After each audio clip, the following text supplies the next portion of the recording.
เรียนผู้เข้าร่วมงานทุกท่านการแข่งขันจะเริ่มต้นขึ้นอย่างเป็นทางการในอีก10นาทีขอความกรุณานักกีฬาเจ้าหน้าที่ผู้ตัดสินและผู้ที่มีส่วนเกี่ยวข้องทุกท่านเตรียมความพร้อมและอยู่ในพื้นที่สแตนด์บายตามตำแหน่งที่กำหนดค่ะ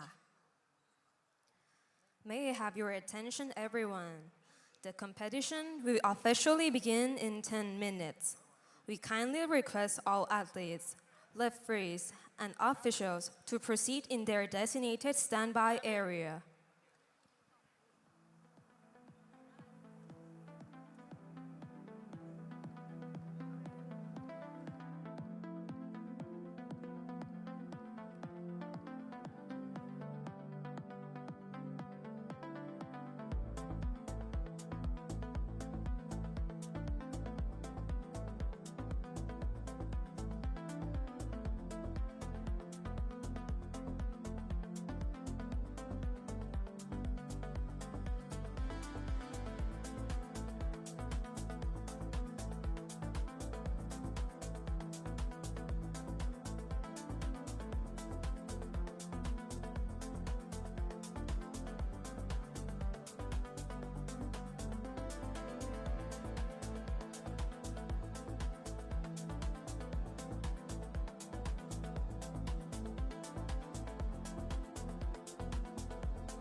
อเชิญผู้เข้าร่วมงานทุกท่าน แสดงความอาลัยต่อการเสด็จสวรรคตของสมเด็จพระนางเจ้าสิริกิติ์พระบรมราชินีนาถพระบรมราชชนนีพันปีหลวง โดยยืนสงบนิ่งโดยพร้อมเพรียงกัน เป็นเวลา1 นาที เพื่อแสดงออกถึงความจงรักภักดี และน้อมสำนึกในพระมหากรุณาธิคุณอันหาที่สุดมิได้ค่ะ Ladies and gentlemen, I would like to invite all participants to stand and observe a moment of silence for 1 minute in remembrance of Her Majesty Queen Sirikit, the Queen Mother, to express our deepest loyalty and heartfelt gratitude for her boundless grace and benevolence.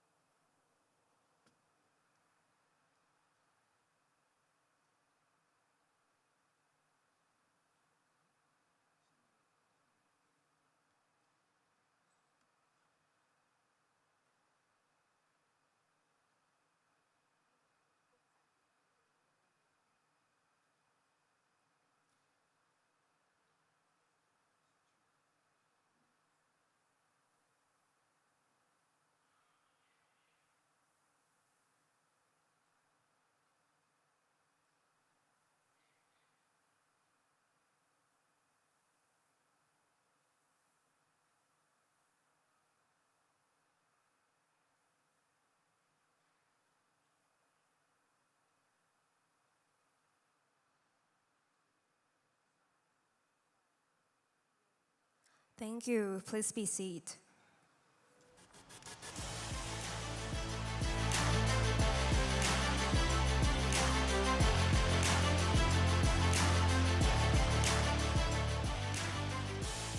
Sawadee krap tuktan, everybody, ladies and gentlemen, and all our Southeast Asian brothers and sisters. It is our pleasure to host the 33rd SEAGAMES 2025 right here in Bangkok, Thailand. Tama is renowned for hosting multiple global and continental MMA championships since 2022. But it is the SEAGAMES that truly brings us all together as a region full of passion, strength, and amazing talent. I would like to thank the dedicated workforce of all the Tama board members, all our partners, supporters, and especially someone who has elevated Tama to become a sustainable organization, providing positive development all across the country. Ladies and gentlemen, I would like to bring in the president of the Thailand Association of Mixed Martial Arts, Dr. Sirichet Punti Payanon.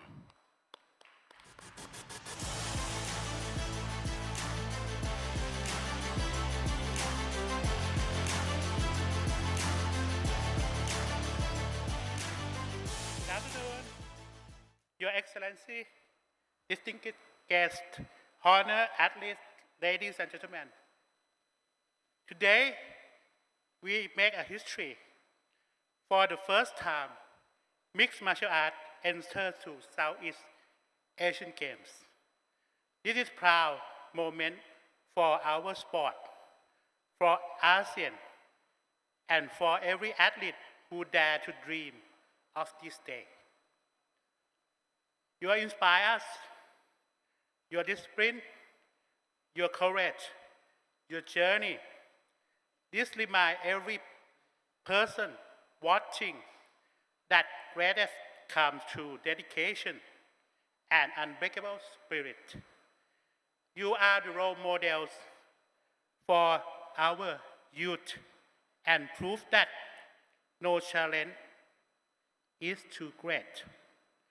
To our Asian MMA communities, by bringing our sport to this stage, we grow stronger together. We open the door for the next generation and unite our nation through various spirit we all share. Our sincere thanks to Asian Mixed Martial Arts Association for making this vision real to every participating nation Your presence here honor this historic moment. This is just the beginning. Fighting is a part of human spirit. It teaches us overcome to grow. Become our best self.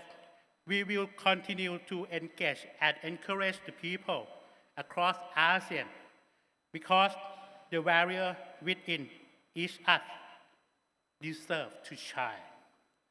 Let this game mark the dawn of a new era of mixed martial arts in Asia. May the best prevail. May we all fight with honor. ขอบคุณครับ Thank you.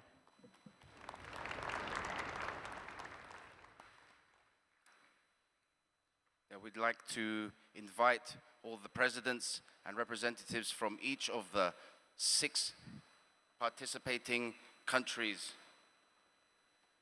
in the SEA Games เดี๋ยวเราจะมีการเลี้ยงเชิญทางประธานแต่ละสมาคมที่มาร่วมงานในSEA Games นะครับมันจะมีทั้งประเทศอินโดนีเซียสิงคโปร์มาเลเซียเวียดนามและฟิลิปปินส์นะครับ We're blessed to have the participation of our neighboring countries in Indonesia, Singapore, Malaysia, Vietnam, and the Philippines. Each country has contributed so much to the development of the sport of MMA, and we are honored to have them as guests in our country of Thailand.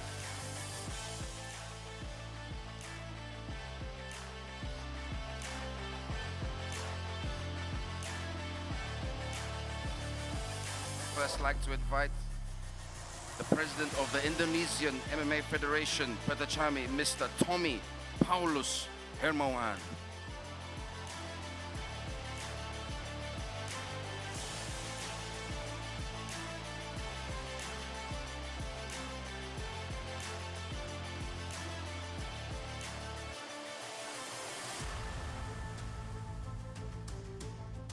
Thank you so much, President Tommy Paulus, who was so gracious to host the World Championships last year, continues to support this great relationship we have between Thailand and Indonesia. I'd next like to ask to come to the stage the president of the Singaporean MMA Federation, Mr. Vincent Ngong.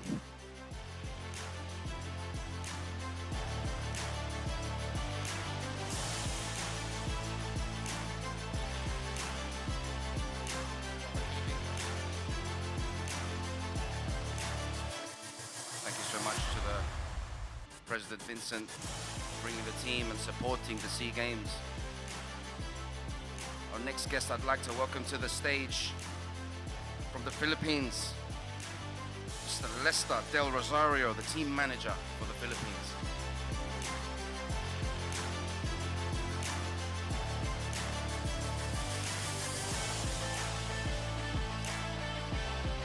Philippines always a strong force dedicated to developing sports in their country.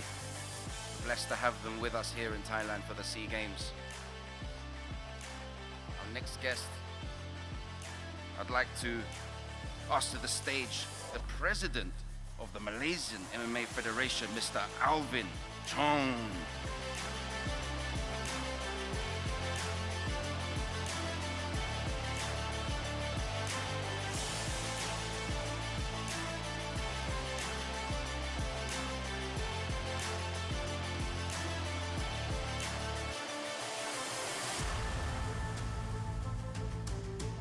Next president I would like to call up from the country of Vietnam, Mr. Nguyen Duc Quang.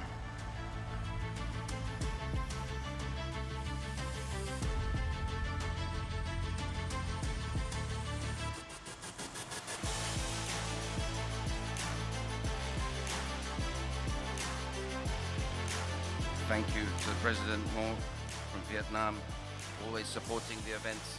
Look forward to seeing their athletes compete. And finally, ladies and gentlemen, I would like to welcome to the stage the Director General of the Asia Mixed Martial Arts Association, Mr. Gallenstein Tan.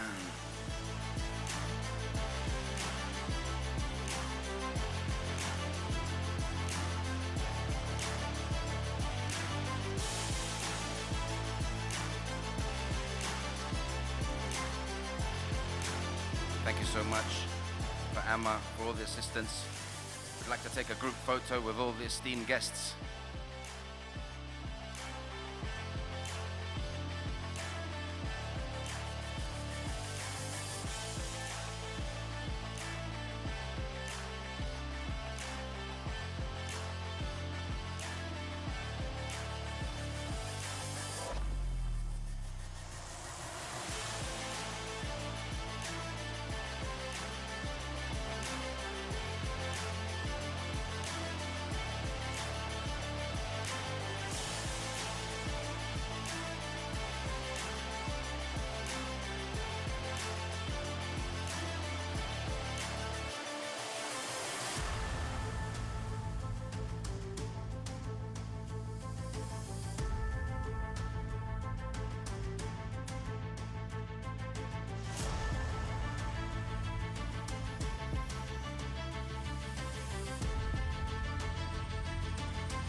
Thank you, ladies and gentlemen.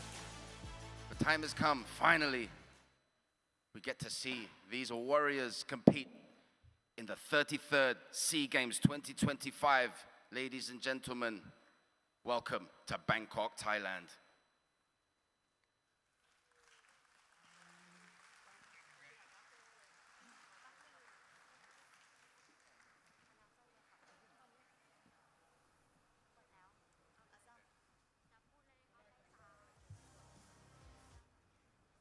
Next, the match number 1, modern female 54 kilograms.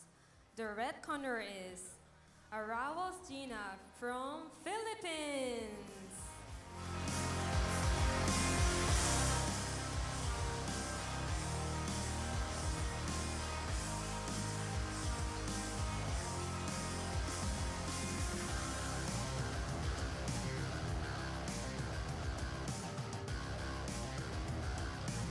The blue corners, Aravos Gina, Philippines.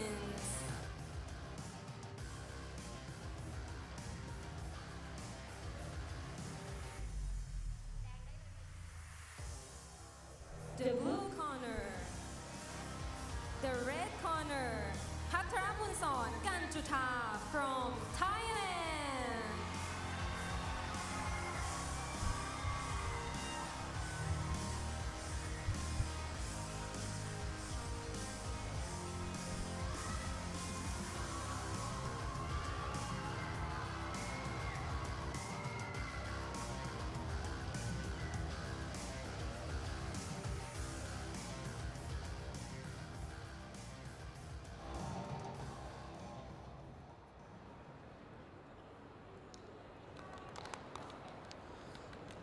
Okay, ladies and gentlemen, good afternoon and welcome to the 33rd SEA Games right here live in Bangkok, Thailand. My name is Ali McConey. In the commentary box is Big Jim, the founder of OG Fightwear. We are going to be your English commentary team for these MMA fights today. Really looking forward to all the talent that's being represented from 6 countries from Southeast Asia: the Philippines, Thailand, Singapore, Vietnam, Indonesia and Malaysia. These are the group stages today and the finals are tomorrow. The three-minute rounds of MMA action. Jim, happy to be here with you, buddy. Awesome. Thank you very much, Ali. We've got the modern female.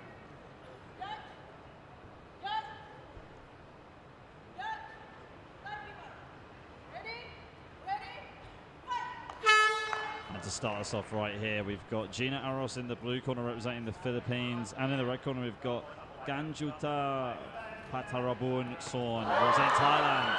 Good strike there from Gina, but Ganjuta trying to sweep it down to the ground. Underhits in here. And a shoot there by...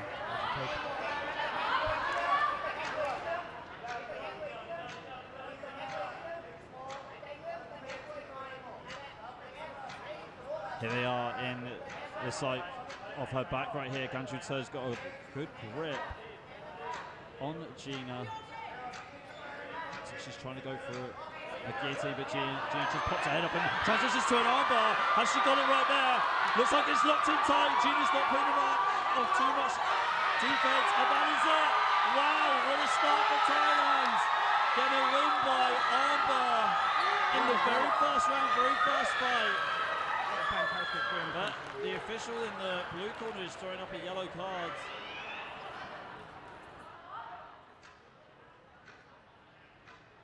What a great win there. Yeah, not too sure exactly what happened there at all. But there's been a yellow card thrown down by the official in the blue corner. The referee is just going to the head judging table just to get clarification on this.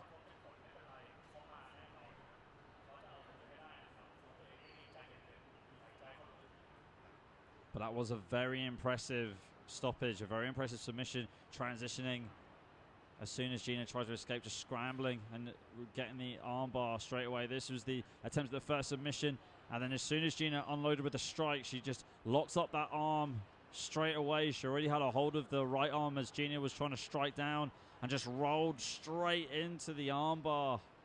Great transition right there.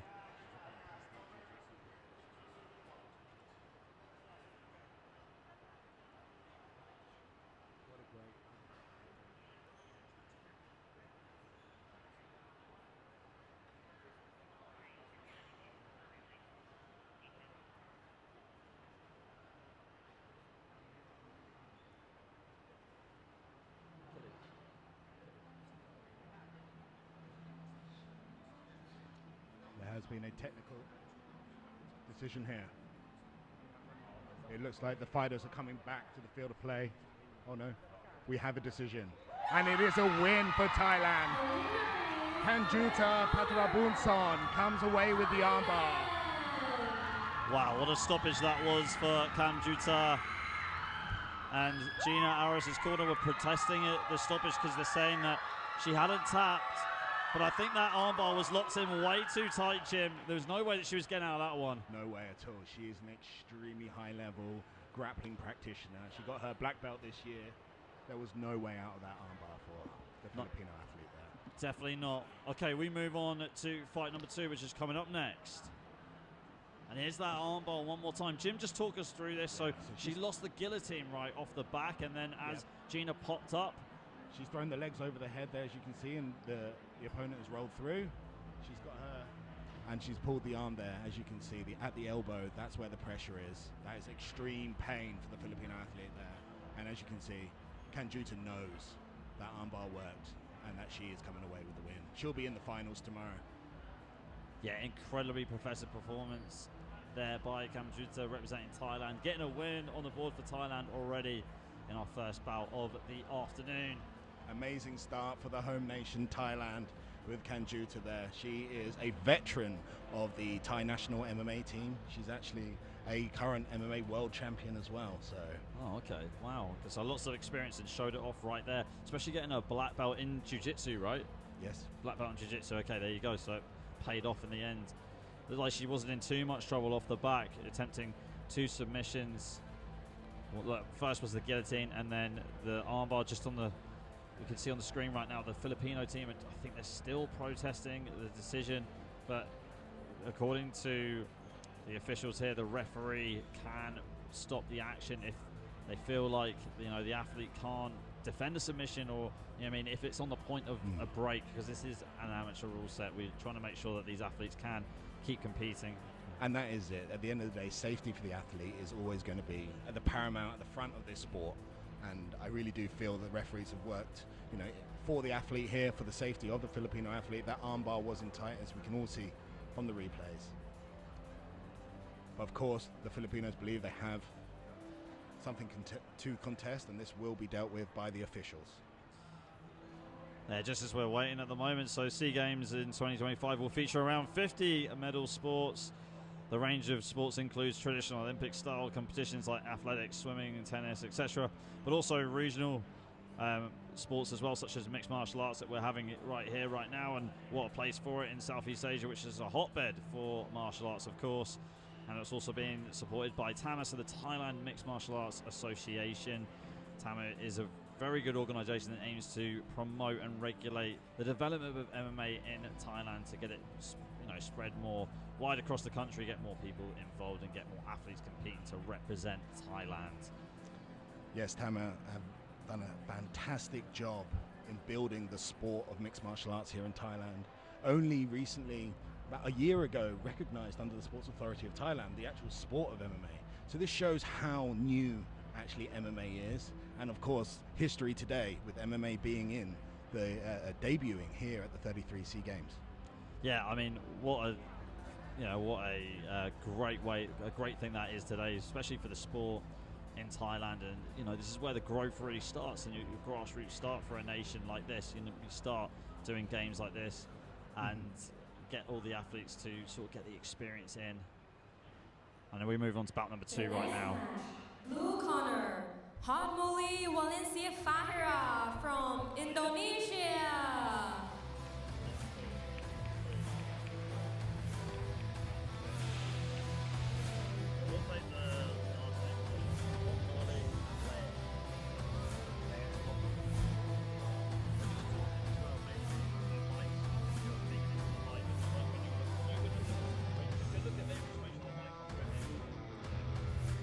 And the red corner is Lei Ngọc Tu from Vietnam.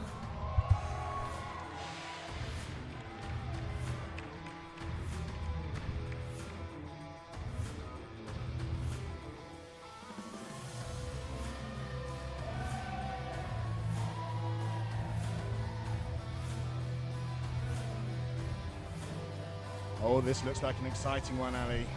Vietnam versus Indonesia in the women's modern female 54 kilogram division. Yeah, I mean, it's got the big shoes to fill to beat the last bout, though, Jem. Ending in the very first round. And the referees, Pratiti Napokar. I do know the Indonesians have a great federation back home in Jakarta. Pertachami, they put a lot of training and investment into their athletes. They hosted a World Championships last year, and I'm sure they're looking to come here to take home some medals at the SEAGAMES. Yeah, let's see final instructions from the referee. Final touch gloves as well, and this bout is going to begin very shortly.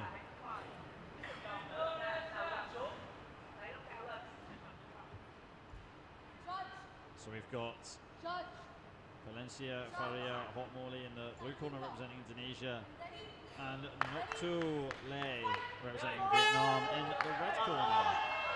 Both fighters, different stances here. We have Lei, who's in the southpaw stance, missing with that left kick right there. And then we've got Hotmorley, who's in the orthodox stance. So with these clashes of stances, when they're striking, it's all about footwork. You've got to make sure that your lead foot is on the outside of your opponent's lead foot. They're trying to wing it a little bit too much right here, Jim. Yeah, the Indonesian is looking to throw some big overhand right there. It's not connecting, but they're trying to work out the distance. Another overhand right connects there for Hotmorley.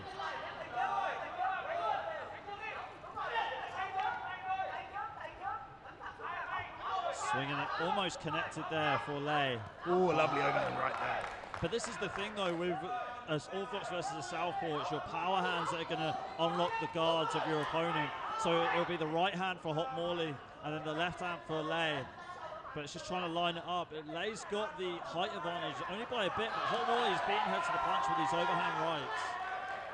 I do see the Indonesian being a bit more aggressive, coming forward, throwing that overhand right. But is the Vietnamese athlete there just take? Oh, a lovely double leg takedown there.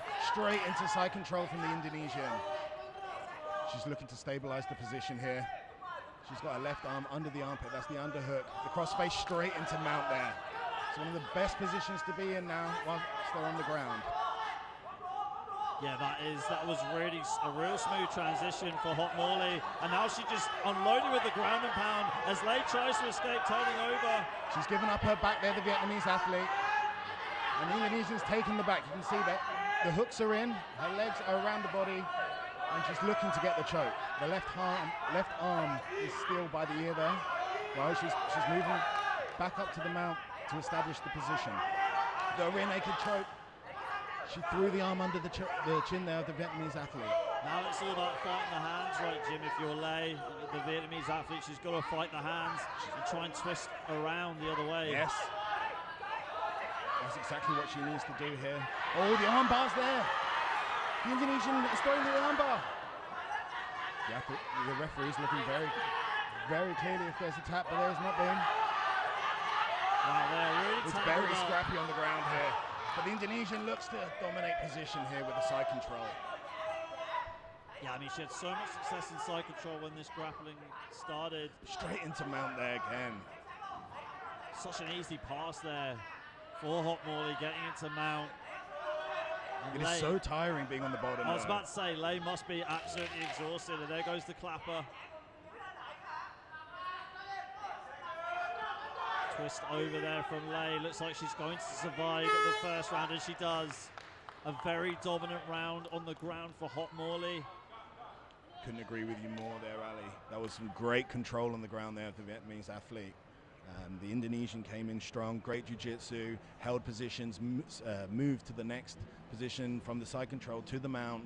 It really did look like control and dominance in that round from the Indonesian athlete. And I think it all started here as soon as she shot for that double leg takedown and went immediately passing the guard into side control. This is where it was downhill for Lei. I mean, Lei was in some difficult positions, almost getting submitted, but was able to wriggle her way out. I mean, what do you want to see more from Lei on the ground in the second round? I think Lei looks like quite a good stand-up fighter. You know, she doesn't look too comfortable on the ground. If I were her, I'd be looking to technical stand-up, get back up onto my feet and throw hands. That's what it looks like she's good at. She's got the distance. She can use that distance to her advantage. And I'd like to see her, stay off the ground, use the striking in this round. Yeah, I think you're absolutely right. I mean, she's got to find a way to get past that overhand right from Hot Morley. And the best thing to do when you're a southpaw is use your footwork. So, use your lateral movement, go to the right, try and find an opening for that left hand. It just seems like she's just a little bit too far away when she unloads with her punches. But here we go, round 2 is underway. This is the modern female 54-kilogram division. We've got Not Too Lei from Vietnam taking on Valencia Faria. Hot Morley, who's going in for another takedown and wrapped up inside the clinch. But there goes Lei with the knees. Lei seems to be defending the takedown here. You can see there's an exchange of knees. It is getting scrappy in there. For Lei right there in the clinch, it was all about her foot placement. She made sure that her hips mirrored Hot Morley, was able to reset as Hot Morley was trying to circle around her to get the takedown. And a beautiful knee right there from Lei. Straight knees up the middle from Lei. These are really, really good. Hot Morley doesn't know how to defend those. Lei wants to go straight back into that clinch if she gets a chance. Hot Morley really is looking like the powerhouse there again, in for the double, and she gets her down. Fantastic double leg there. And again, straight into side control, Jim. Amazing. As soon as she takes the athlete down, she's already looking to pass position. That shows how good she is at jiu-jitsu. She's being patient here. She's waiting, throwing a few ground and pound strikes. You can see she's trying to get that right hand over, but she's gone to the back now. The hooks are in, the position is established. Hot Morley is on the back now, looking for that finish. Her right arm is looking to get under the chest, under the throat there for the choke. Doesn't look like it's in tight so far, and then she snakes her way around into full mount. She's maintaining position here, which is fantastic. Not just chasing the submission, grinding her opponent down. Fantastic mixed martial arts here from Hot Morley. mean, what does Lei need to do here to escape this position? This is one of the toughest positions in MMA. She's got the body triangle there, so she needs to firstly protect her neck. One arm is in. This is it. It could be the final moments for the Vietnamese athlete here. Can Hot Morley connect with her other arm and get the squeeze on? That looks like That's it. Her left arm's going behind the head now. She's got a bit of an angle though, Hot Morley. She needs to get right on the back to get a clear choke. There it is. And she's got the tap. Wow, what a stoppage right there. So Hot Morley getting the victory by submission in round number 2. Rear naked choke. Fantastic mixed martial arts from Hot Morley there. It was the power punching into the takedowns, into the transitions with the finish of the submission. That was a complete mixed martial arts game there from the Indonesian athlete.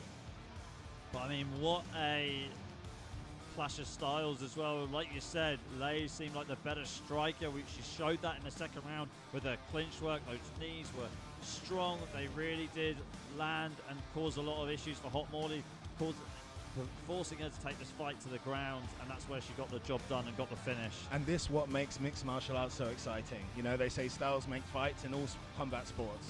But here you can clearly see a great striker. You've got the Indonesian that was a lot more technical on the ground, and it came together for a beautiful fight and a great submission finish for the Indonesian. Okay, here's the official decision. We'll see in fight 3. The winner is Hot Morley Indonesia. Yeah, fine. Let's just wait until the next athlete comes out. We'll be like next one. And we'll talk about after she's announced the fight. Just to save the talk. Good. Yeah, this helps as well when. Yeah, when I saw you do that, because I was trying to I was losing it. Okay, and there's the finish one more time. Really tight rear naked choke. You could see Hot Morley was just hunting for that throughout the fight, taking Lei's back several times. A great win for Indonesia. Hot Morley really showing how good and how well versed she is in the ground game in Jiu-Jitsu. What a threat she is going to be for the 54-kilogram female division. We move on to bout number 3. Alfiandi from Indonesia taking on Bin Mohammed Faisal Mohammed Furkan from Singapore.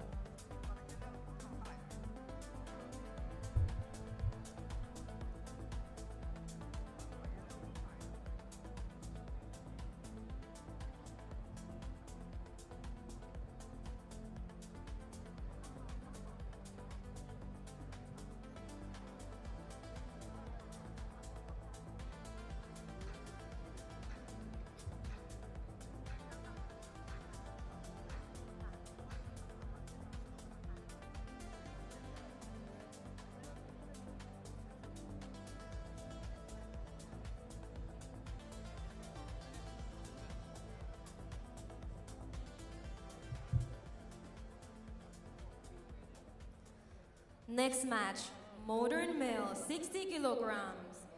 Blue corner, Alfiandi from Indonesia.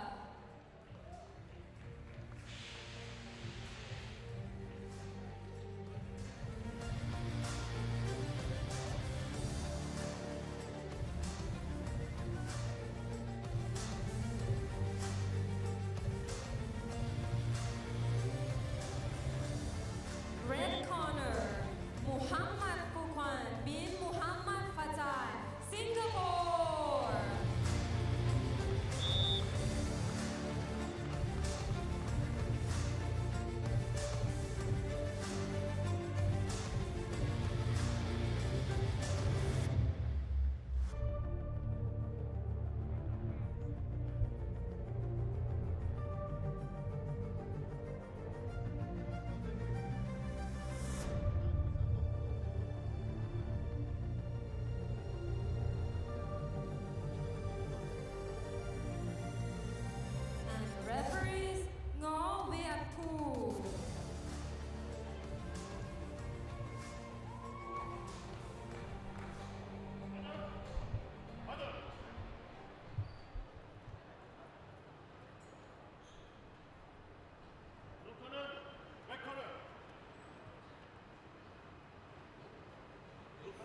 Okay, ladies and gentlemen, we move on to fight number 3. This is in the modern male 60-kilogram division. It'll be contested over 3 3-minute rounds. In the blue corner, we've got Alfiandi representing Indonesia. And in the red corner, we have Bin Mohammed Faisal Mohammed Furkan representing Singapore in the red corner. Well, we just saw Hot Morley from Indonesia get a win by rear naked choke in the second round. Let's see if Ali Fiandi can follow the same suit.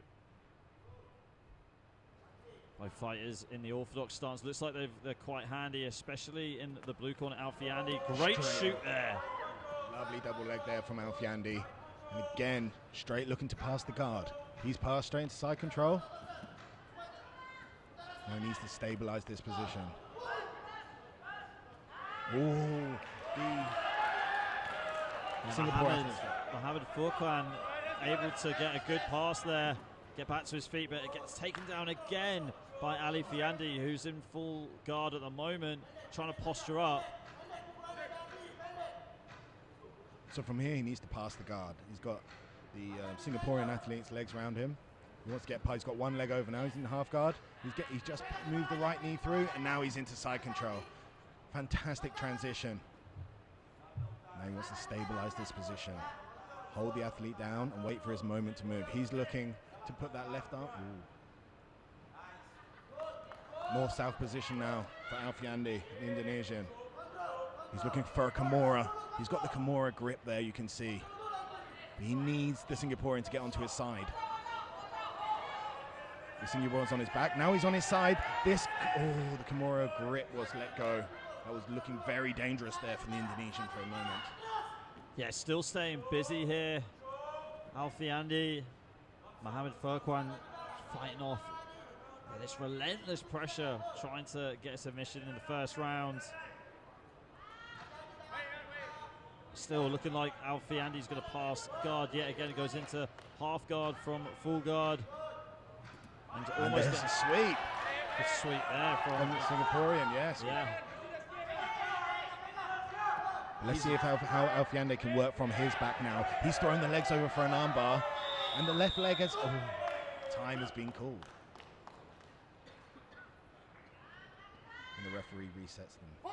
So look, there's a limited amount of time on the ground, ladies and gentlemen. So when the whistle goes like that, the athletes are brought back to their feet. Let's see if we can see them let their hands go, test their striking out.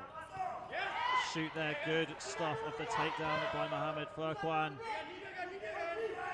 As he's trying to pull back to throw a knee, but second guesses himself at the last moment. Good left body kick there by Mohammed. And Mohammed with a single leg takedown. And down goes Ali Fiandi, like you said. Let's see how Ali Fiandi can fight off of his back. He was so dominant earlier on by taking top position. It looks like he's comfortable on the back. He's not panicking, he's taking his time. He's wrapping his opponent up. And let's see. Ground and pound is getting rained down on him. There's a clapper for the final seconds of the first round. And that is it. That is the end of round number 1. Lots of drama right there, Jim. I mean, we saw a bit of everything. A little bit of striking, but oh, it's not the end. Sorry, my apologies, ladies and gentlemen. We've still got a bit left. But nah, that is eventually the end of the round. But like I was saying, Jim, we had a lot there of bit of striking, but also we could see both fighters' ground game. That was the complete set of the mixed martial arts instruments, sorry. Yeah, I mean, what did you like the most out of both athletes on the ground? I like Alifiandi's jiu-jitsu. I could see that, as you can see from the replay here, a lovely double leg, brings the athlete down, and he's looking all ready to pass the guard. You see he's moving into side control here with his left leg. He's got the Kimura grip there. Here, this would have been the end for the Singaporean athlete if he had turned on his side. As he's on his back, that's a great defense actually, because he can't break the arm, because he's staying flat on his back. And this was Alfiandi on his back, so you can see he's trying to throw the legs over for the arm bar. He's got the right arm there trapped, but he was stood up by the referee. So it was an exciting round. I want to see more. I'm looking forward to the next round, Ali. I mean, what do you think the Singaporean athlete Mohammed Furkan, what do you think he needs to do differently? It just seemed like he got some lucky escapes in that first round, but wasn't as dominant as Alfie-Andy. I'd like to see him bring the fight more, you know, get a bit more aggressive. Let's see a bit more striking. We've seen quite a bit of jiu-jitsu and his defense on the ground. Let's see him go on attack. Let's see him take the fight to the Indonesian athlete. Okay, here we go. Round 2 coming up next. Alfie-Andy representing Indonesia in the blue corner, and Bin Mohammed Faisal Mohammed Furqan representing Singapore in the red corner. Self Ali Makoni calling the action with Big Jim. Bit of hesitation here from both fighters as Alfie-Andy just moves laterally right to left and then shoots for that single leg takedown. But Mohammed tries. Great reversal there by Mohammed. Lovely judo through there by Mohammed Furqan. Mohammed Furqan looks like trying really hard to keep the underhooks in, throwing the knees. The knees are generating a lot more power, and he's got more stability because he's making sure that his feet are just a little bit back. And as he throws the knee, he takes that little step back to throw more power as he lets that knee go forwards. They both went in there for a double leg, as I can see, but Mohammed Furqan gets the guillotine. But already Alfie-Andy is moving past the guard, so that guillotine there is not going to submit him. Yeah, it seemed like a real risky move, going for the standing guillotine and then just adapting on the fly to get the flying guillotine from their north-south position at the moment. Yeah, that's what he's brought himself to, the north-south position. Unfortunately, that flying guillotine didn't work out for Mohammed Furqan, but he's looking to defend now. He needs to get out of this position. He's getting rained down, he's getting controlled. In mixed martial arts, control is part of the judging criteria. He's being controlled on the floor here, and there is ground and pound being thrown on him. He's not in a great position, Mohammed Furqan, but he is trying. Look, he's trying to get onto his side. He's trying to create an angle. He's trying to create space. But there isn't much space when you're, in a north-south position, to be honest with you. No, it doesn't look like it at all. And back into side control goes Alfie-Andy. Maybe Alfie-Andy trying to get full mount from here. Well, many of the viewers might not know, but this grappling takes so much out of you. Being on the bottom there, getting crushed by the weight, it really is grinding him down. And Alfie-Andy's waiting for his moment. He's waiting for his moment to jump on a submission or keep ground and pounding. As you can see here, he's got the crucifix in. This is, as you can see, Mohammed Furqan has his arms spread out, and his face is literally open to punches. There's no defense there. This is a fantastic technique by the Indonesian Alfie-Andy, executing the crucifix and the ground and pound to the face. Yeah, showing a lot of dominant grappling here, Alfie-Andy. And Mohammed Furqan trying to scramble, trying to roll over, but just keeps on getting, like you said, crushed right there by Alfie-Andy in the crucifix. But if you are Mohammed Furqan, Jim, what you need to do to get out of this position? I mean, in honesty, he's doing great. He isn't giving up. He's fighting. He's looking for a way out of this, and there is a way out, but when does that way out prevail itself? That's the moment he's waiting for. And on top of that, he's got Alfie-Andy looking to submit him on top of him. So, yeah, this is the beauty of MMA. Yeah, it is. That's the end of round number 2. Or it looked like it for a second. Yeah, no, it is. That is the end of round number 2. So, aggressive start to the round by Mohammed Furqan, but Alfie-Andy able to take over. I think it all went downhill for Mohammed Furqan when he attempted that flying guillotine. Yeah, that was it could have paid off into a really beautiful submission, but here, let's have a look at the judo throw. That leg trip was beautiful there by Mohammed Furqan to get Alfie-Andy down onto the ground. This is that jumping guillotine. Yeah, there you go, right there, jumping guillotine. I mean, why was this unsuccessful for him? It just wasn't in tight enough? It was the landing. He should have rolled over and got on top and kept the guillotine, and that would have choked him out, but unfortunately, yeah, the guy didn't land straight down. And this is that north-south position where Mohammed Furqan spent quite a bit of the round with that very dominant crucifix position. Okay, and we will get the official decision right now. Who's going to win and advance to the next round? Over to our announcer.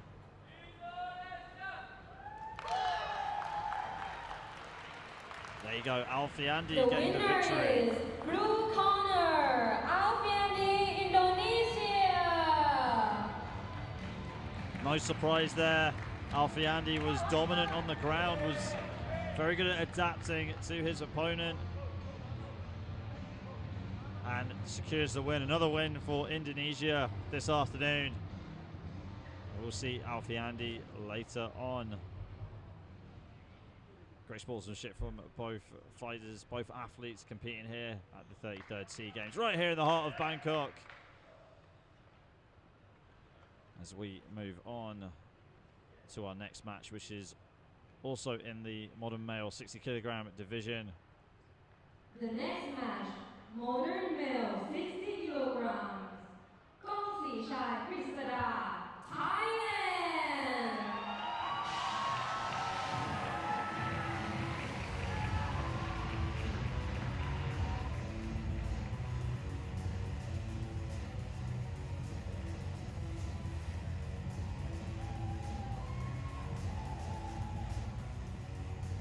Red corner, Shai Hai, Malaysia.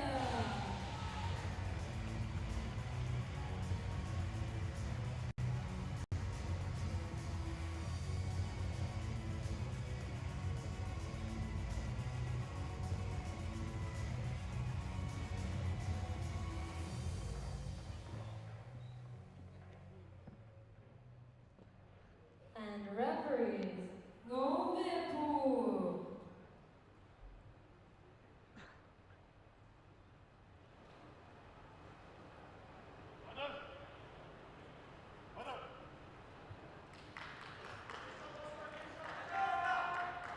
Okay, here we go, ladies and gentlemen. We move swiftly on to bout number 4.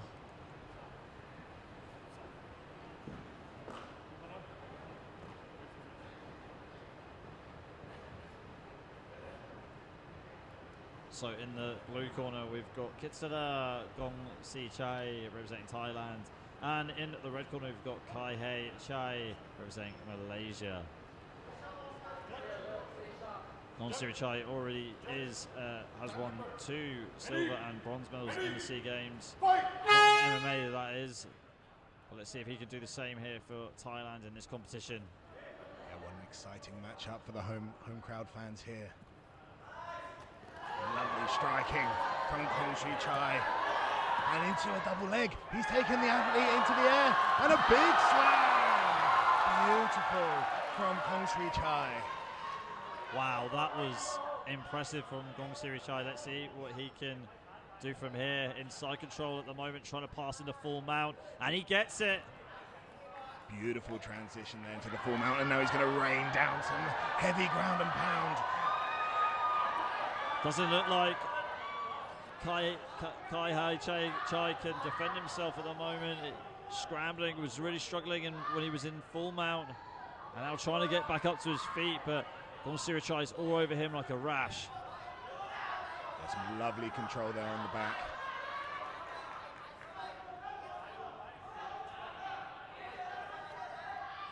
Gongsi Chai now has got the back of Chai. Just pounding away. I mean, this is I guess the downside of not having a cage, Jim. You can't use the cage to sort of walk your way back up to your feet. Agreed.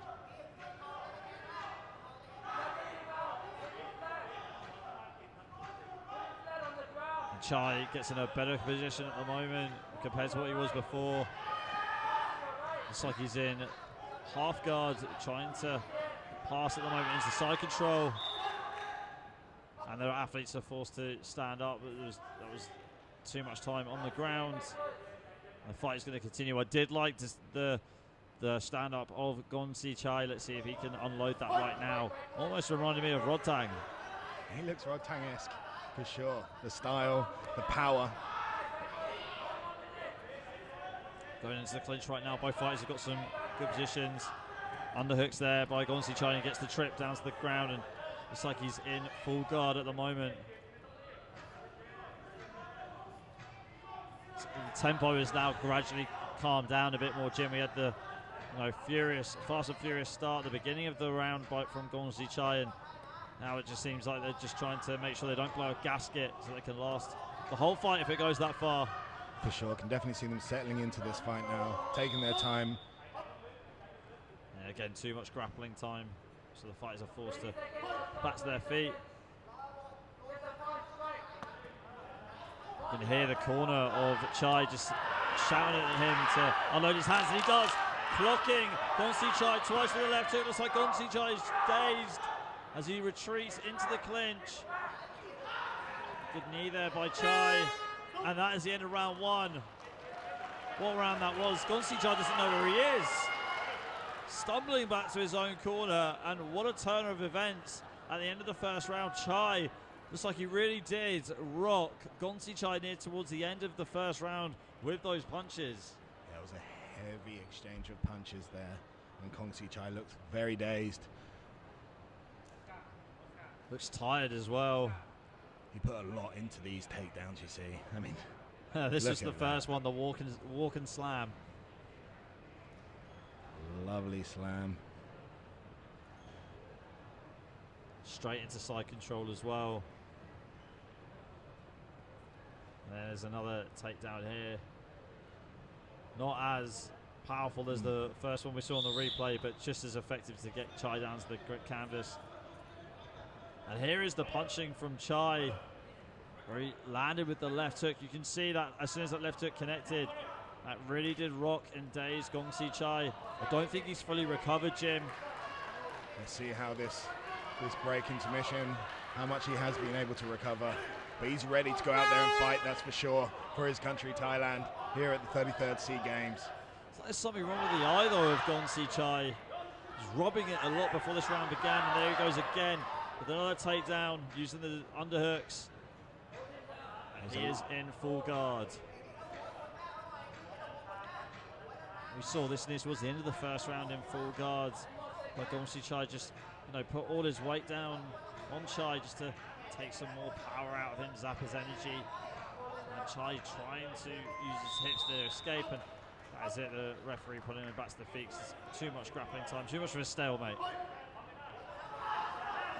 Swing and a miss by Chai for that left hook.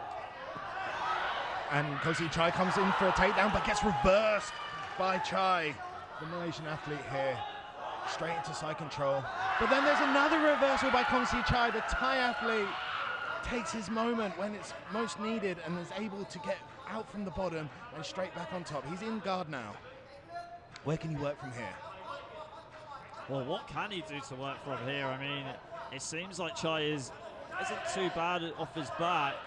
Able to defend it. Looks like Gongsi Chai is trying to posture up, but Chai using his feet to escape. And again, whistle went because too much time on the ground. Ooh, a lovely takedown there. But Chai scrambling. Too sure what he's trying to attempt from here, Jim. What options has he got? Chai could potentially go for a Kimura, but he's getting pummeled. He's getting crushed. The guard is being passed, as you can see here. He's into half guard now, Gongsi Chai. But Chai on the bottom needs to get his left hand under the armpit, not over the armpit, to get that underhook to establish defense. But they've been stood up by the referee. You can hear Chai's corner just shouting at them to try and use the jab and go to the body. Big punches being landed by Gongsi Chai as he gets back into the clinch. But he gets taken down by Chai in reverse though. And Gongsi Chai's got him right down on the ground. He's in a dominant position. A lovely reversal there by Gongsi Chai. Let's see how he can transition from this position. It's almost like a Kesekatami judo position here. Got to be very careful he doesn't give up the back. Yeah. Stood up by the referees. See some action. On the feet again. And Gongsi Chai goes in for a beautiful double leg again. See, that's the problem with going for your power shots like your left hook straight away. Your opponent can see them coming a mile away, and it gives them that opening to shoot for a takedown just like that from Gongsi Chai. And Gongsi Chai is back in full guards. Many people think the Thai athletes are very Muay Thai focused, but I do know Gongsi Chai is from the wrestling background. And as you can see, he's put on those skills today. Yeah, he definitely demonstrated it and showed it. Okay, So that is the end of the match. We will get the scorecards very shortly. I thought that was a very back and forth match, actually. Yeah, same. I thought it was as well. Here's the replays right here. Gongsi Chai taken down. Yeah, some lovely Chai. takedowns there.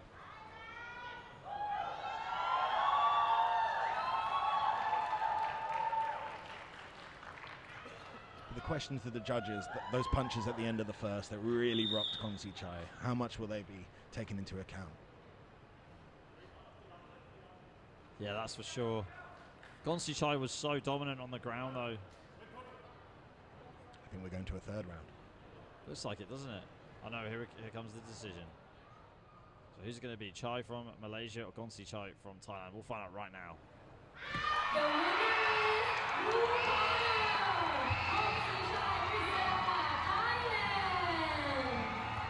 There you go, Gongsi Chai getting the win in his first match today over Chai from Malaysia.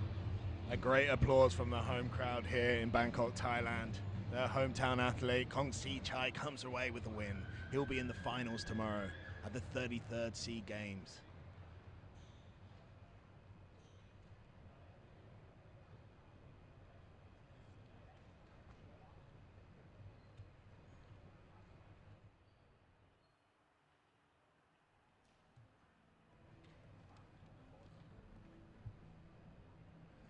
And our next fight coming up is the Philippines taking on Vietnam in the modern male 65 kilogram category. Jean-Claude Saclag from the Philippines taking on Van Minh Xuang from Vietnam. My apologies, Van Minh Nguyen from Vietnam.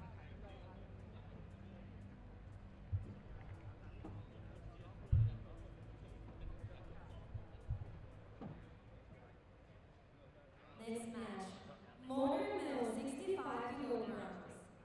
Blue corner, Quang Minh, Vietnam.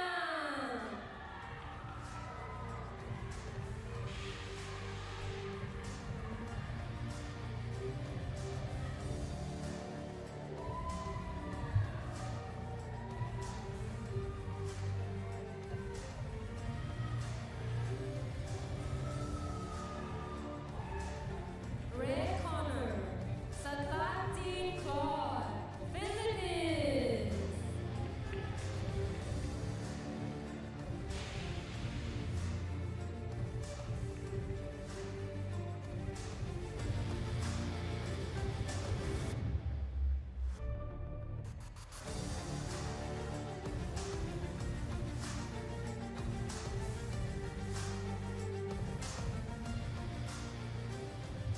And referees, Hanu Kusonwong.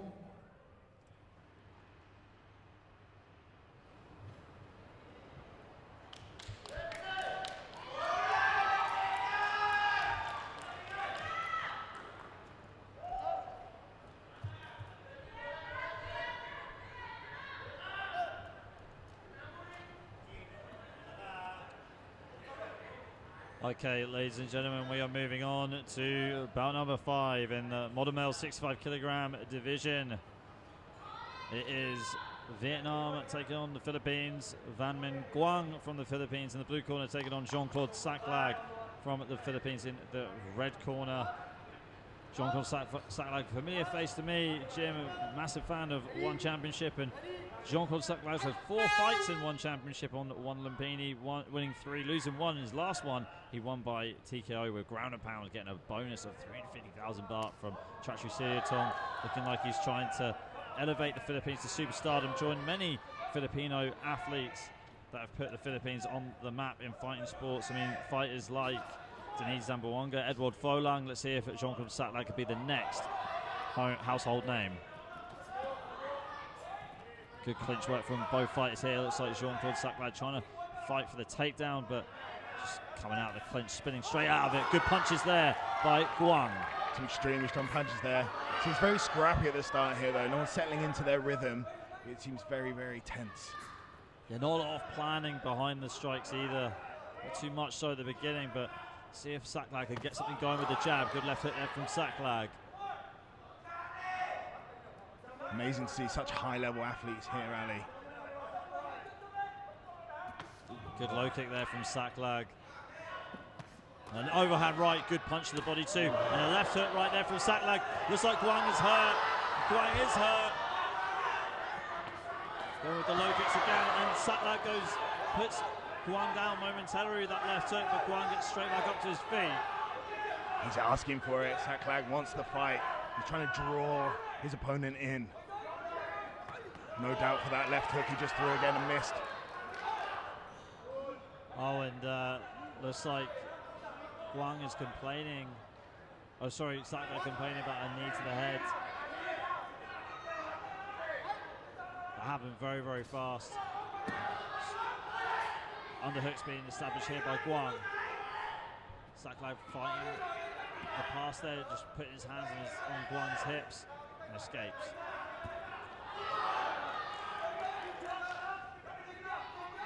Risky moves being established here by Saklag. Instead of keeping it simple with his boxing, he's trying to do a couple of spinning kicks and been a bit frantic with his striking. I think that's a big part of his game, that unpredictability though. Like, he does look unpredictable. He's throwing wild shots, but they're landing that left hook. He's trying to put Gwang away. The right hand there by Gwang, and the crowd erupts to that. He takes one to give one. He's happy to have this dogfight, Saklag. And there he's pushed out into bounds. So if you're pushed out into bounds 3 times, that means that the fight is stopped. So it'll be a technical victory to your opponent. So if Saklag is pushed out 2 more times out of bounds, that'll be a defeat for him and a win for Gwang. Good left hook connects there for Saklag. It's very nice how he's putting together these combinations, the right then the left. He's not just throwing single punches here, and that's why it's connecting. And there you go, that is the end of round number 1.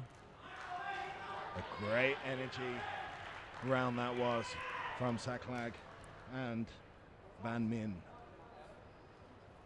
Yeah, Gwang Van Min had a lot to deal with in that first round. Saklag came out like a bat out of hell, but dishing out heavy leather. I thought that at the start there was such high energy, but Van Min held in there, you know, and he was giving it back at the end. I feel like he just settled into the fight at the start. Obviously, he took a lot of those big left hooks, which obviously rocked him, as we can see here. A low kick there into that big left hook. Saklag's left hook putting the Vietnamese athlete on the ground there. And that's a Dutch kickboxing technique where you start with the low kick to get your opponent thinking about their feet, and then you go up high with the punches. But it wasn't one-way traffic, as you can see there. It was the punch from Van Min and also putting him out of bounds. As well, yeah, pushing him out of bounds. That will be on Saklag's mind as they go into the later rounds. You know, he can't be pushed out of bounds 3 times, otherwise it's all over. Here we go, round 2 underway. Jean-Claude Saklag representing the Philippines in the red corner, and Van Min Gwang representing Vietnam in the blue corner. Saklag trying to jab to the body. Saklag going over, trying to land the overhand right, the left hook. Connects there very momentarily, but Min holding his ground. Gwang holding his ground. Saklag with the side teep.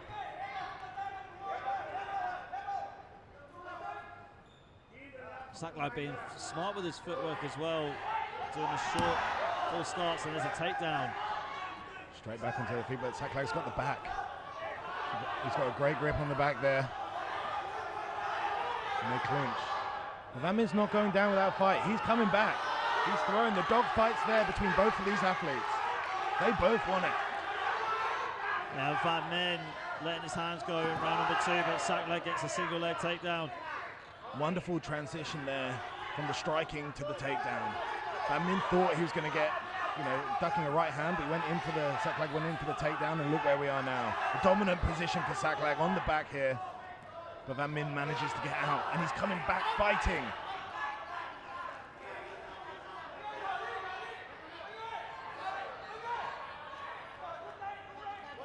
And that is the second out of bounds, I believe. So Saklag really needs to make sure he doesn't get pushed out into bounds. Otherwise, this could be all over, despite the dominant striking display that he's been putting on here. Spinning back kick by Saklag, didn't connect fully. Right hand from Gwang did connect though. Knee there by Gwang. Knee back from Saklag. Saklag uses lateral movement, trying to set up a strike. I think he's just risking it a little bit too much, Jim, with these side kicks. Just to keep it simple. His punching's been working for him so far in this fight. It has. I think Gwang knows what's coming now, and you can see he's adjusted his game and he's getting confidence. Gwang's coming back with some big body kick there, but Saklag's not going down. He's throwing back. He's countering. Oh, there's the guillotine. He goes into a Das choke there. He's got a Das.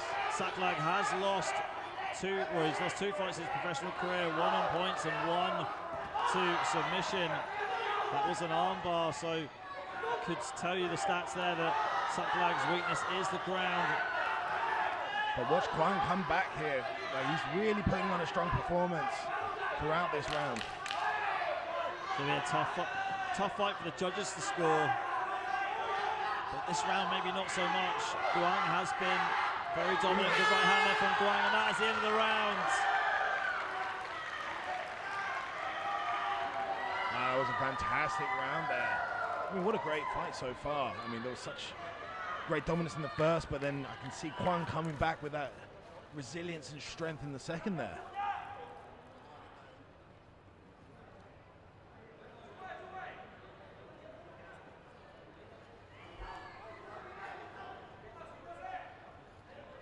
There's the replay right here. And get a takedown straight away from Saklag. But like you said, Gwang was able to come back. Showed a lot of resilience and put the pressure on Saklag, pushing him out of bounds again in the second round. And here's a takedown there as he attempted a Das choke. Rolling Das.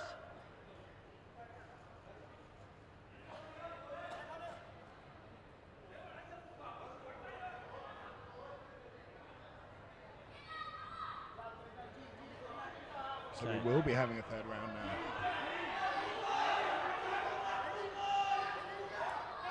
Okay, here we go, round 3.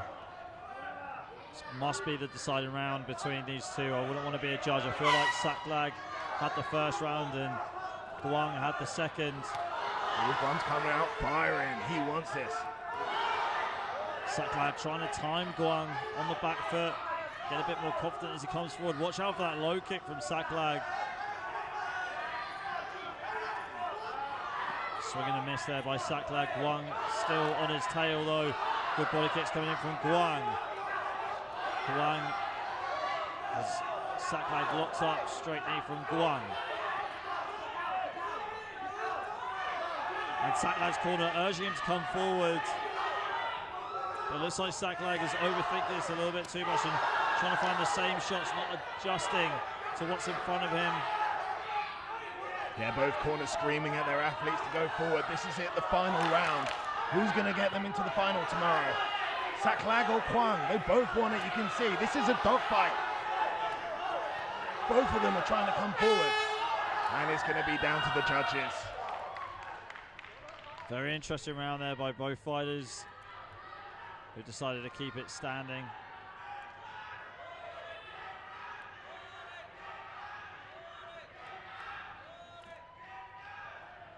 That fight had the crowd shouting, Ali. Yeah, the crowd really got behind that one. Lots of support for Vietnam and the Philippines. And here comes the replays. Let's have a look at some of this striking. It was tit for tat, really. I felt like Gwang landed the more effective strikes, though. They just had more power behind them. They stayed a bit more busy than Saklag. See him just missing here, but landing with the body kick as he advanced forward. Some straight knees from Saklag, but Gwang firing back with more powerful knees inside the clinch. And we will get the decision from our announcer right now to determine who is the winner of that match. And the winner is blue corner, Vietnam.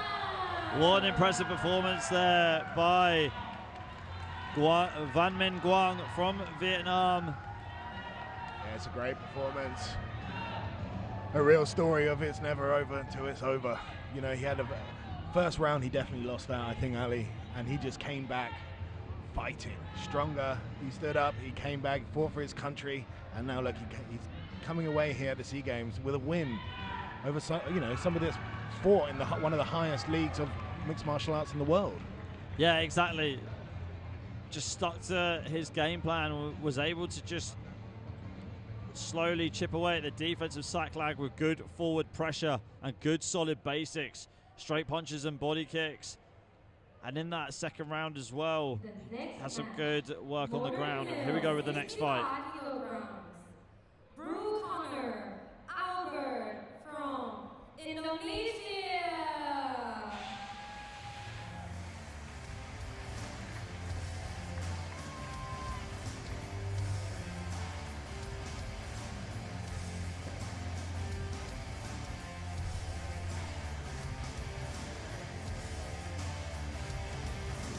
Red corner, Tan Yi Xian from Malaysia.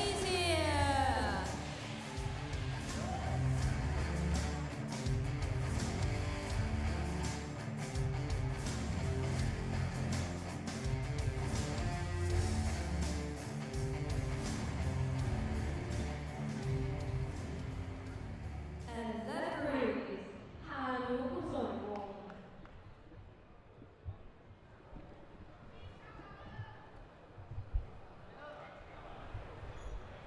Okay, ladies and gentlemen, we move on to another bout in the modern male 65 kilogram category. It is Albert from Indonesia in the blue corner taking on Yi Xiang Tan from Malaysia in the red corner.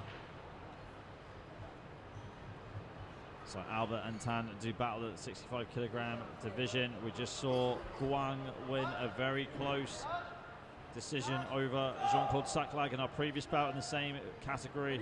Let's see who's going to advance. Here we go, and another clash of stances. It's an orthodox versus a southpaw, like I said in the previous bout.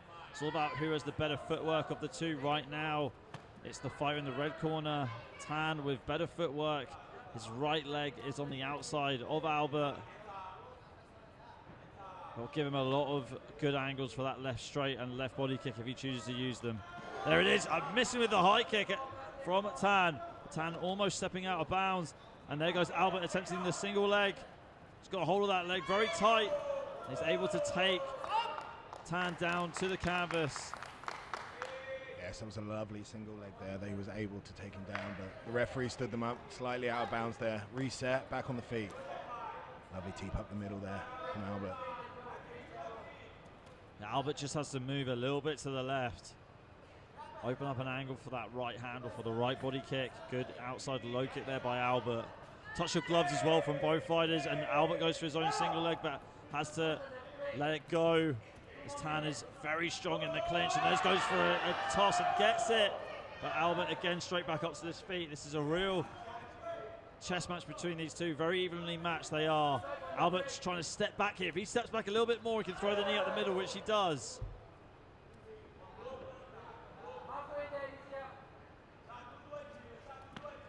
Again, touch of gloves. It's such a good range fight. You don't see it so much in MMA. You see it a lot in Muay Thai.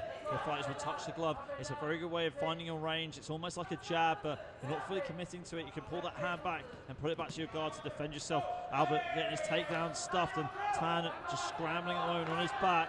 Yeah, that was a shot from far out, but it managed to work. He's got on top. He got Tan down.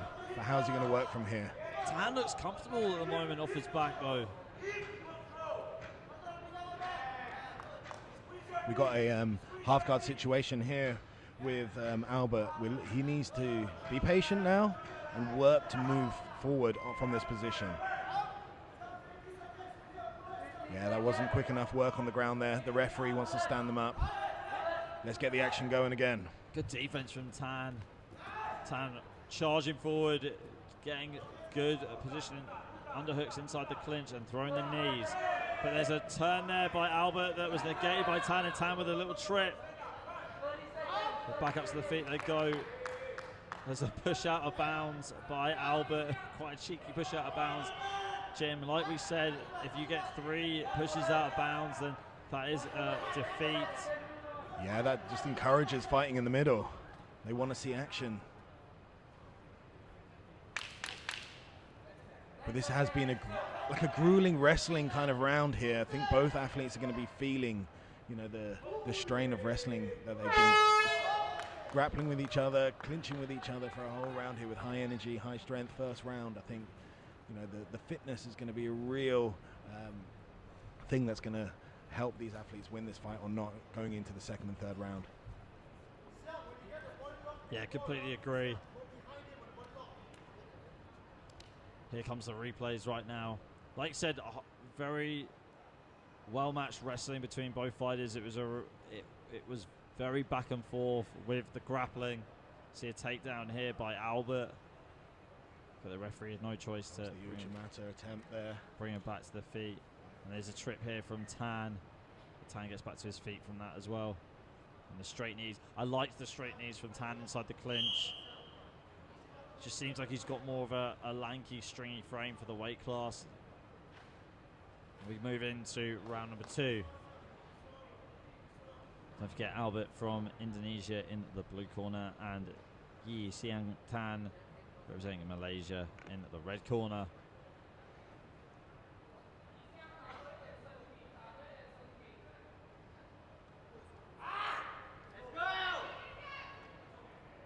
Yeah, let's go. We're ready for round number 2. Just a bit of a miscommunication between our officials, ringside and the referee. And here we go, round 2 is underway. Good thundering body kick from Tan. He gets a good position inside the clinch using his front leg for control. And Albert attempting a takedown, but again it's stuffed by Tan. Again inside the clinch, both fighters are fighting position. Good wrist control there by Tan.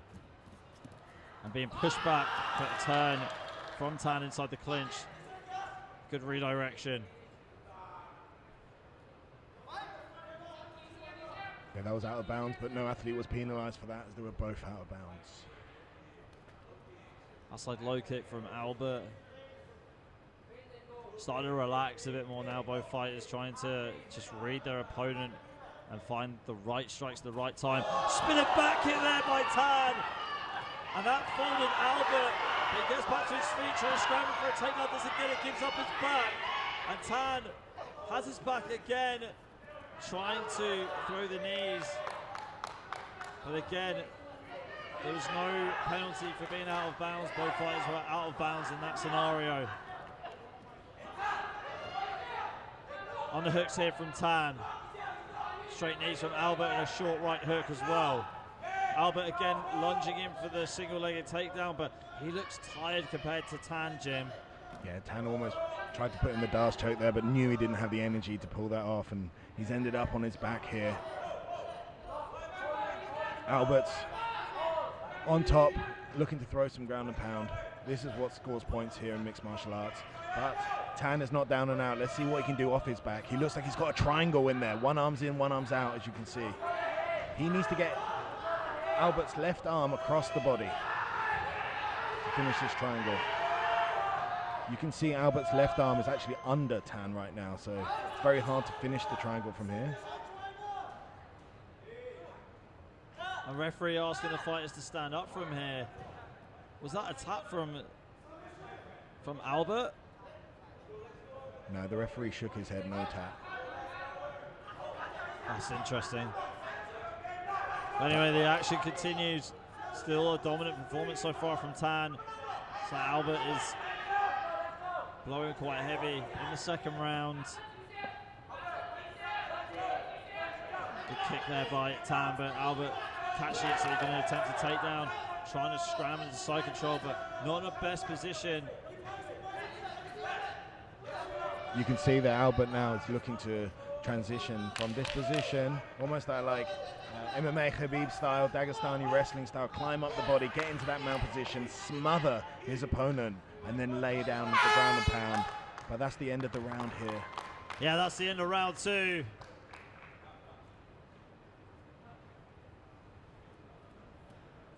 That was a great round for Tan. I believe he thought he'd submitted him. He had a great striking sequence. Let's see if we see it on the replays here. There's a trick from Tan, but this was when they went out of bounds, so neither fighter was penalised for that one. Spinning back kick from Tan. I think this was the turning point in the round. You know, you could tell that Albert was really hurt from that shot. Lots of back and forth from both fighters. Felt like Tan might have just edged this one at the moment, and you see on the replay there the attempt of a takedown from Albert. Okay, we're just waiting to find out what the judge's decision is.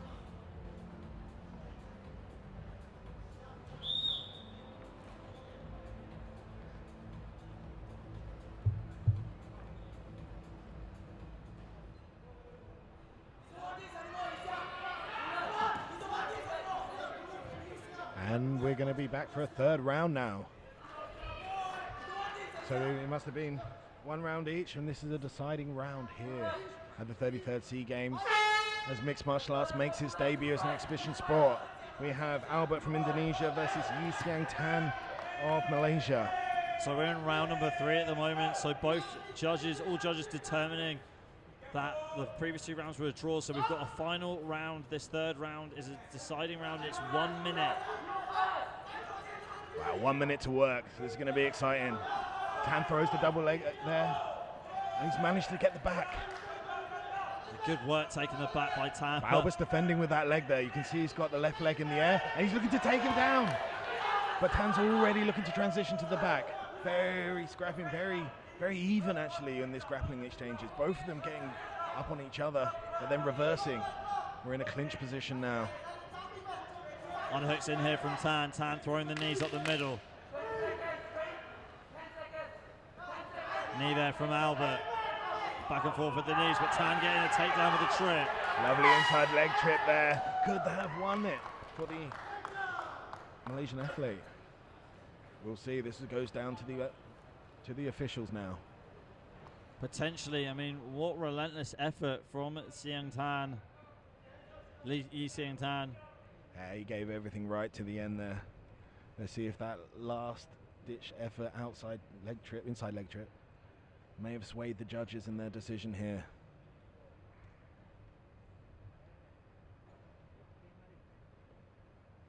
Take a look at the replays right now. So back and forth inside the clinch. And Yi Tan using that, taking a knee so that he could attempt to take down. See, that's the thing with the clinch. It's all about timing on your opponent. And sometimes it is just best just to wait for them to throw a knee so that they've got one of their legs like off balanced. Just take them down from there and we'll get a decision. The winner is red corner, Tan from Malaysia. There you go, Yi Tan getting the win.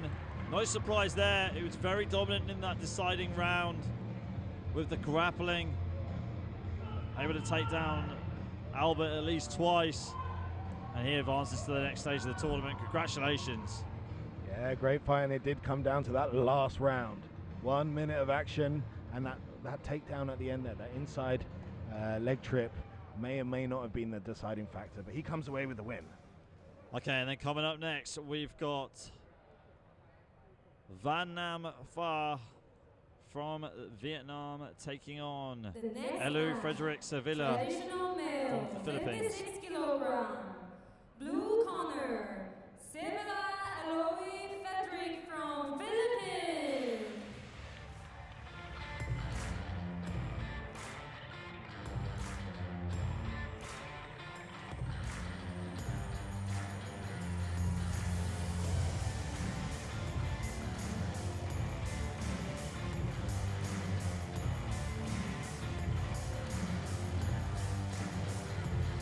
Red corner is 5'1"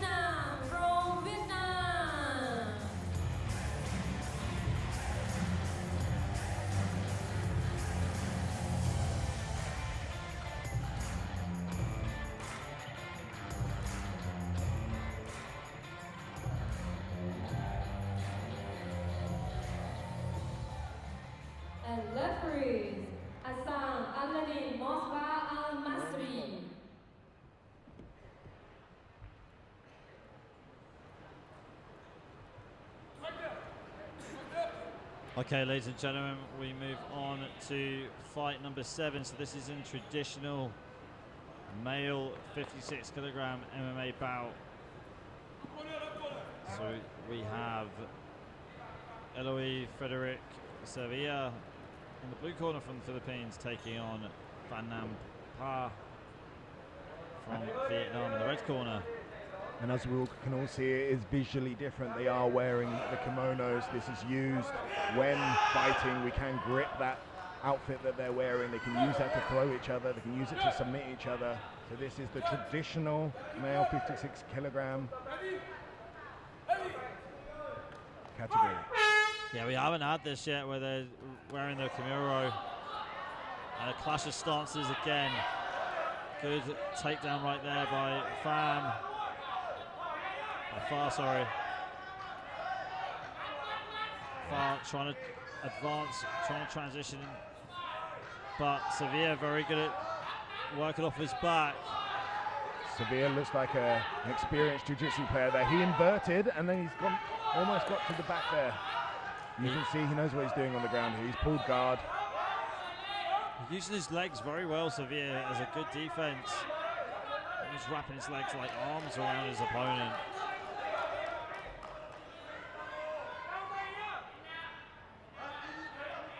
This is the downside of wearing the kimono, having to readjust the belts.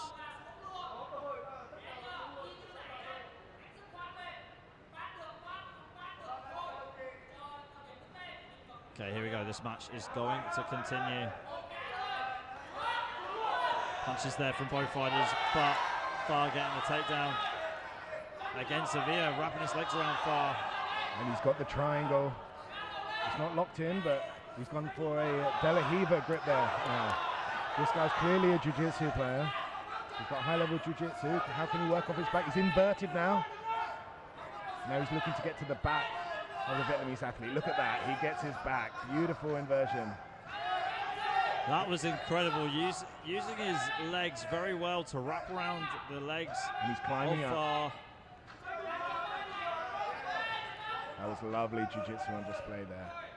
That inversion has got him to this position now where he is dominant. He's on the back, looking to finish. And Far's going to try and fight the hands, but the ground and pound has been established by Sevilla. Sevilla's just got to get that right arm wrapped around the chin of Far. He's looking for it.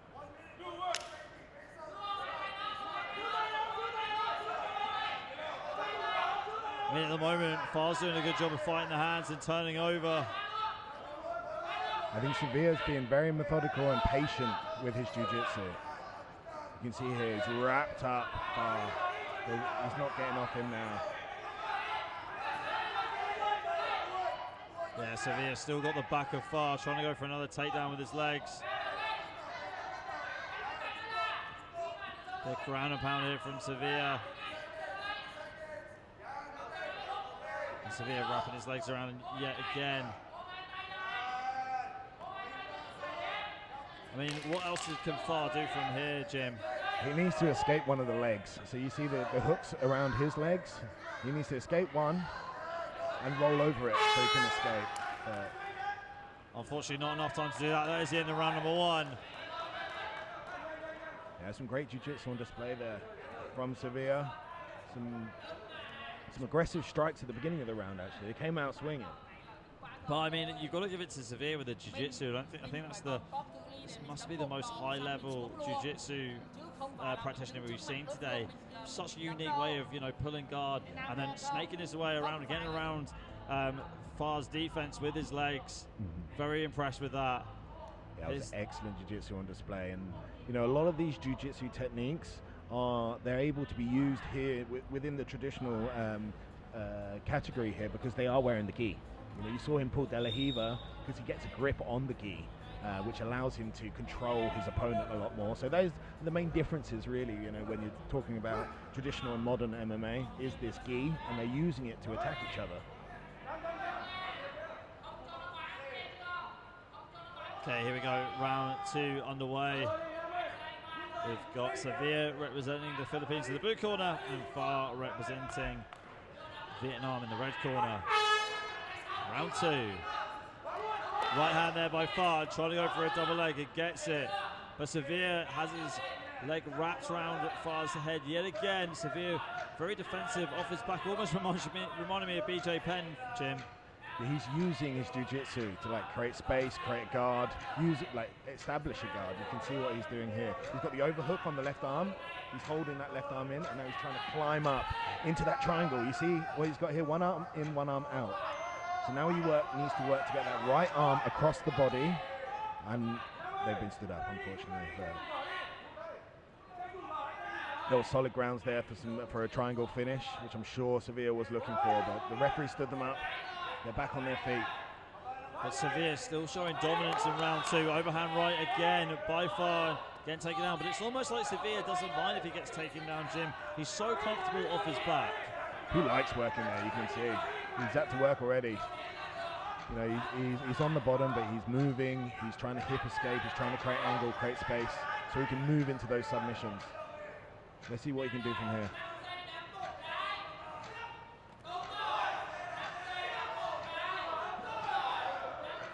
Ground and pound being used by Far as soon as he can position up. Severe being able to hold on to Far though. And the referee's got no choice but to put them back to their feet. Readjustment here of the Kimura by the referee. Second time he's had to adjust. Severe's Kimura. Looks like Far might need an adjustment as well. I mean, Far, I think he's being very bold, using his striking to get in and attempt to take down on Severe. Yeah, I mean, that big overhand right, he landed one there again. It's the same again. Throw the overhand right and then go for a double leg takedown, but Severe very comfortable off his back, using his legs almost like another set of arms.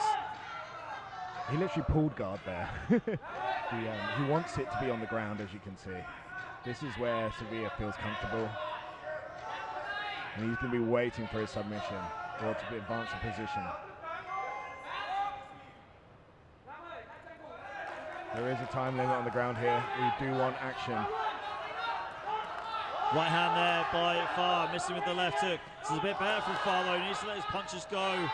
And he gets a takedown and establishes, looks like he's in side control. He is in side control right now. And is this a dangerous position for Severe based on what you've seen so far, Jim? This is a transitional position, right? Like very easily he could get mounted, very easily north-south, which are very dangerous positions. From the side control here, he's got to protect his left arm from that Kimura. But really, like, he needs to move to get out, as you can see. The round's over. His only way out there was to move. There was a strong finish from Far there in that round. Yeah, it was a strong finish from Far.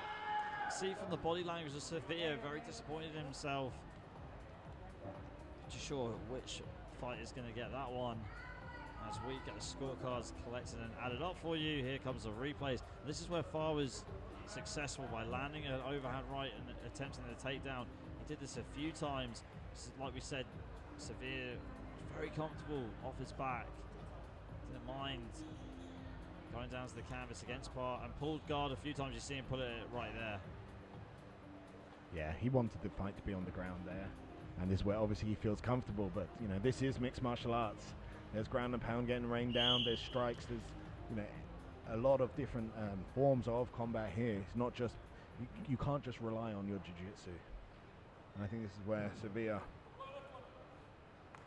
will find out his fate now and how this match has gone. The winner is red corner, 5-1 Vietnam. There you go. Van Nam Pha is the winner. I guess it was all those takedowns and overhand rights, Jim. Yeah, I think he just had more of a dynamic display of mixed martial arts. He had some great striking, overhand rights, was throwing the takedowns as well. He wasn't going out there pulling guard. For the mixed martial arts rule set, I think he really did perform to a good standard there and showed the referees why he should have won that fight. But a yellow card's been pulled out by the coach of the Philippines, protesting the decision. You can kind of see why he's protesting the decision, I mean, you saw Severe being, controlling the fight on the ground with his legs, with his jiu-jitsu. I'd say the only thing that separated them really was the stand-up, but we didn't get a lot of the stand-up in that fight. It was a grappling heavy fight. Agreed, but you know, I saw a far throw in the overhand right and the double legs. Maybe that just what did it with the judges. From a visual perspective, it looked like he was doing more. I mean, this is mixed martial arts. It's not jiu-jitsu. You can't go. I mean, going out there and pulling guard, to me, it's a very jiu-jitsu technique, right? In mixed martial arts, these referees are looking for certain criteria to score this fight. So that's where there may be confusion. That's where maybe the Filipino contingents think they did have an advantage in that fight, because you know, on the ground and the jiu-jitsu, it did look like there was control, but you know, this is mixed martial arts. It's the complete package. So let's see what they say. The yellow card has been raised.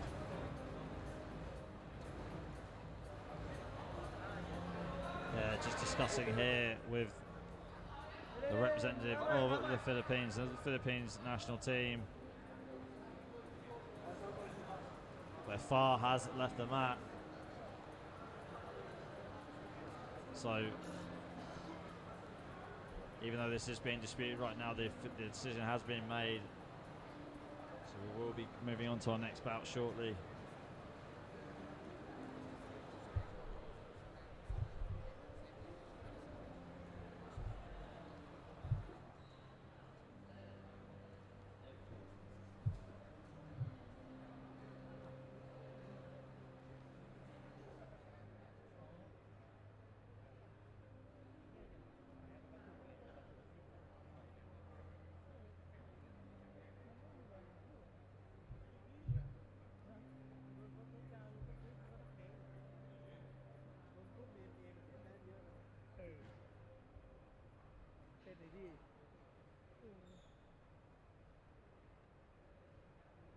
The next match, modern female 54 kilograms. Blue corner, Argentina, Philippines.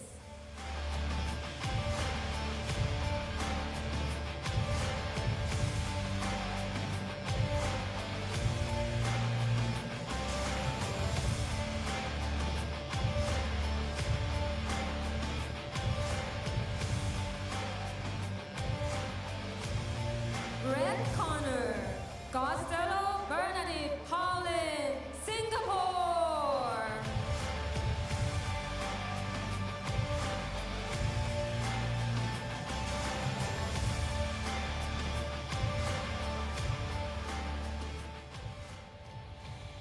Referees, Melissa Gabby. Okay, ladies and gentlemen, we move on to our next bout, which is in the modern female 54 kilogram division. We have Gina Aros taking on Bernadette Pauline Costello.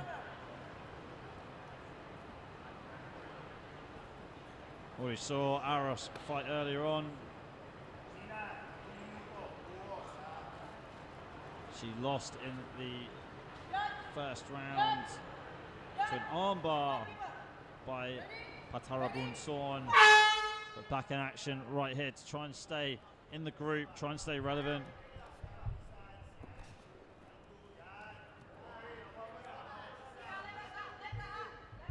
Both these two in the orthodox stance. Costello in the red corner representing Singapore, and Aros in the blue corner representing the Philippines. A lovely right hand there by Aros. They've got a clinching situation here. What a lovely judo throw there.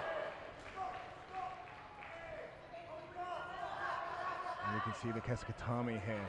The arm is being locked in by the legs.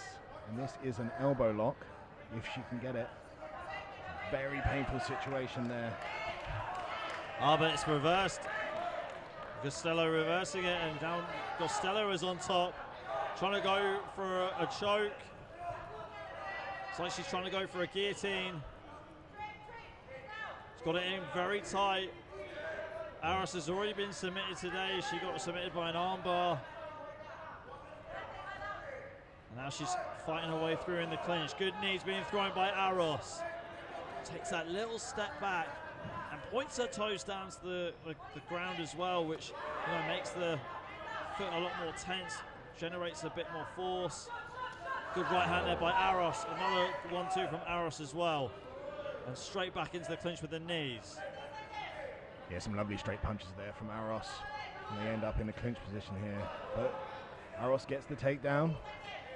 Little foot sweep there. She's on top in half guard now. Half guard, but Costello trying to push out of this position. Costello's got that knee shield across the body there. That's keeping the distance. And allowing her to stand up like that. And they're back on the feet. Costello goes in for the double leg. Beautiful. And ends up on top. Yeah, Costello ended up in guards. Aros trying to hip escape and wriggle her way out, but Costello has her in a good position, just raining down on the punches to the side of Aros with the ground and pound.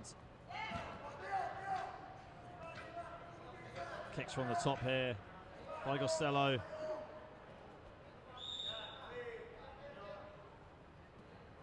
And official being told to move the athletes back up to the feet.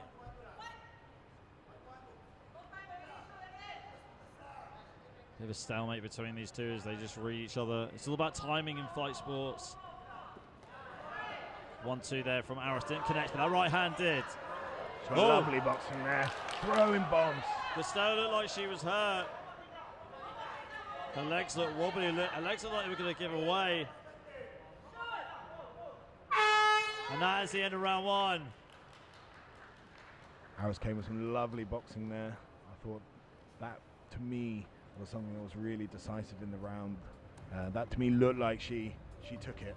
What do you think, Ali, on that round? Yeah, I agree. I think I was about to say a much better round for Aros, able to let her hands go. It looked like she had a lot more success compared to Costello. Costello was good on the ground, though. Very good on the ground. Costello shooting for the takedown.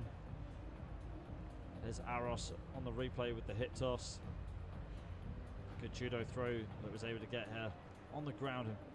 Not a bad position from the ground there. Straight knees in the clinch from Costello.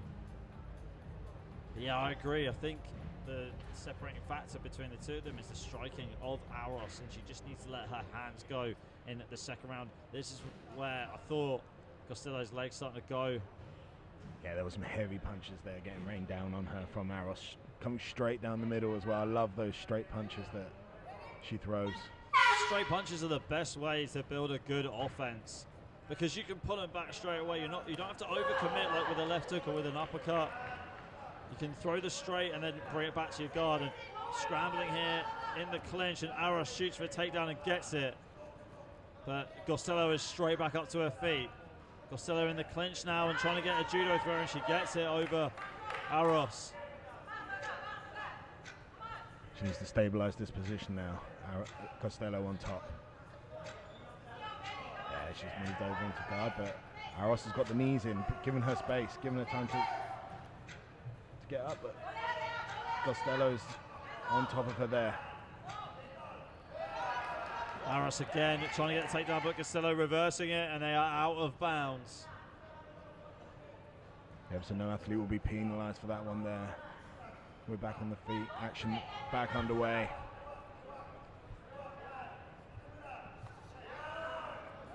Body kick there by Aros. Costello on the outside. Overhand right there by Aros. But Costello marching forward, trying to get inside the clinch, letting her knees go. This is good positioning here from Costello, just, letting her hips go back a bit so that she can generate more power with the knees. She's got good position with her hands. She's got her in a vice grip lock. Wedging her forehead into the neck of Aros, restricting the breathing and anchoring herself very well. It's a shame that she wasn't able to land some good knees, but that was good positioning from Costello. Yeah, they clinch up again, and Aros literally just throws Costello to the ground. Aros trying to work from guard, but Costello able to escape. The guard's not very tight from Aros, is it? Costello on the ground there's got that knee in the middle there. That gives space. That's the knee shield, they call it. And that is not allowing Aros to get the best ground and pound that she could. She's kind of trying to lean over a bit. which is it can be dangerous. She can lean into a triangle submission or an armbar. There's something to look out for. Referee stands these two up, too much time on the ground. Aros attempting a side kick, but Costello tried to grapple with her, and Aros at the time tried to take her down, but unfortunately she's ended up on her back, and Costello's in full mount, raining down the punches on Aros.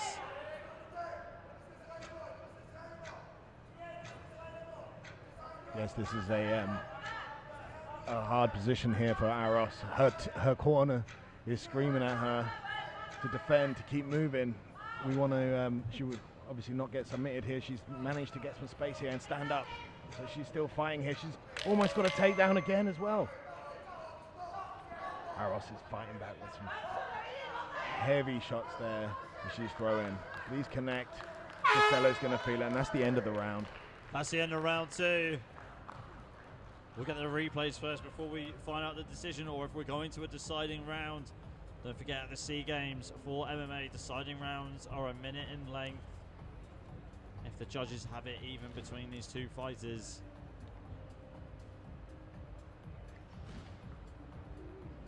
Take a look at the replays right here. There's Aros shooting for a takedown, slamming Costello into the canvas, into the mat.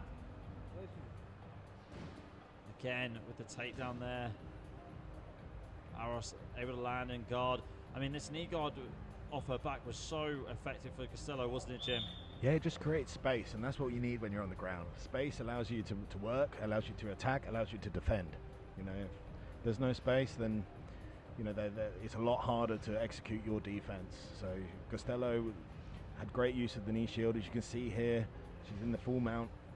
She's raining down some ground and pound. Jim, if you, on your unofficial scorecard, if you had to give it to someone right now, based on what you've just seen, who are you giving it to and why? Or are we going to an extra round? I believe an extra round, but if I had to say one, it would be the Filipino athlete. Those straight punches down the middle, aggressive, they connected. To me, that showed damage and a domination. See what the judges say. We have a winner.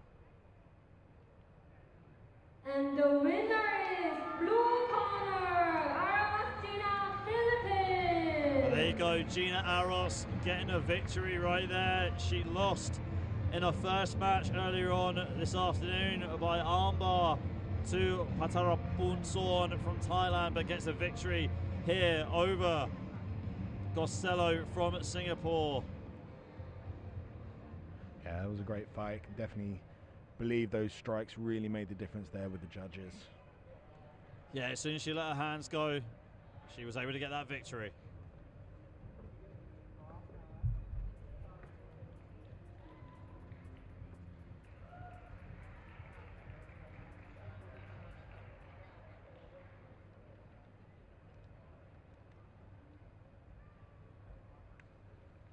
The next match, modern female, 54 kilograms, blue corner, NagmwongWan, Indonesia.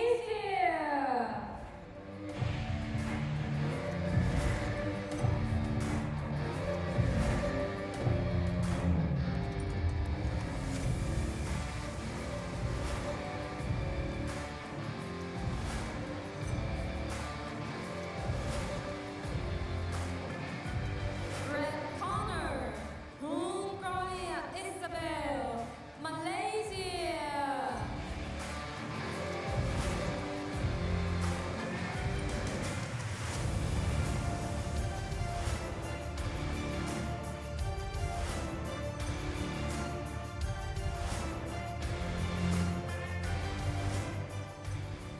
And referees, Pratiti Nakakar.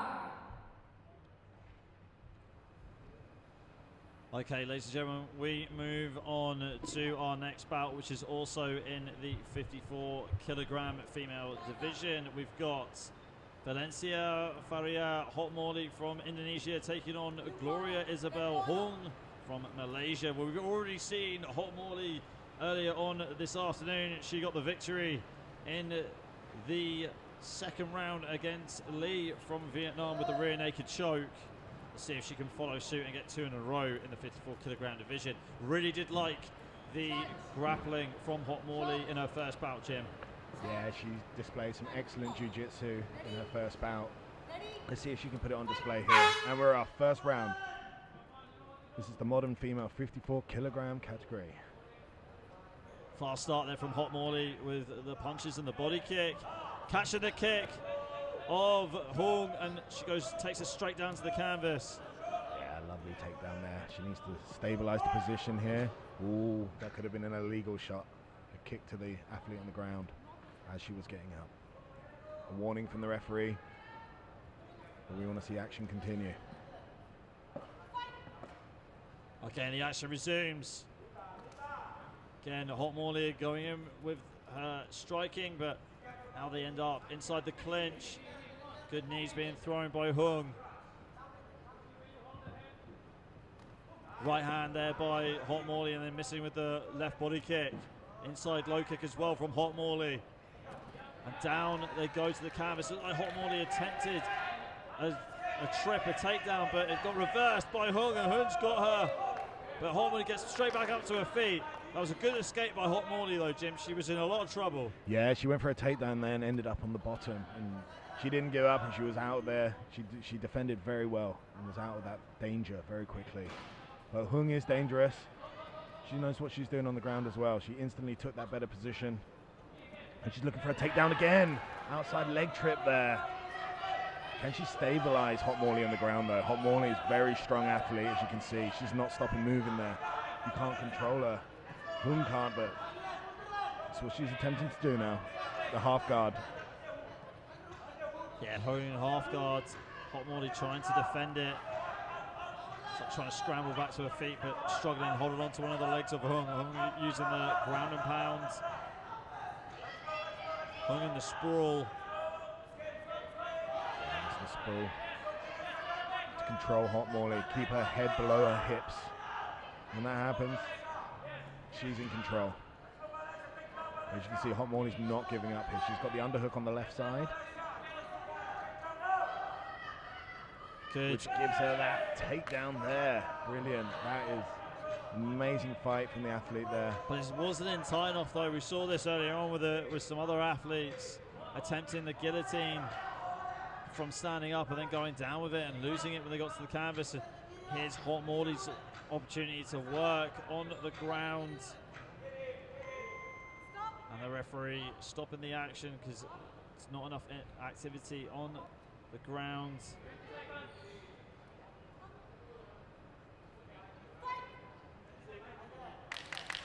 Not much left in this first round.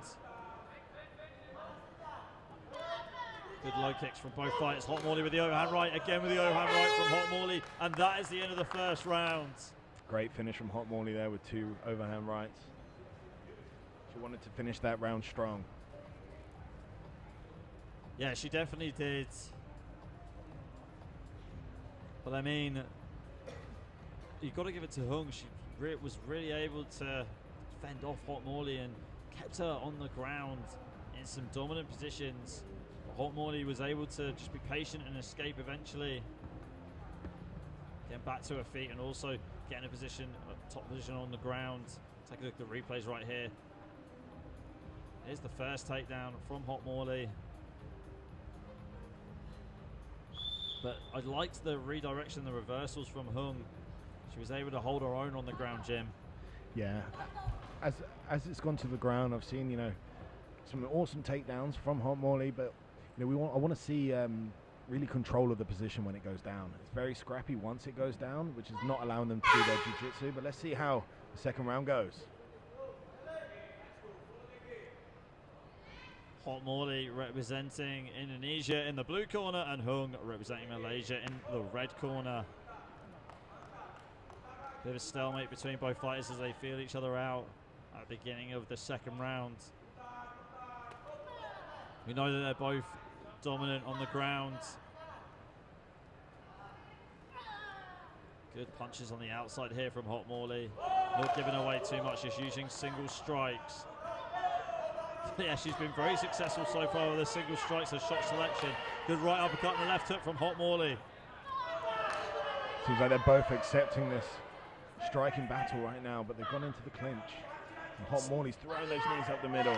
Yeah, the reason why she's getting more power from these knees is she takes a little step back. You take a little step back, you let your hips go backwards more. And Hot Morley has got the back. She's trying to attempt a rear naked choke. The hooks are in there, so she's got her position. She's stabilized, now she needs to look for the finish. Can she get the stoppage from here though, Jim, or does she need to completely like turn Hung over and almost like have her back on the canvas? She can get it from here, but it's very difficult. She needs to stretch out Hung, not let her, you know, tripod up basically.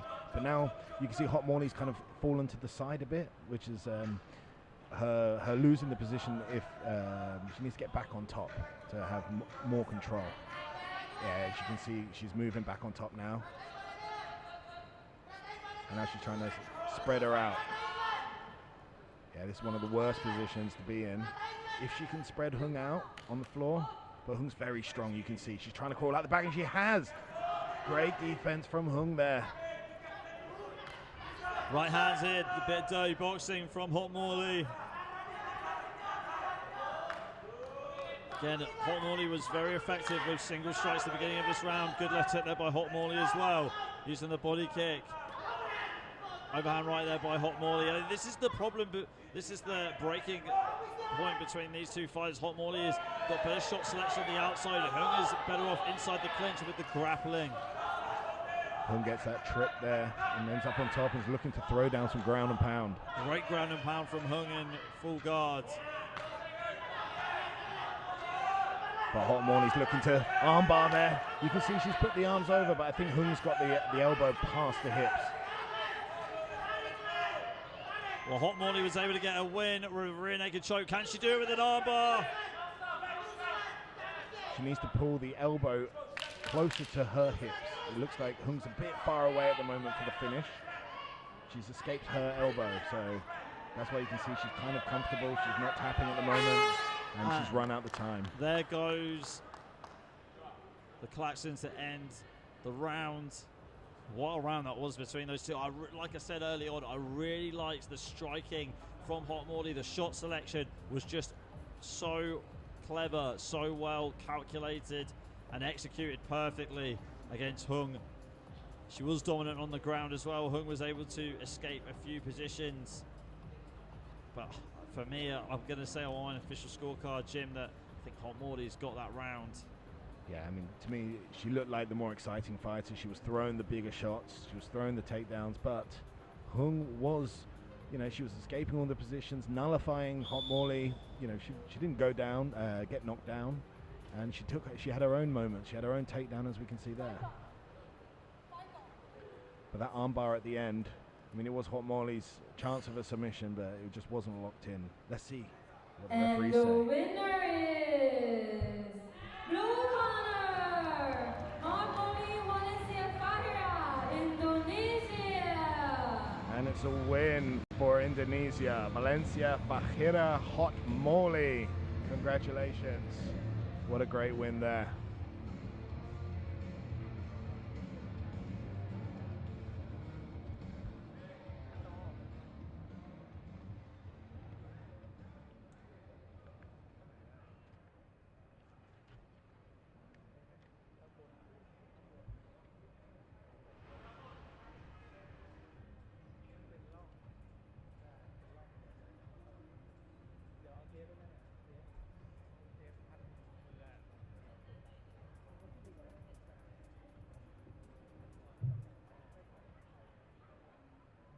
The next match, modern male, 60 kilograms, blue corner, Alfiandi, Indonesia.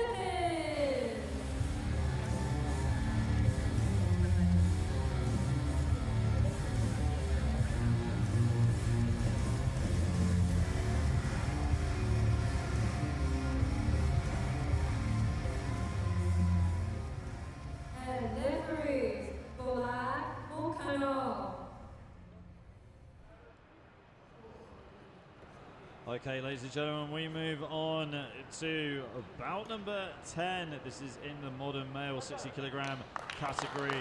We got Ali Fiandi back here representing Indonesia in the blue corner, and Denzel John Alipio representing the Philippines in the red corner. My name is Ali McConey. I'm joined by Big Jim, the founder of OG Fightwear, in the commentary box, live the 33rd SEA Games right here in Bangkok, Thailand. And what a pleasure it is to be here for this modern male 60 kilogram bout between the Philippines and Indonesia. Alfiandi in blue and Denzel John in the red. Yeah, we saw Ali Fiandi get a win earlier on this afternoon on points against Mohamed Fai from Singapore. To see if he can follow that same streak against Alipio. Yeah, please. Feeling out process.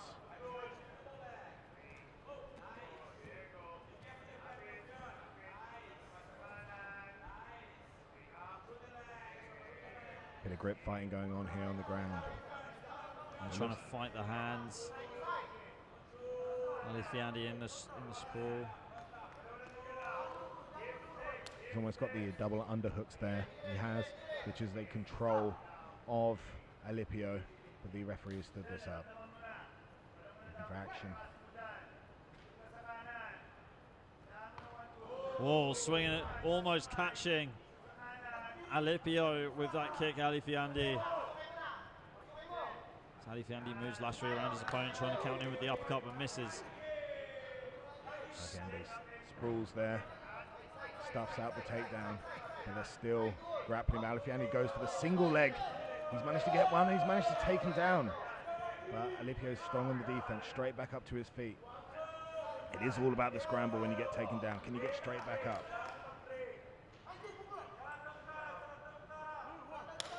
Alfiandi now has a side control on Alipio. But Alipio moving his body very well to get out, trying to get out of that position.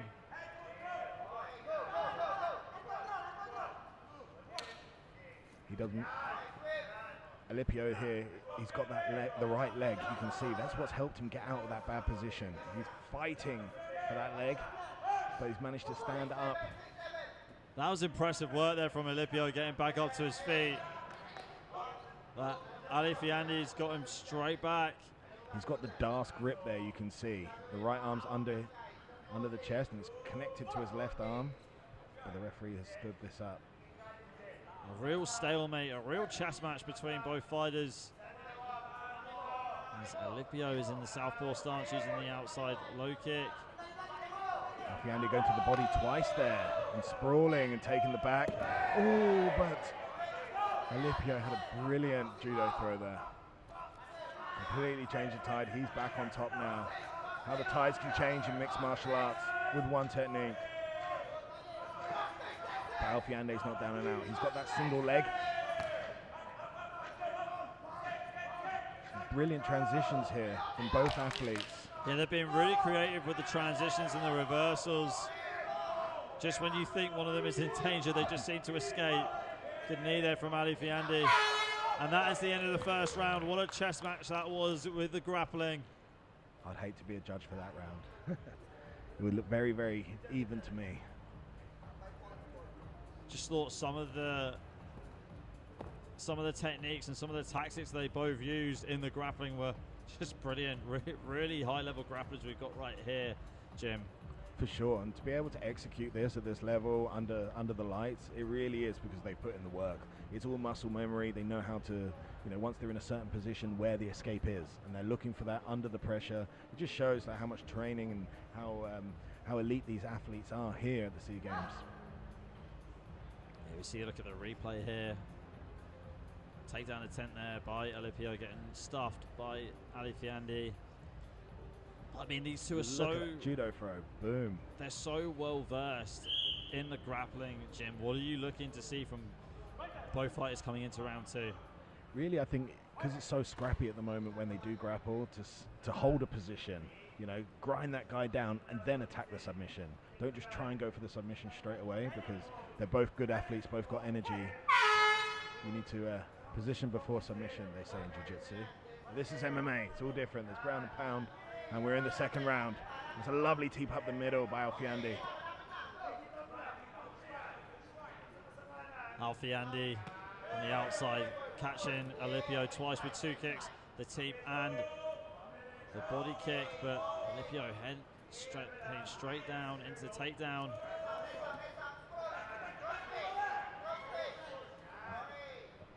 Grueling grappling contest though. This takes out the energy from you. Sapping the energy from each other.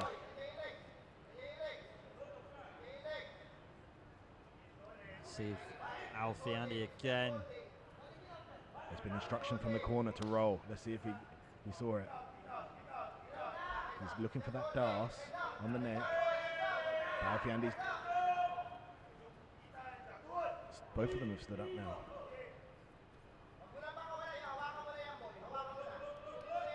Alfiandi has got Alipio in a good position right here. Alipio, what does Alipio need to do here, Jim, to try and get back to his feet?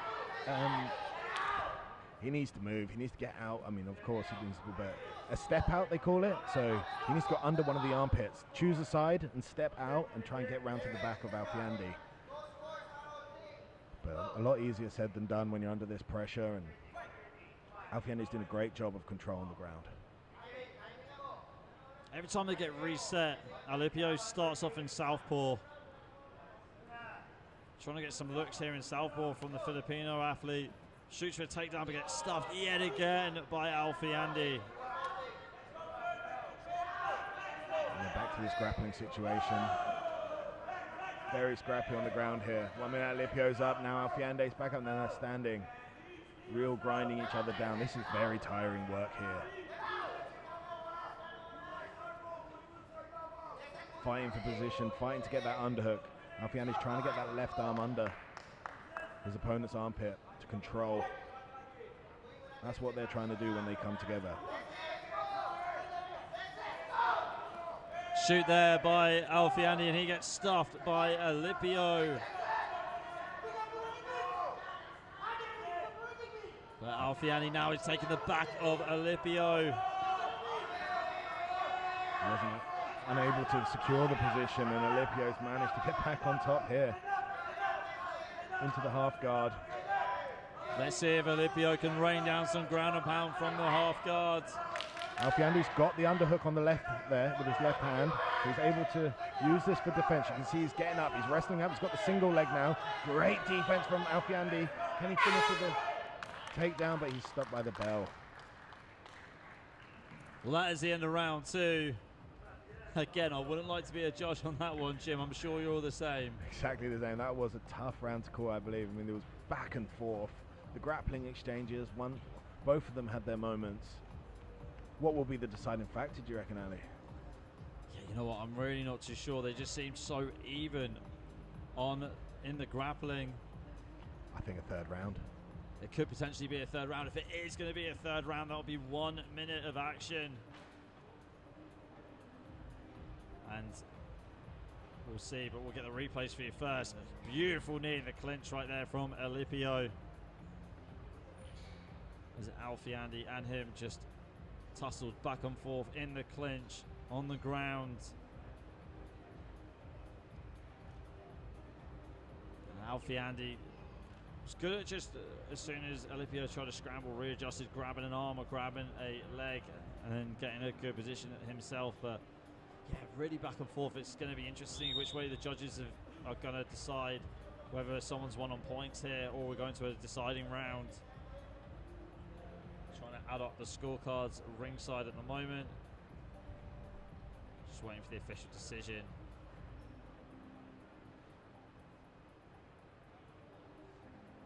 Alfiandi representing Indonesia in the blue corner. And Alipio representing the Philippines in the red corner, so we will have a And decision. the winner is blue corner.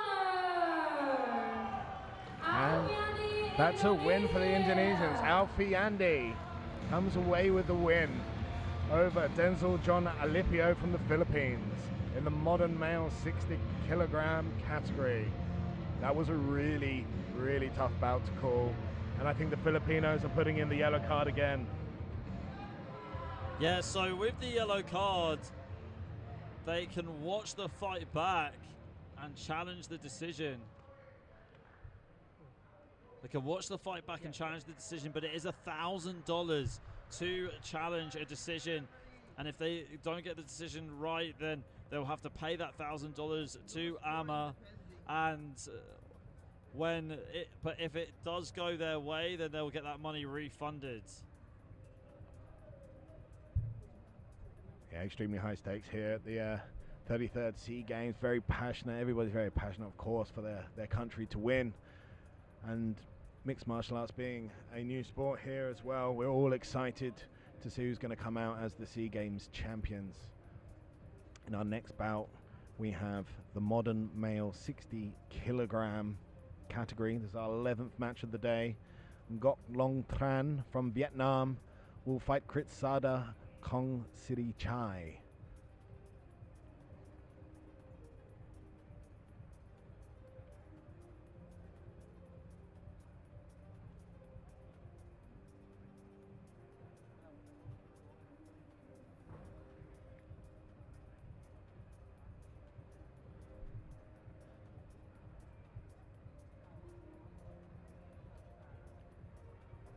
Ali, I must say it's amazing to see the evolution of MMA Modern male, 60 here in kilograms. Thailand. Blue corner, Kong Si Chai, Kritsada, Thailand. And we have our hometown athlete coming out here, Kritsada Kong Siri Chai.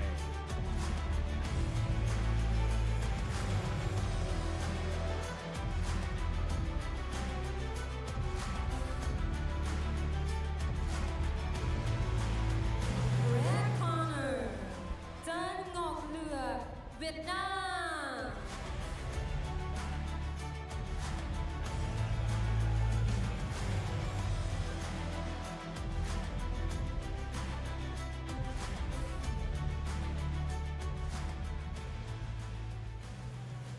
And referees, Bolan Mukkanor. Okay, ladies and gentlemen, we swiftly move on to fight number 11 in the modern male 60 kilogram division. We've got Kritsada Gong Sirichai taking on Ngoc Lua Jan from Vietnam. Sorry, Kritsada's from Thailand. Fought earlier on this afternoon. Was able to win on points against Chai from Malaysia. It's an experienced veteran here. Kritsada Gong Sirichai. He's won 2 silver medals and a 1 bronze medal in the SEA Games from Nakhon Si Thammarat in the south of Thailand. He also has 15 pro MMA bouts under his belt. And this is Chan's first bout of the afternoon. So we saw Gong Si Chai get hit a few times in his previous bout and compromised, but was able to sort of win with his grappling, with his wrestling. See if he could do that against Chan. And Chan very sharp with the body kicks. Great left hook by Chan. Yeah, Kong Siri Chai, a great grappler, but he's standing with Chan right now. He's throwing hands with him. The crowd here is making a loud noise for their hometown athlete, but the Vietnamese also have a great contingent here. An overhand right from Kong Siri Chai there makes a statement. Gong Si Chai just looks a bit apprehensive, not too keen to engage. Trying to read and wait for his opponent, trying to time him. He doesn't want to be in a war. I mean, like you said earlier, he did get hurt in his first bout. Good wrap up here with the underhooks. And there's his trick there from Gong Si Chai. Crowd going wild. Lovely takedown by Kong Siri Chai straight into the Kesikatami. A lot of pressure in there on that head. He's looking for that headlock. That headlock looks tight. This tight, keeps turning. As you can see, keeps trying to turn the corner. That's tightening the grip around the neck. Well, Chan looks like he is struggling to escape. And Gong Si Chai tries to pass to full mount, the top mount, but doesn't get it.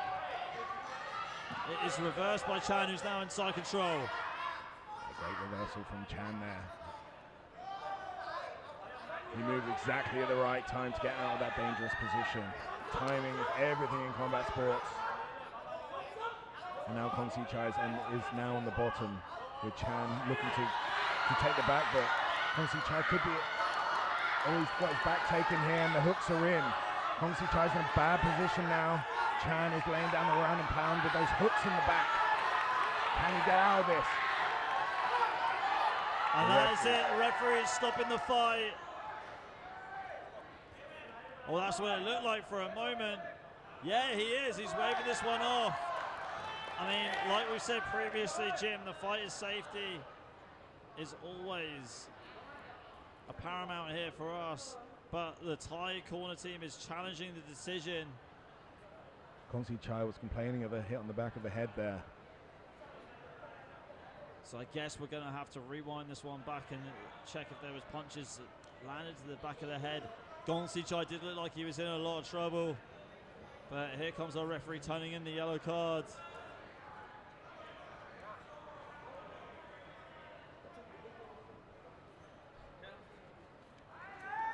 You can see the corner of Chan getting the athlete ready just in case they have the fight on. Crowd going wild though. Oh, what an atmosphere in here. Really has come alive. Lots of drama here at the 33rd SEA Games right here at Bangkok, Thailand. Myself, Ali McConey here with Big Jim, the founder of OG Fightwear. The atmosphere is electric here, Ali. Thailand versus Vietnam. We've gone to the technical referee's decision to see what's happening here. The Thai team has pulled out the yellow card. And there is an official review going on right now. Was there an illegal hit to the back of the head or not? This is what we'll find out.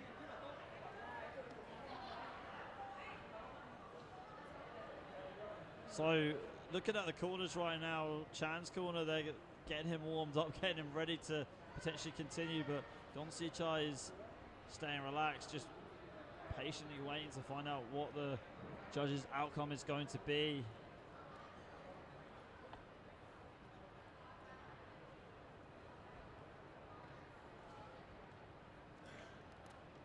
Don't forget, guys, the SEA Games have just started, and Thailand is already on top at the moment, winning 1 gold medal. Indonesia has a silver medal, and the Philippines has a bronze medal. So the idea of these SEA Games right now, that these are almost like exhibition fights, getting MMA out there and trying to make sure that we get a lot of fighters compete, a lot of countries competing for when the SEA Games takes place in Malaysia in 2 years' time. Yes, it is an exhibition sport in Thailand. This is the first time, it's its debut for mixed martial arts here, which is absolutely monumental. It's history for mixed martial arts being presented here at the SEA Games. But this is really exciting because let's go back to the replay here. You can see this for sure. Yeah, there's the punches to the back of the head. That's what the Thai team are complaining about. That was what the yellow card was for. And that is on the replay in the stadium too. So this is what the crowd are going ballistic for at the moment. They're saying that that was a foul from Vietnam. And it really is. You can clearly see that the punches are going to the back of the head. But I can understand why the referee just stepped in there, Jim. I mean, Kong Si Chai wasn't defending them. Yeah, I can understand that. But if you're striking on the back of the head, we don't know how that feels. It could have been, it's an illegal strike for a reason. You're not supposed to punch people there. So maybe he was under the pretense that the referee would help him. But let's see how the technical officials have seen that replay and how this fight plays out. It was an exciting fight, wasn't it, Ali? Yeah, it was. Be a shame if it does have to end like that. It does look like those punches were to the back of the head. So for me, at least, it was a valid challenge by Thailand. Let's see if they're going to get it successfully. Officials are still talking ringside. One of the judges has to come over from his table to talk to the officials.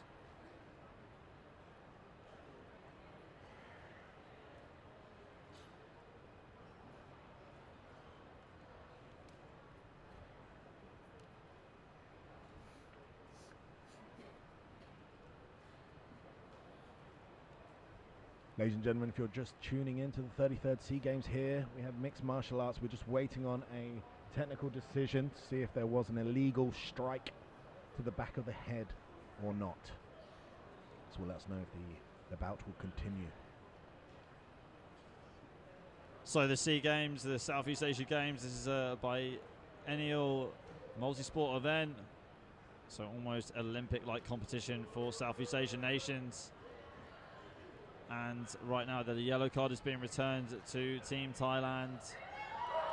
And looks like that challenge has been awarded, so the bout is going to continue. Let's see if Gon Sichai can get back into this fight.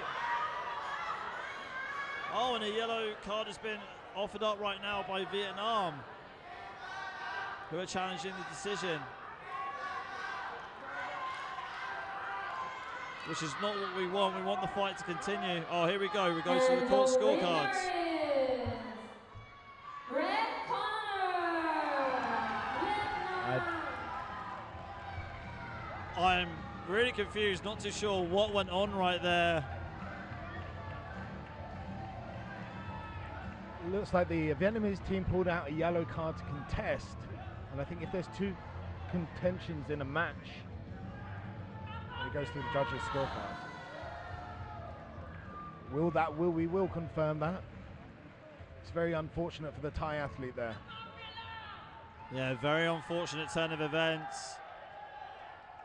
But one person is happy, and that is Chan, who's just done a victory lap around the mat. But we will move on to our next bout very shortly. Don't go anywhere.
Okay, ladies and gentlemen, if you're still with us, they are disputing the decision that was just given out for the previous bout. We've got all of the officials here ringside, all the representatives from both countries ringside as well, from Vietnam and from Thailand. So there might be a bit of a delay for our next bout.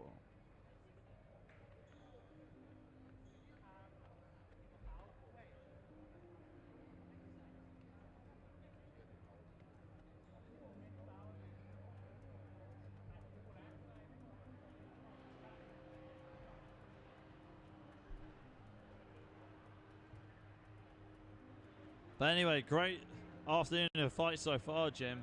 Really enjoyed them so far. Yeah, 11 fights we've had, moving on to the 12th.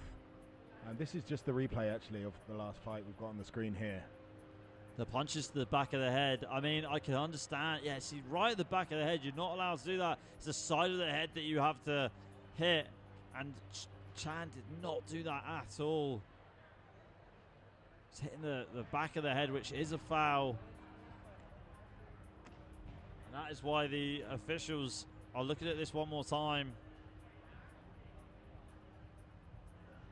Yeah, there's some real debate going on here. I mean, it was confirmed that this was a strike to the back of the head.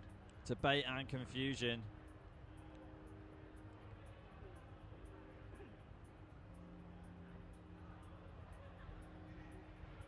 Yeah, I'm surprised that that decision went that way. I won't be surprised if it gets overturned though. No, I believe it was a strike to the back of the head. They said that they would continue the bout, and then the Vietnamese team raised a yellow card. So I believe that is why it stopped. But we will get back to you on that to confirm.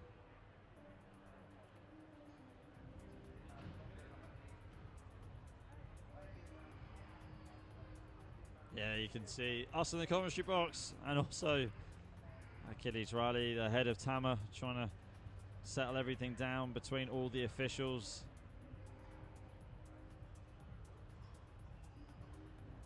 I mean, it's for sure something to contest. These athletes put so much in to even just being here today. I know the Thailand team have been in camp for 3 months, training twice a day. You know, it's and I'm sure the Vietnamese team are doing exactly the same. So, you know, it is really worth contesting these decisions for the athlete, if anything. As you know, there's so much put into this. This is at the higher level. These decisions need to be discussed properly with the right technical team. So please do be patient with us if you're watching on the stream here as we go through this technical discussion from the previous bout.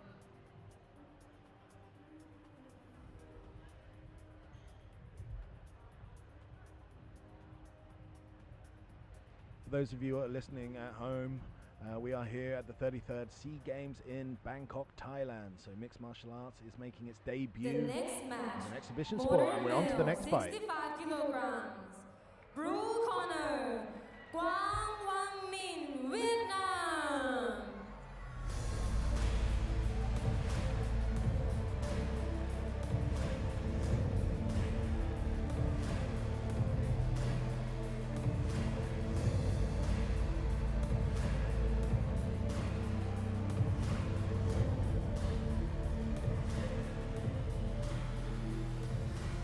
Red corner, Nonthaburi, Thailand.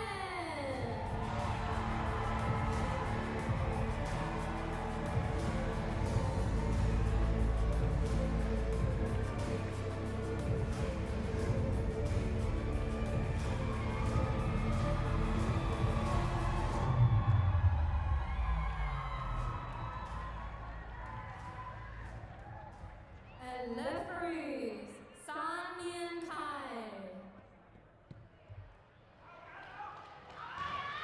Okay, ladies and gentlemen, we move on to our next bout in the modern male 65 kilogram category.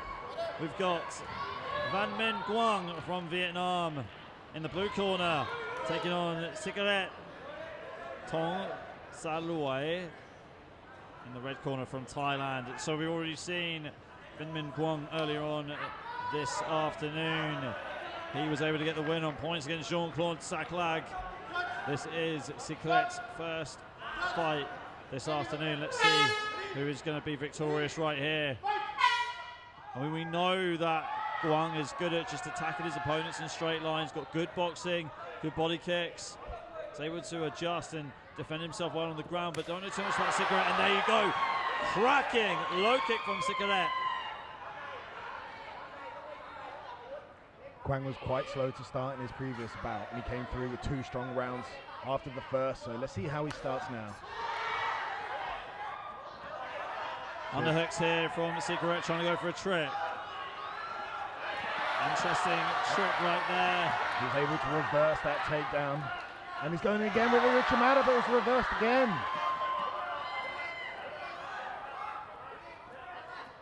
A real scramble here between the two. Quang's got the back of Cigarette, trying to get a takedown, but gets thrown out of bounds. Oh, that's a first out of bounds for Cigarette, so 2 more of those. And it looks like the corner of Quang is saying to him to push him out of bounds as quickly as he possibly can. Quang also has some damage to his right cheek from the previous bout against Jean-Claude Saclag. He's getting a lot of success there with that low kick, Cigarette. But they're back into the grappling exchange, and Quang just looks like a bit of a stronger athlete, but Cigarette manages to reverse that position and come out on top.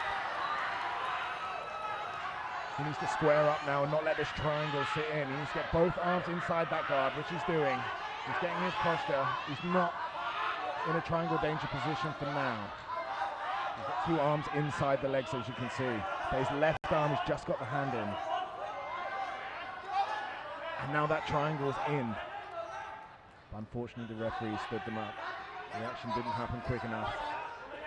Quang shaking his arms out. Seems like he's waking up. Notoriously stronger in the later rounds, Quang. Right hand and left hook there by Cigarette. Cigarette missed with the left hook. They're trying to get a takedown, but Guan putting all his body weight on top of him, subduing him and taking him down into half guard. Siraket needs to get moving. He's on the bottom here, he needs to get onto his side. He's gone to the wrong side there. That was an easy pass for Guan to get into full mount. And all he's got to do is just posture up right here and start raining the punches down, which he does. Siraket defends well, and he managed to get back on top. Needs to square up now, his posture. Not to let Kwang get the back again. Kwang's trying to get round again, and he successfully does. He manages to get the hooks in, and he's looking for the rear naked choke here. He's managed to get one arm under. He's squeezing back. It seems like it's on the chin. It's not fully under. And Siraket survives to the buzzer. Yeah, Sikaret able to survive. That is the end of round number 1. There's a lot of hype around Sikaret. A great crowd here cheering him on at the beginning of the fight. Guan is showing that he's a good fighter when he's fighting away from home against the home crowd. Yeah, what did you make of that round, Jim? Take us through these replays. I think Kwang came through with some really strong grappling here. You can see that, there was a lot of reversals in the grappling. When one went down, the next, the other athlete came on top very quickly. They were always looking what's the next position. I thought Kwang had a bit of a better round there. He showed dominance. He showed his strength.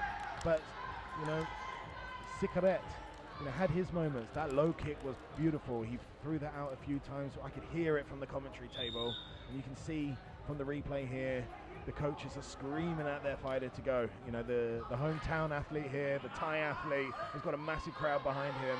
They're all screaming here. Let's see how round 2 plays out. The referee's just taking a look on Kwang's cheek. This is a cut he sustained in the first fight of today he had. Yeah, if the cut gets a lot worse, if it starts to bleed a lot, then the referee has no choice but to stop the action. But it's not that deep, it's not that bad. It's almost a bruise, I think, but could turn into a cut. If Sikaret targets that, that should be a bullseye for him. Here we go, round 2. Sikaret started the first round very well with low kicks. Let's see if we can see more of those. Overhand right there by Sikaret. Seems like deja vu right there, Jim. Yeah. Pretty much similar to the first round there. The grappling exchange and Kwang establishing his strength, but now he's looking for that Kimura grip on the arm. You see, he's got him on his side. He can finish this if he got the grip, but he's decided to go down to the side control with that left knee on belly there. Applying the pressure down onto his stomach, allowing him to control Sikaret on the floor. And now he moves into full mount. So it's one of the worst positions for Sikaret now. He needs to get out of here. It's either use his hips to bump Kwang off him, or get onto his side, or get into a half guard. He needs to get out of this position, otherwise the referee is going to stop it here. Kwang is raining down, ground and pound. Wow, big punches coming in here from Kwang. Sikaret doesn't look like he can take too much of this. Just turning over to his side, but Kwang using the punches again. And that is it, the referee is stopping it right there. Sikaret, furious that he got stopped that way, punching the canvas. But that was an impressive ground and pound finish from Kwang. Yeah, that was real dominance, and you could just see his control over Sikaret.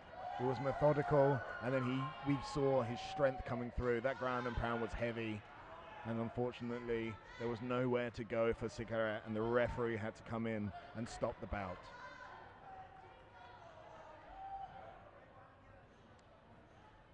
That's Kwang's second win. And the winner is blue corner, NagmwongWan Vietnam. And we'll be seeing Kwang in the finals tomorrow. Congratulations, Van Minh Kwang from Vietnam.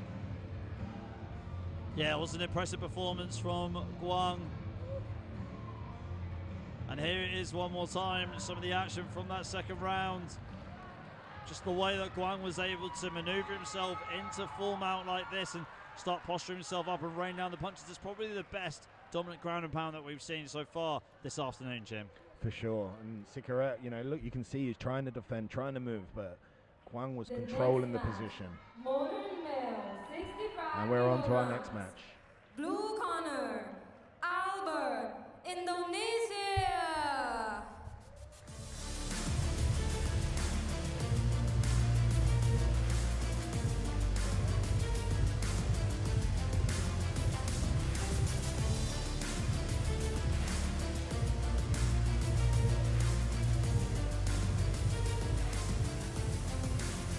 Red corner, Bin Muhammad Faisal, Singapore.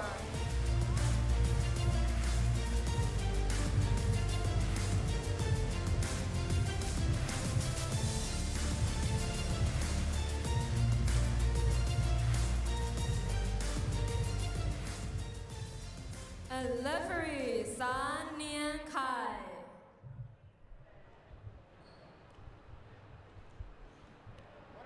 Okay, ladies and gentlemen, we swiftly move on to our next bout, which is also in the modern male 65 kilogram division. This is Indonesia taking on Singapore. We've got Albert representing Indonesia in the blue corner, and we've got Bin Mohammed Faisal Mohammed Fatis from Singapore in the red corner. So these two have already fought already today. So Albert losing on points to Chan.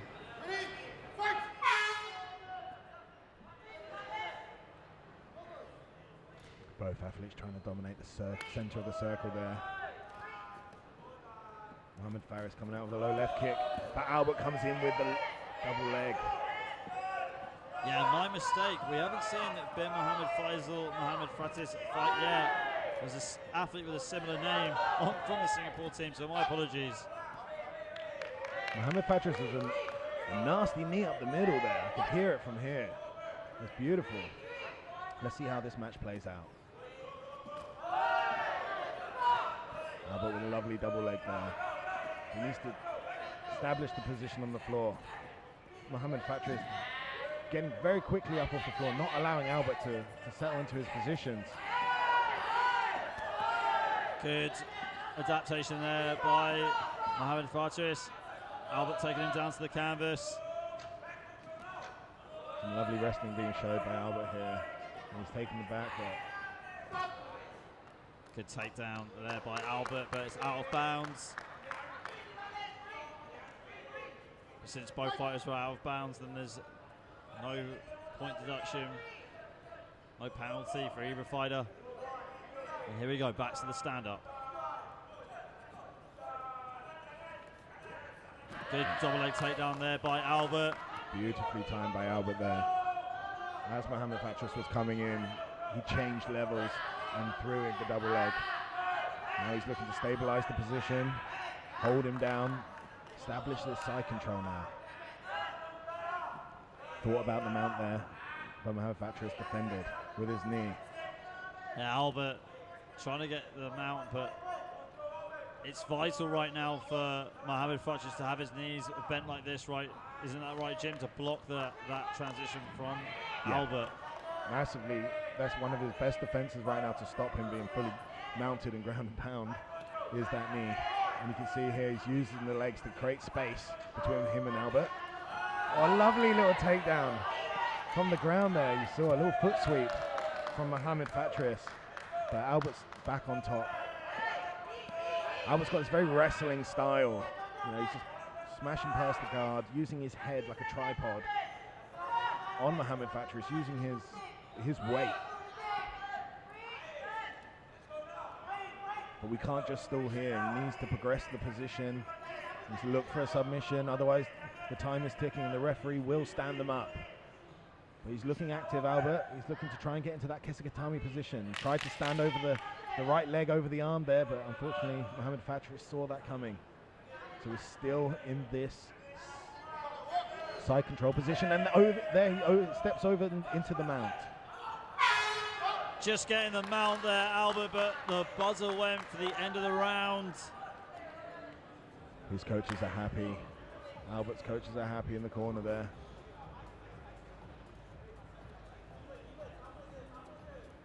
But both athletes had their moments in that round, I must say, Ali.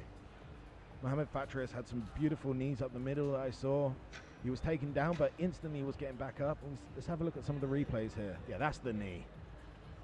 I heard that from the commentary table. Yeah, we've had some good straight knees being set up today in a lot of matchups inside the clinch. It's a beautiful little takedown here. Look at that foot sweep. Wow, haven't seen one of those in a while. Yeah, great creativity there by Mohamed Fatris. But I do think Albert had the better hand there. I mean, he looks the stronger physique. He looks like, you know, when they're grappling, he's ending up on top, being able to control the smaller Mohamed Fatris. But let's not put Mohamed Fatris out. He's got you know, some good fight in him, some good striking, and his corner looked very confident as well. They're sending him out there. Referee has come over to get some tape by the looks of things.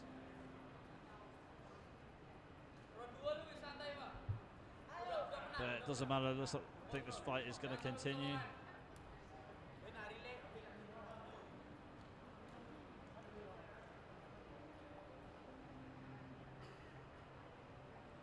Oh, that's because there's a tear in the mat where the referee is standing, so he's demanded for some tape before we can continue.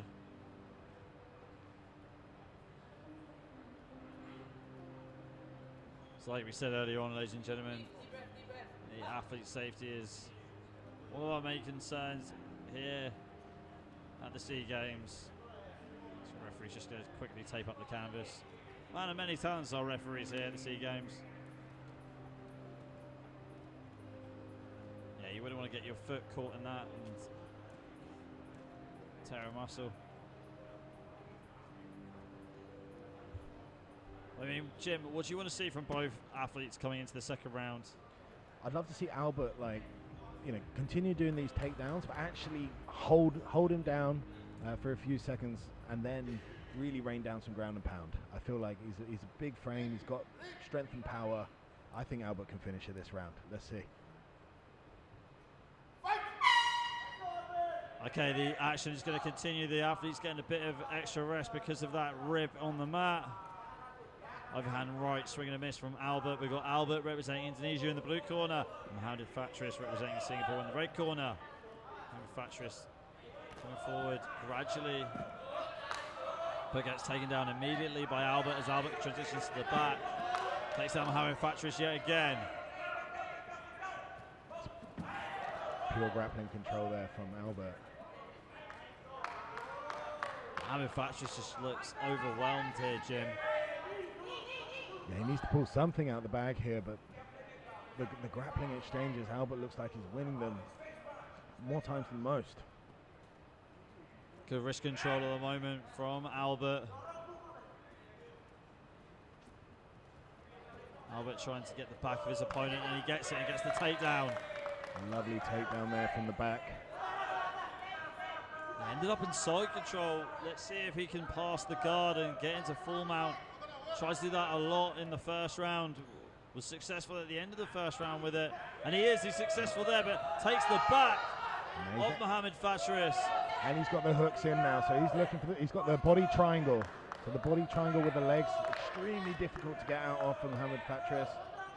And now Albert can look to secure a submission. He's working ground and pound on the head there, but he's waiting for Mohamed Fatris to lift his neck up so he can get that rear naked choke in.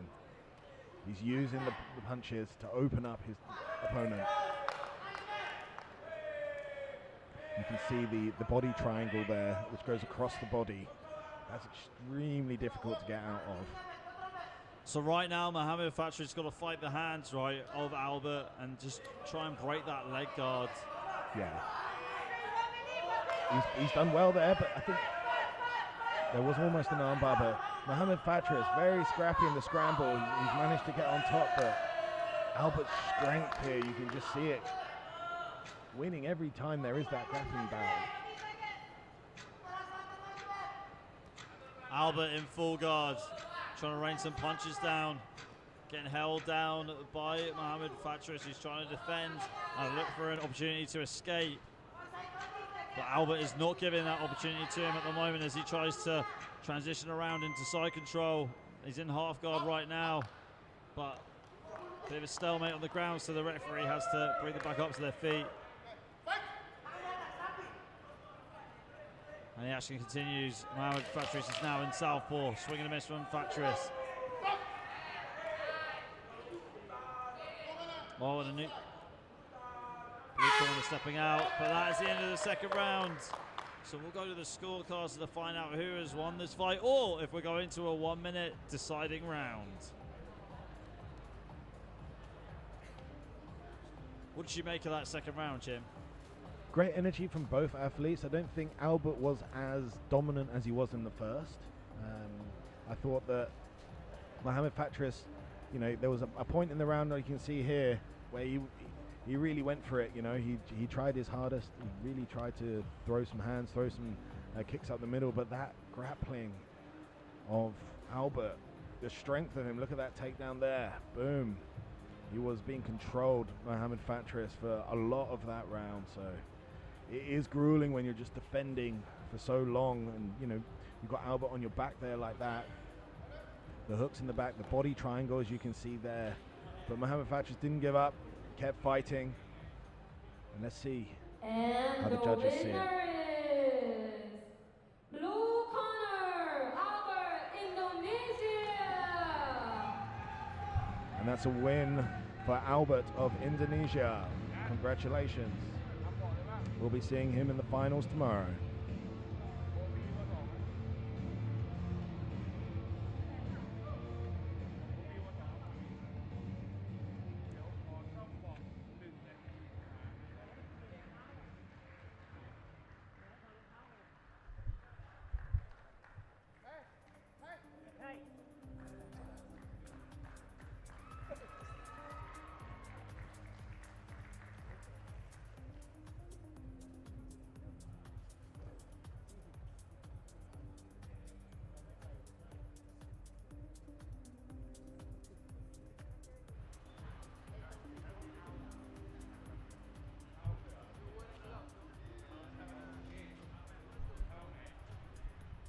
There was that lovely knee up the middle there from Mohamed Fatris. The body kick there, but Albert was always one step ahead. You can see he was already thinking about the takedown as soon as he saw that kick coming in from Mohamed Fatris.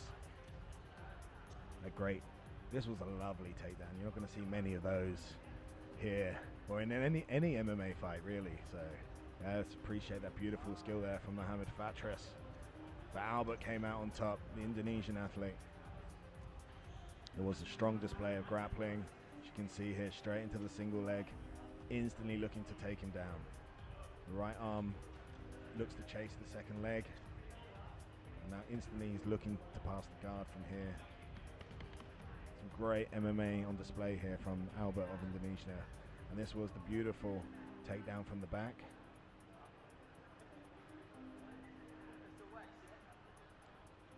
Great to see such success from the Indonesian athletes. I myself have been around amateur MMA for the past 4 years and have obviously seen a lot of work being done by the Indonesians. Pertachami, a great federation there. They put on the amazing world championships. And you can see the results. The Indonesian athletes are doing amazing here at the SEA Games. Blue corner, And we're on to the next fight. Eloy Frederick, Philippines.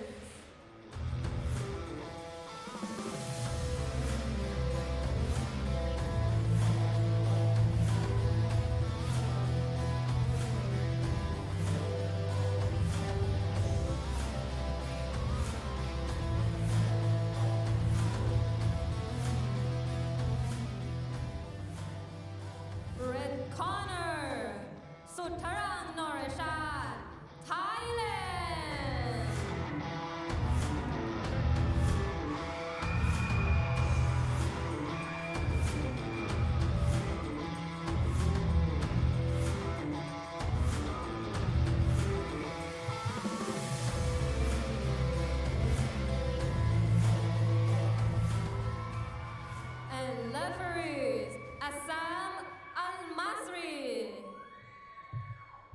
Okay, ladies and gentlemen, we move on to match number 14 in the traditional male 56 kilogram division. We've got Louis Frederick Sevilla from the Philippines in the blue corner, taking on Norachat Sutarang from Thailand in the red corner. So don't forget, Sevilla, a very good grappling practitioner, very good jiu-jitsu practitioner, lost his previous bout and his team did challenge that decision.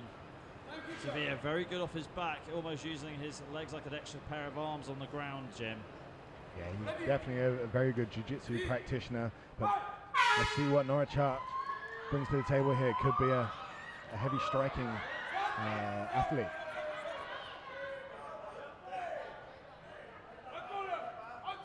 We've had an out of bounds very early here in the bout, but Sutarang, the Thai athlete,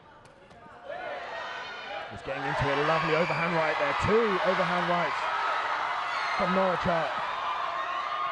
Yeah, Norachat really clocking Sevilla early on with these overhand rights. And left hook and Sevilla goes down.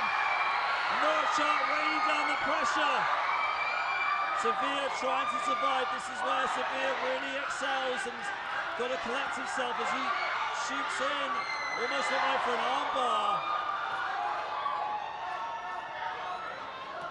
And Norachat getting told off for stomping. But there's a lovely display of the left hook there from Norachat. Sevilla definitely knew about that. Yeah, the crowd are letting him know about it too. Getting behind every single strike. Norachat's looking clinical in his strikes. Norachat with the left hook again.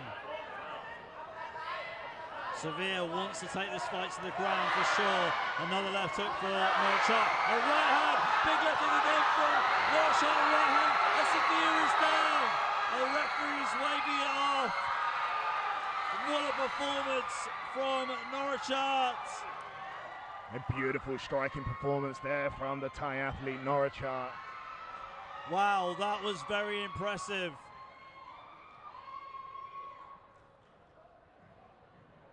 And Sevilla is slowly getting back to his feet.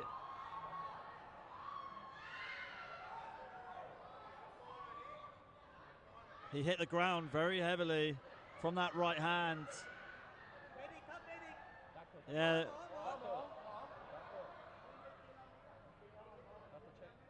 It's like Sevilla's in a pretty bad way. He's going to get tended to by our medics here at Matt's side. That was a super quick way of getting that fight done. There's the left hook that dropped him. Was the first one that dropped him. And Sevilla trying to just go to work on the ground but not able to muscle anything up. And here comes the finish. The right hand straight through the guard over the top. It's a key power punch in most striking sports. The right hand followed by the left hook. And Sevilla looked like he was out on his feet and went down to the canvas. Hitting his head quite heavy on the mat. So that's why he's being tended to by the doctors right now. A very impressive victory for Norachat Sutarang.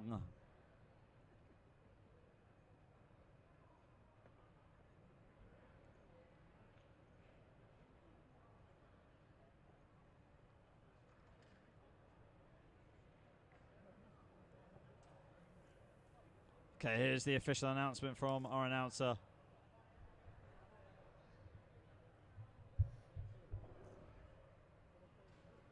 And the winner is red corner, Sutarang Norachat, Thailand.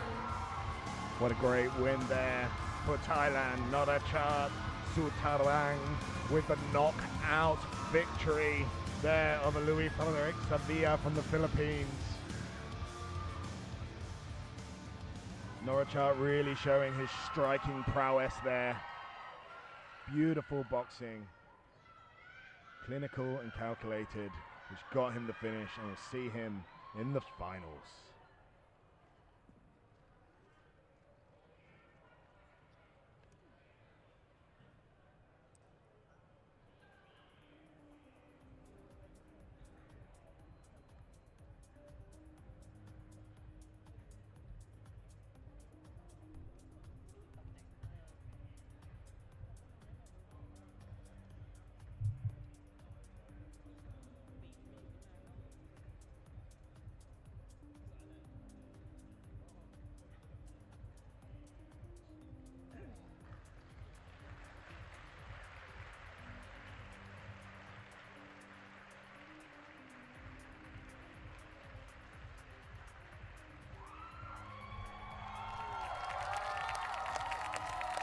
And applause and a standing ovation here for Frederic Sevilla, who's being wheeled off at the moment into the medical tent, just being taken care of by our medics here, Matt side, just before we move on to our next bout.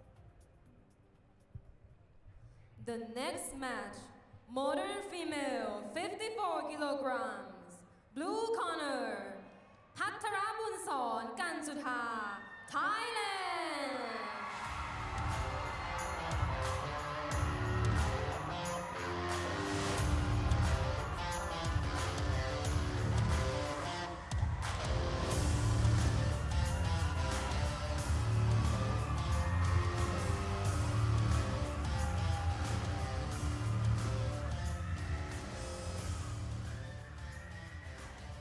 Red corner, Gonzalo Bernadette Paulin, Singapore.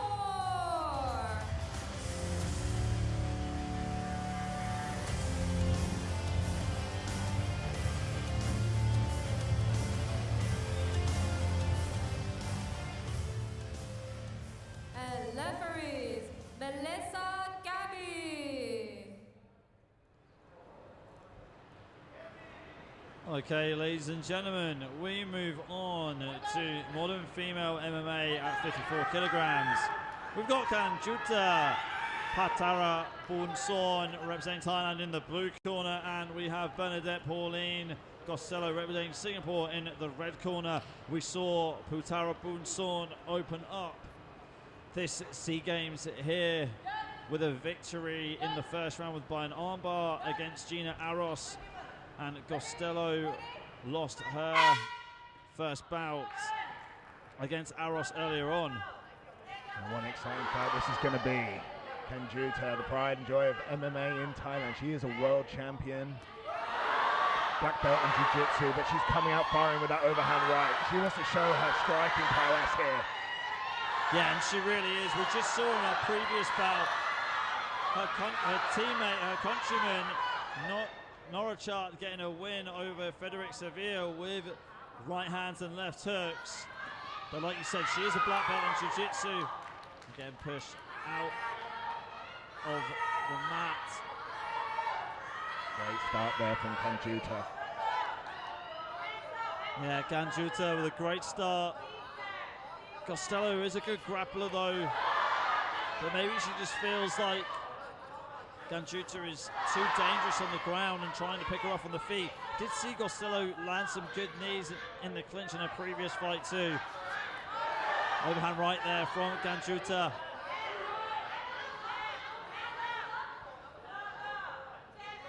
Kanjuta's corner asking her, just shouting at her to throw the right hand and then follow on with the left hook.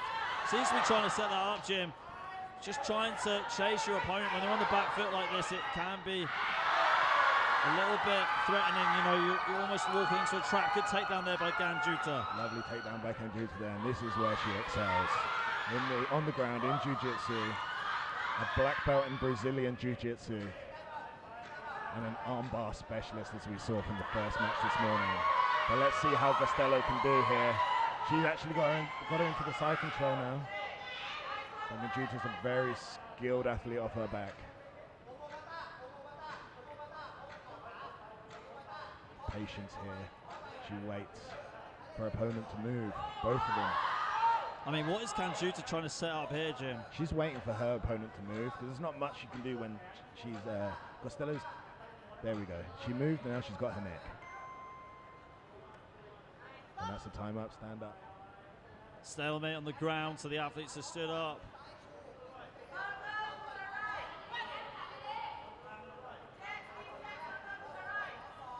See if Kanjuta can land some of these left hooks with right hands. If Costello's got any answer for them.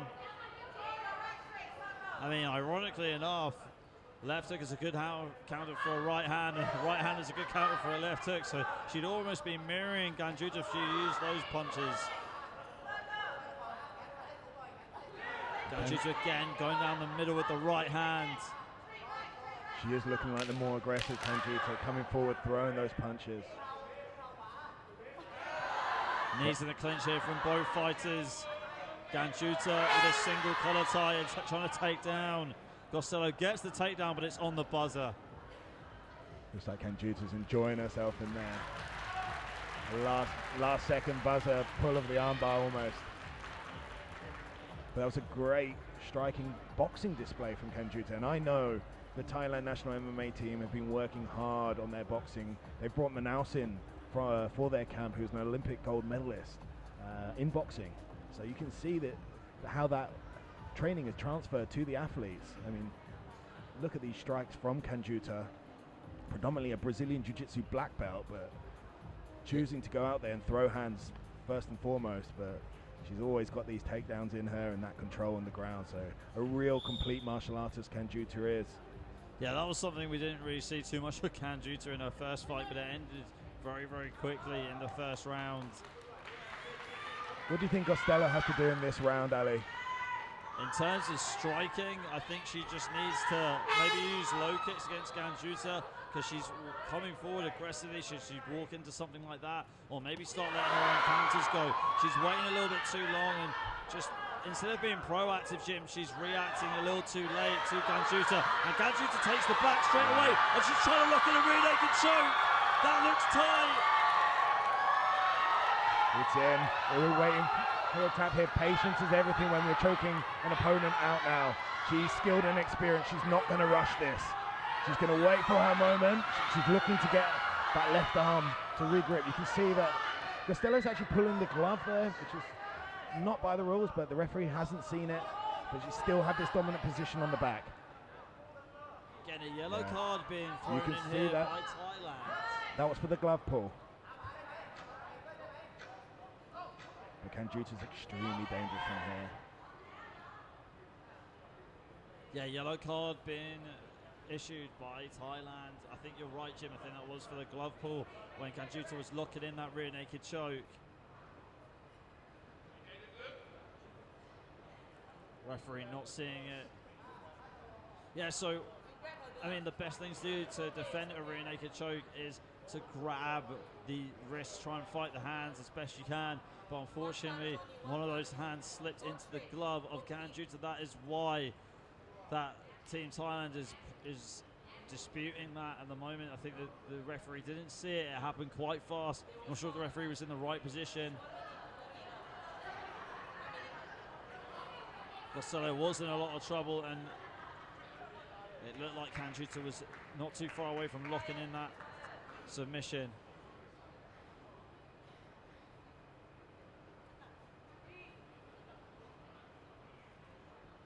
Okay, here's the replay right here. Talk us through here, Jim. What did you see? Yeah, so Ganjuta's on the back here, looking to do the pull in the rear naked choke. So she needs to get her right arm under the chin, and as you can see, Costello's right hand is actually in the glove there. But there is more to it. You can see when she actually gets her hand under. When I said it in the commentary live, I saw Costello pulling on the glove, which obviously an illegal move in mixed martial arts. The referees are taking a look at it.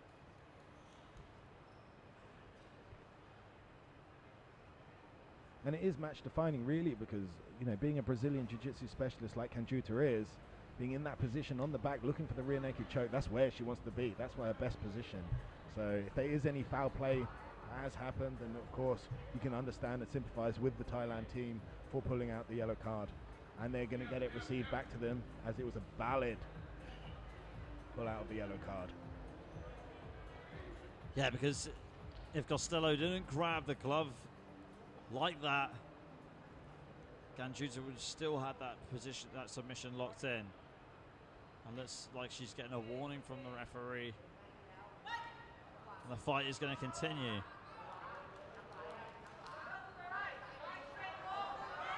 Stalemate between both fighters. Costello really needs to get something going right here. Knee up the middle from Ganjuta. I mean, Costello needs to be more active on the feet and let her hands and let her kicks go. Lovely left hook there from Ganjuta. I feel like the pace has slowed a little bit, but you know, they're finding their rhythm. They're both looking for their angles, looking for their openings. Both of them are quite far out of range. Good overhand right there from Ganjuta. who's playing up to the crowd. The crowd love that right hand there from Kanjuta. That set the tone now, and she is focused, laser focused, locking in on her prey here, Costello. But can Costello reply? What's she got in the bank? And she tried with the 1-2. The problem is they're so far out of range. Someone's got to edge forward. There's a right hand from Kanjuta. If someone has to close the gap. It looks like Kanjuta's just waiting patiently for Costello to come forward, going to the body with that right hand in the previous exchange. And you're right, Alice. As soon as I see that gap close, I just see Kanjuta making the most out of the distance close and hitting her opponent. She's baiting her in. She's baiting her into the shot. So she's waiting for her just to take that step forward and timing her. Good left hook there again from Kanjuta, who's happy to just wait patiently on the back foot and time Costello as she comes forward. Another right hand from Kanjuta. I mean, Costello just needs to try and get her jab going. She's stepping forward, but she's not stepping forward with anything. Needs to be a lot more active. Here comes Costello, trying to get some more work done in the clinch, trying to take the back of Kanjuta. Kanjuta fending off very well, making sure her hip is facing her. And gets the trip down, and that is the end of the round. Potentially the end of the fight, but we'll go to the judges' decision first. Whether we're going to end this fight on points or go to a deciding round. I don't think we're going to a deciding round, though, Jim. I'm just going to put my neck on the line right there. Yeah, I fully agree with you there, Ali. Looked like a very dominant display from Kanjuta. And it was a striking display, if anything, you know, which is amazing to see from somebody who is so heavily focused on Brazilian Jiu-Jitsu. Here's the replays from that second round. And no surprise, we're seeing some of those heavy right hands that Kanjuta was able to land. And some of the takedowns too. I think, you know, competitions like this, it's a great platform, a great, you know, way for athletes like Kanjuta to try out her striking. Because even though the stakes are high, she can still attempt new tactics, new techniques. Here we go, here's the decision. Blue corner, Thailand. No surprise, Kanjuta Patala Bunson getting the win on points against Bernadette Costello from Singapore. So Kanjuta has won both of her fights here. She will advance to the final tomorrow. What a prospect for Thailand MMA, Jim. Yeah, and amazing to see Kanjuta make the final tomorrow. A world-class athlete. She is a world champion in mixed martial arts as well, so it's great to see that her perform on the SEAGAMES stage here for her country, Thailand. She will be in the finals tomorrow, so good luck, and let's hope she brings home the gold for Thailand.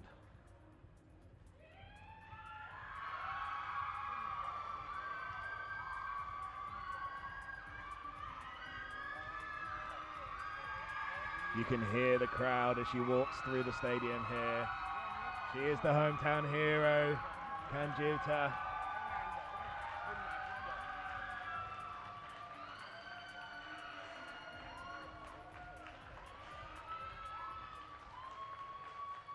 The next match, modern female, 54 kilograms. Blue corner, laying up to Vietnam.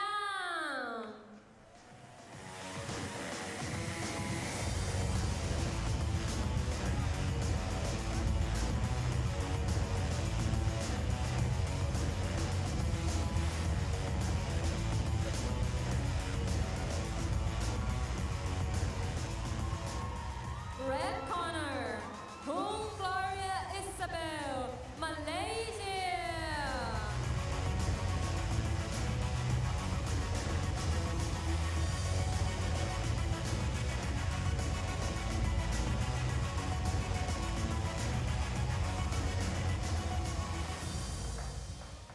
And referees, Yuban May Oi.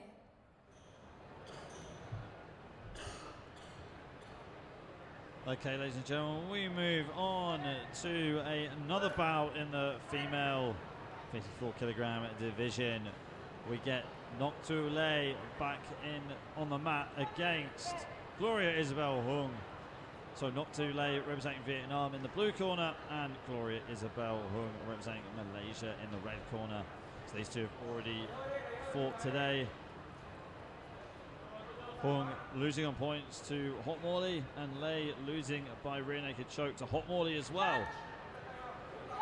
So one of these two needs to win to advance to the next stage of the competition.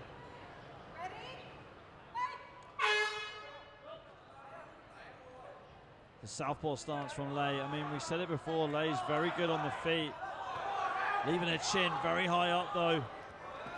And Hung successfully getting a takedown, and she's in guard. Yeah, Lei came out with a strike and they're very heavy, but Hung capitalized on those strikes, changed the level and took her down, and we can see that she's ended up in the position she is now, on top, trying to throw down ground and pound, trying to pass the guard of Lei. But Lei manages to get up. Low kick there from Hung, another low kick from Hung. Lei lunging in with the left hands. Lei had a lot of success in the clinch in her previous fight. Let's see if she can use it, but Hung is a strong grappler.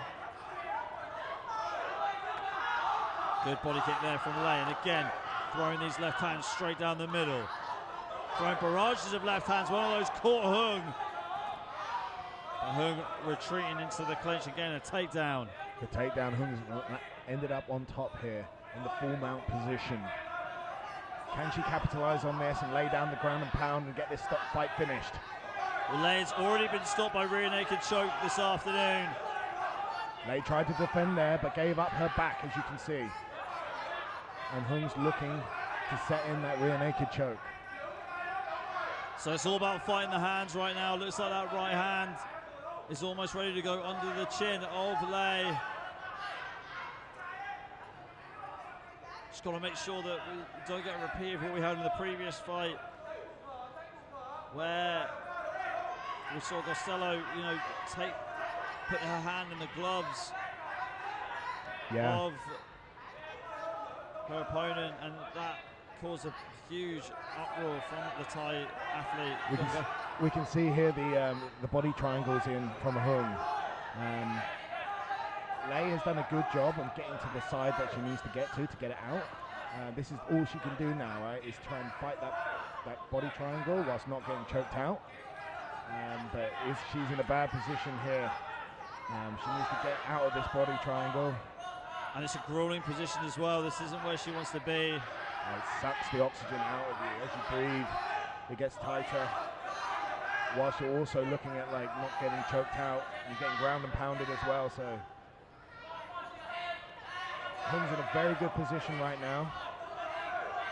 Hung's calling the team, shouting at her, saying to her that her opponent's tired. Yeah, I bet she is, from giving up her back, having a fight like this. Surprised that Hung doesn't just posture up right now, Jim, and start throwing punches. And that's the end of the first round. Quite an interesting round that, Ali. We had Lei coming out at the beginning, firing, as you said, barrages of punches. But then, Hung brought it back with the grappling. So quite a back and forth round, I must say. Back and forth round, but I do feel like Hung is slightly ahead. Yeah, the control on the ground there was very dominant, I must say. But this is, we're seeing the replay here, some handiwork from Lei, literally, with the punches, but just staying in one place. I feel like in mixed martial arts, you need to punch and move. You can't just be stuck in the mud, if you will. Just throw your punches and stay in one place. You need to move. And Lei didn't do that, so it was easy for Hung to take her down. And sometimes Lei overreaches with her punches, leaves her open for a takedown. They're not snappy, she's overextending and reaching too much, so it doesn't make her very explosive or well balanced. It's easier for Hung to take her down. Hung was dominant on the ground as well. Surprised that she didn't get the stoppage with the ground and pound or trying to make that rear naked choke a little bit tighter. Yeah, that's what I'd like to see in this next round. I think Hung has the opportunity to finish. She's been in the positions to finish. Let's see if she can be clinical and actually get the finish in this next round. I'm sure that's what her coaches are asking her for. The coaches were shouting, your opponent's tired. So the opportunity's there for Hung to win this and get into the final. Let's see in the second round if she can execute. You can see Hung's corner saying you just got to duck under the punches and shoot for a takedown. Lei, on the other hand, though, needs to keep this fight standing. She goes lunging in with another left hand. Inside low kicks there. Sorry, outside low kicks from Lei. There's an inside low kick. This is exactly what Lei wants to do. Good kick cross there from Lei. Hung with the right body kick. Double undercuts here from Hung. Trying to get a trip, trying to get a takedown. Hung gets the takedown and she ends up in side control. And those double underhooks there, controlling Lei. The Lei's on the bottom now, but she's looking to defend. She's looking to get off, not be flat on her back. And that's what you want to do when you're defending. Try and get onto one shoulder so that you can start to get out of this position. If both shoulders are flat on the ground, then that's one of the worst places to be in terms of getting out. But you can see Lei's is standing up now. But Hung's got the body lock, and she's put outside the outside leg trip. Oh, what a shame there. It looked like Lei did a great job getting back to her feet, but as soon as she got back up, Hung just getting the trip in, and she's back in side control right now. Grueling, these grappling exchanges. Especially if you're on the receiving end and you're defending. But Lei's not giving up. You can see here, she's trying to wrestle up. Hung can't keep her flat on the ground. She's in the turtle position now, looking to climb, but Hung's got those hooks in. She's given up her back, Lei. Can she shake her off? Unfortunately, she's rolled into it, but Lei needs to work some defense now. Hung's been in this position before. Can she get the finish? She's looking for that rear naked choke with her right arm under. But is Lei defending okay here with the right hand? It looks like she's got the right hand just covering her neck, covering her chin. Yeah, I mean that's all you can do in certain points. You know, when your back's taken, is try not to get choked and wait for your moment to defend. You know, you got to wait for them to move so you can move. But she's doing really well to stand up here. But can Hung hold on? It looks like she's falling off the back. But she's got an arm. If she can get. Yeah, it didn't look like that was in tight, but Hung knocks Lei back down to the canvas again. Lei pushing away. Lei back on the feet. But this is where Lei really can do some damage. Let's see if she can. Hung looks tired. Lei going in with the left hand. She's got underhooks in. Good knee from Lei. Hung firing back with her own knee. Both fighters exchanging knees. Lovely sack down to the ground there from Hung. Used her body weight to bring Lei down. And that kind of technique really works when they're tired. And that is the end of round 2, so we will go to the judges' scorecards to determine who has won this fight. Great sportsmanship at the end there from both athletes. Embracing each other. Respect was given and earned from both of them.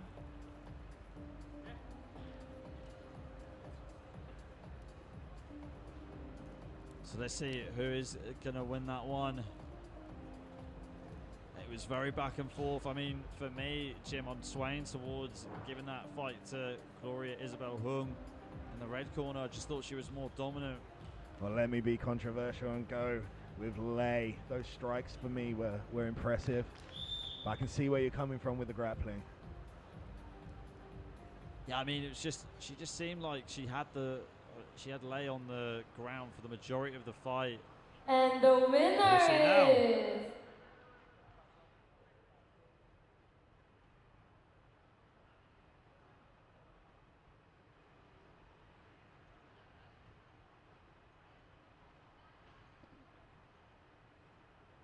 And the winner is red corner, Hongaria Isabel, Malaysia.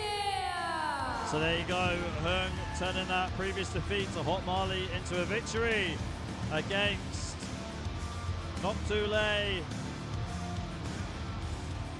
winning on points. Yes, congratulations, Malaysia. Gloria Isabel Hung moves to the next stage.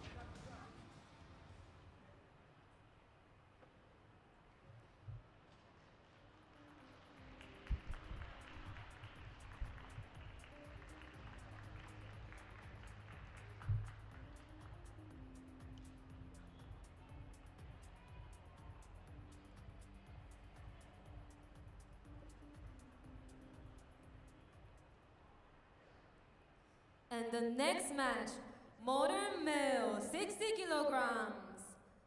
Blue corner, Bin Muhammad Faisal, Singapore.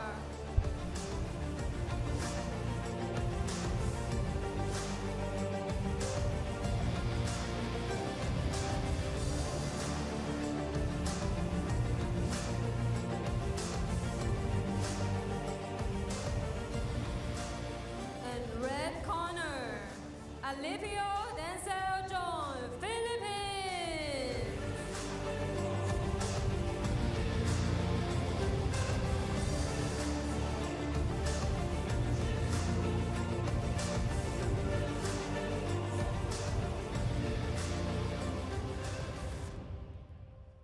Referees, Yang Saw-woo.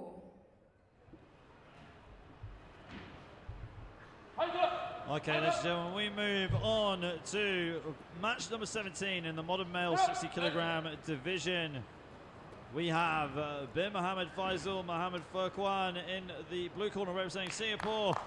And in the red corner, we've got Denzel John Alipio representing the Philippines. So these two have already fought this afternoon. Alipio losing on points to Al Fiandi, and Bin Mohammed Faisal losing on points to the same opponent, Al Fiandi, as well. So let's see if these two can get back to winning ways. It's a southpaw versus an orthodox. So Mohammed Furqan in the southpaw stance, he's got to try and edge to his right to throw his left hand, his power hand, or his powerful left kick.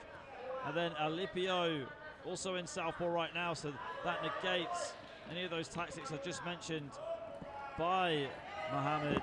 Mohammed with the uppercuts inside the clinch. Alipio went for the takedown there. Wasn't able to be successful and caught some uppercuts. Always looking for a little step out there. A 2-on-1 grip on the hand.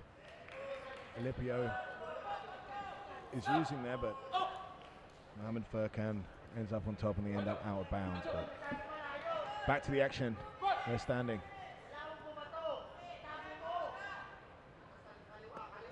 Again, this is a good idea by Alipio to go into southpaw against Mohammed Furqan, but back into orthodox right now.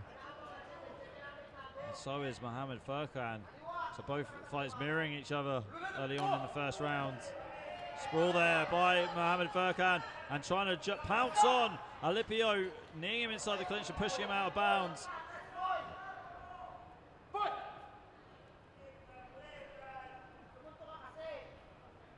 Jabs here from Alipio. And the low kick too, as he lunges in for a takedown but gets stuffed straight there by Mohammed Furqan. He's tried that double leg a few times now without success. I'd like to see Alipio switch it up a bit.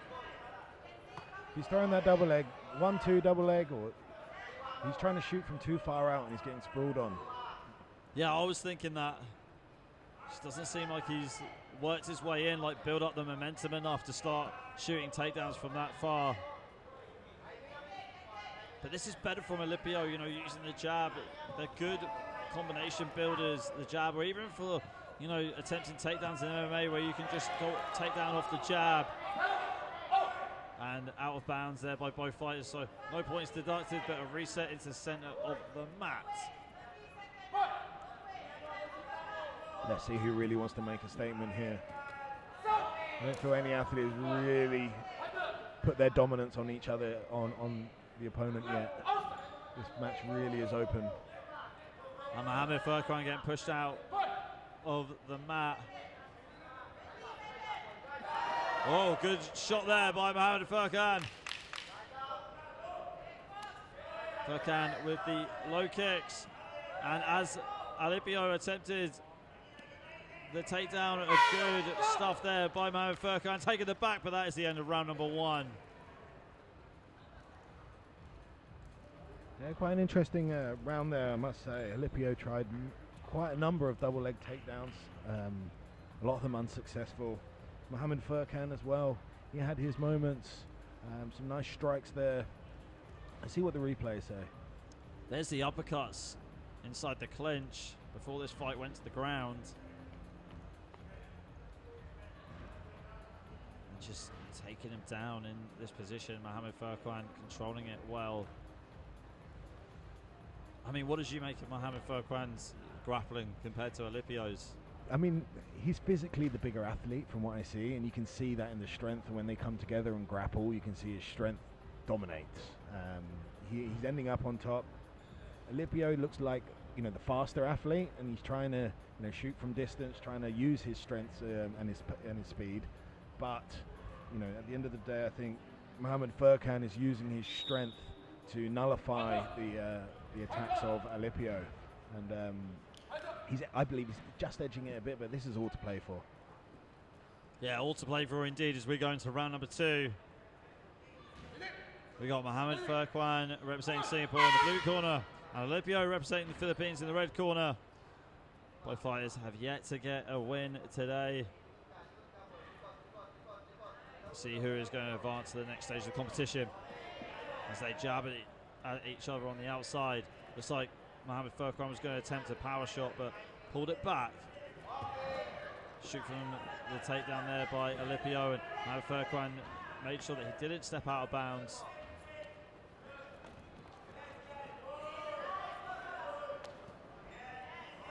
Quite a scrappy exchange here. But Alipio's got the 2-on-1 on the hand here. Oh, and he's getting kicked in the face. Wow. By Mohamed Furqan. Big kicks in the face. Haven't seen that before in MMA. Perhaps too much commitment to that 2-on-1, but he's still got it. And he's still chasing for the takedown, Alipio, with that 2-on-1 grip of the left arm of Mohamed Furqan. Oh, he's looking for a triangle and an armbar now. Alipio working for the triangle off his back as Mohamed Furqan tries to roll out of it, trying to get his arm free. And he does. He's still in the guard now, Alipio. It looked like Mohamed Furqan was complaining there that Alipio had his hand in his glove. Alipio still trying to fight to keep the position off his back. He's got the underhook there. And Mohamed Furqan's looking for that guillotine. You can see he's trying, but that's not sunk in. Alipio's coming back on top now in the half guard position. And he moves into mount. Yeah. Slide it into mount. He's looking for a triangle now. Oh, there's the armbar. He's got the arm. Alipio has got the arm there. It's in tight. But Mohamed Furqan's defending. He's doing really well here to defend against this armbar. Alipio needs to get an angle on it. There it is. He needs to stretch it out now. Put his knees together. And there's the tap. Alipio gets the tap with the armbar. And that's a win for the Philippines. Congratulations. Wow, what a turn of events right there. And what a hustle from Alipio to get himself a win today in this part of the competition. That was such a scrap between both fighters, and Alipio was able to come out on top by securing the armbar in round number 2. Very impressive grappling there, Jim. He really had to fight for that. He really had to tussle for it. Yeah, man, he didn't give up on that armbar, as you can see here from the replay. You know, he held it, he was looking for it, kept going, and in the end, you know, after Mohamed Furqan had put up a great defense, you know, he rolled and rolled twice, but he got there in the end and he got that tap. He trusted in his jiu-jitsu, and his jiu-jitsu came through for him. So congratulations, Alipio. That was a great finish. A real example of the Filipino fighting spirit there. And the winner is red corner, Alipio Denzel John, Philippines. And that's the win for Denzel John Alipio from the Philippines via armbar. We'll be seeing him in the finals.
The next match, modern male 60 kilograms. Blue corner, Chai Kai Hei, Malaysia.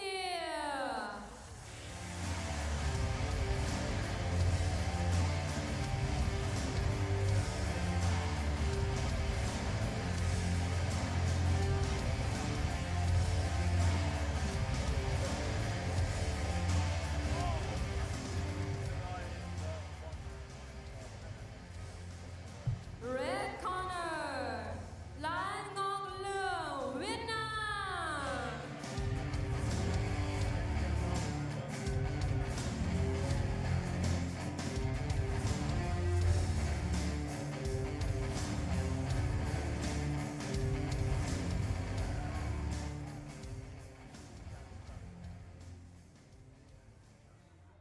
Referee Yang Sawu.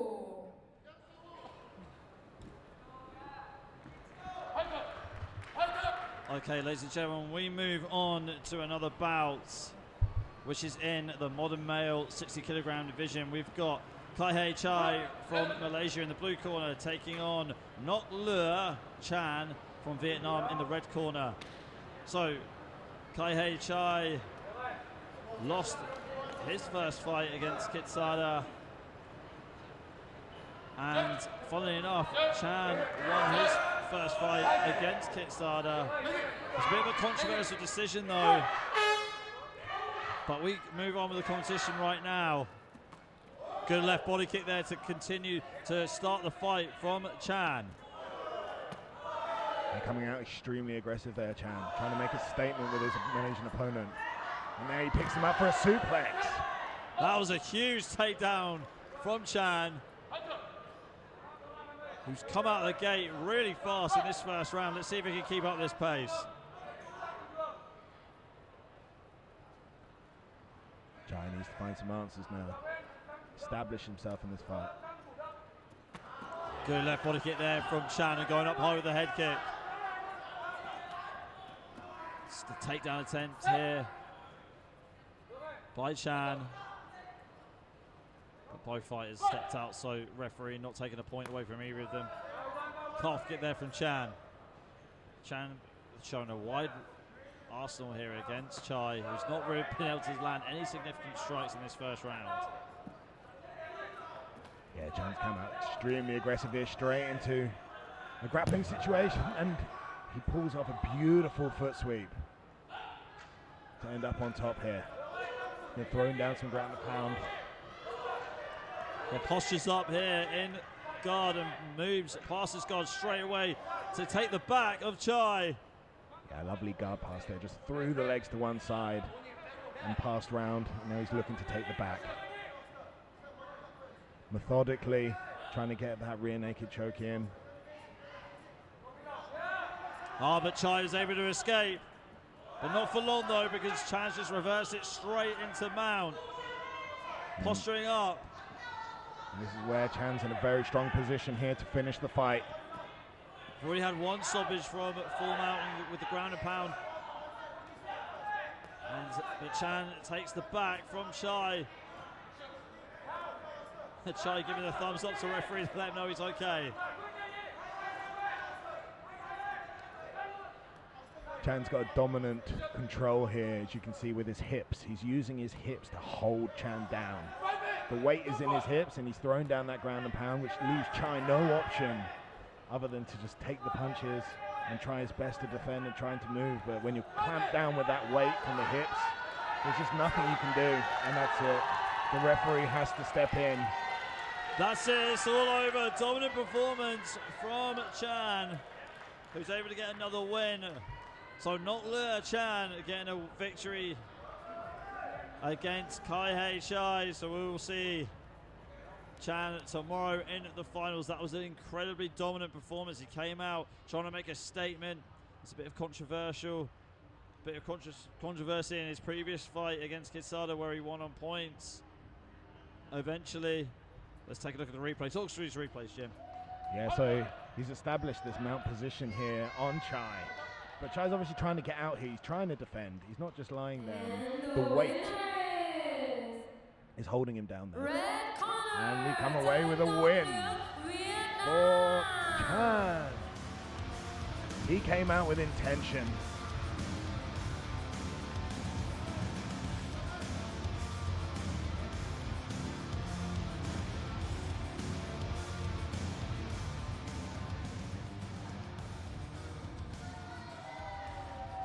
And he does a victory lap there for his Vietnamese fans.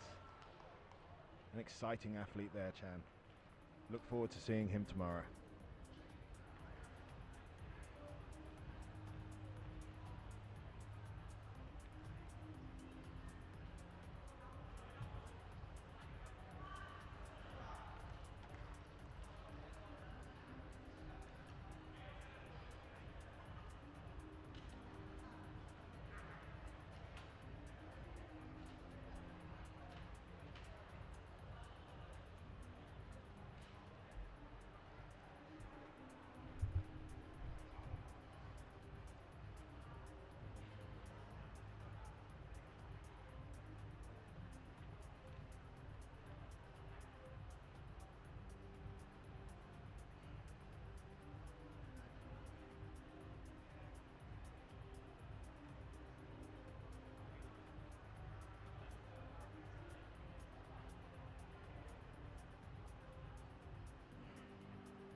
The next match, modern female, 60 kilograms. The blue corner, NagmwongWan, Vietnam.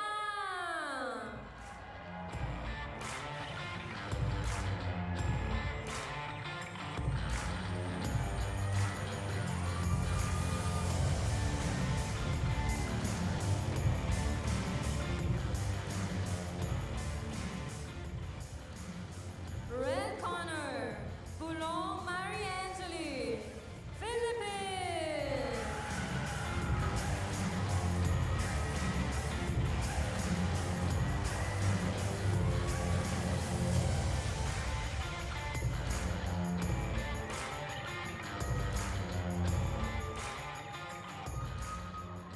And referee, Yufan Mayoy. Okay, ladies and gentlemen, when we move on to the modern female 60 kilogram division, it's the first time we're seeing this division competing today. We have in the blue corner, Vu Quyen Hoa Nguyen from Vietnam, taking on Marianne Jelly Bulaong from the Philippines in the red corner.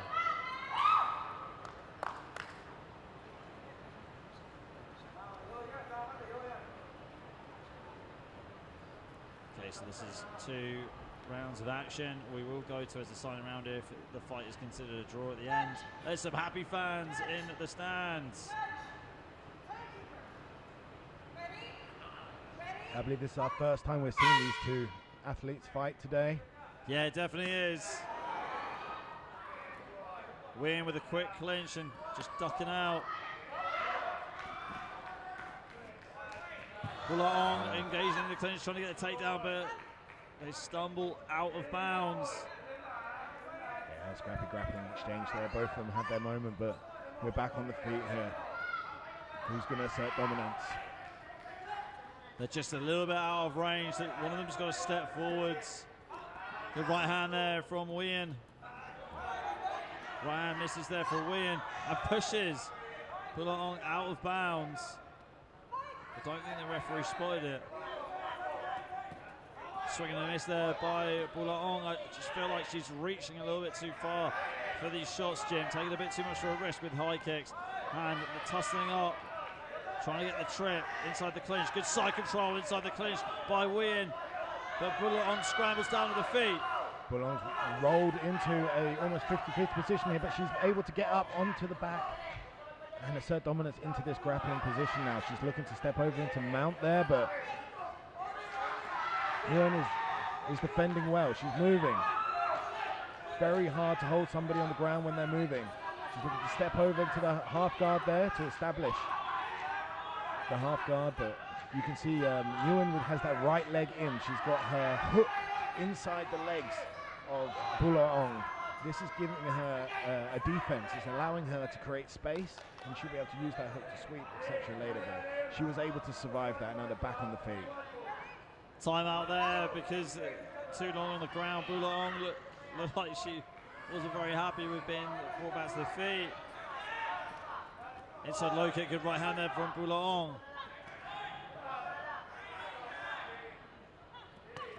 Low kick there from Nguyen on the outside.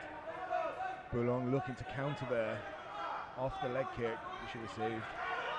Good body kick there by Nguyen, but she gets taken down immediately by Bulaong. Lovely takedown there. Now she's looking to get busy with some ground and pound. Bulaong just trying to posture up, but Nguyen's got one of her arms trapped and pushing away with the feet, but Bulaong jumps back on her again into guard. Nguyen has her hooks in there, as she has before. She utilizes this defense, which has been successful for her. They're back on the feet now. Inside low kick there for Nguyen, overhand right for Bulaong. There goes the clap of final seconds in the first round. Low kick there again by Nguyen. Bulaong trying to lunge forward with the side T. And there goes the horn to end the first round. Quite an exciting round there, I must say, Ali. Yeah, it was an exciting round. Bulaong had her moments. Nguyen had her moments. It was back and forth, I must say. It was really back and forth. I couldn't separate them two myself. What do you think of the round? Yeah, I can't separate them either. I'm glad I'm not a judge, to be honest, Jim. Yeah, I can see Both that. quite evenly matched, weren't they? With the striking and on the ground. I mean, saying that, I liked how Nguyen was using the low kicks on the outside. And Bulaong retreated into the clinch, was able to get some takedowns and get to work on the ground. There's the takedown from Bulaong catching the body kick. Bulaong being the taller fighter, you'd think that she could use that distance in the striking, but I really think that Nguyen is the stronger striker and Bulaong is actually the stronger grappler. Yeah, I agree. I think you're absolutely right. Here comes round two. Nguyen in the blue corner representing Vietnam and Bulaong in the red corner representing the Philippines. Right hand there by Bulaong. Bulaong struggled with closing the gap between herself and Nguyen in the first round. Nguyen did a good job using the low kicks. We're seeing those low kicks, but again being executed by Nguyen. And inside the clinch goes Nguyen, knee to the leg by Nguyen. Swing and a miss there by Bulaong, taking a huge risk by throwing these high kicks out of range. Yeah, the big looping high kicks you can see from a mile away, but she keeps coming forward. I mean, this is her style. She obviously plays as a taller athlete against a lot of shorter fighters. You can see that she does try to use her range. She's been penalized here for stepping out of bounds. I want to see this.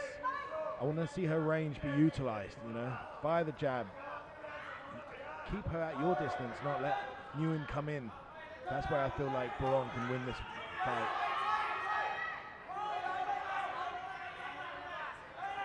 What do you think Nguyen has to do here?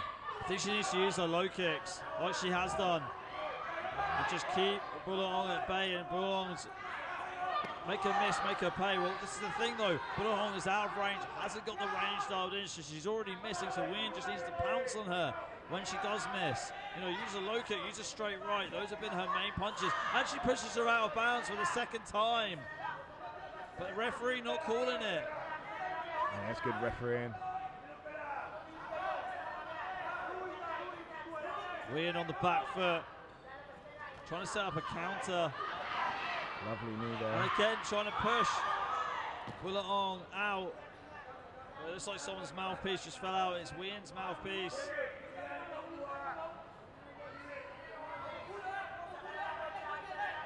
Oh, I'm my mistake. It wasn't the mouthpiece.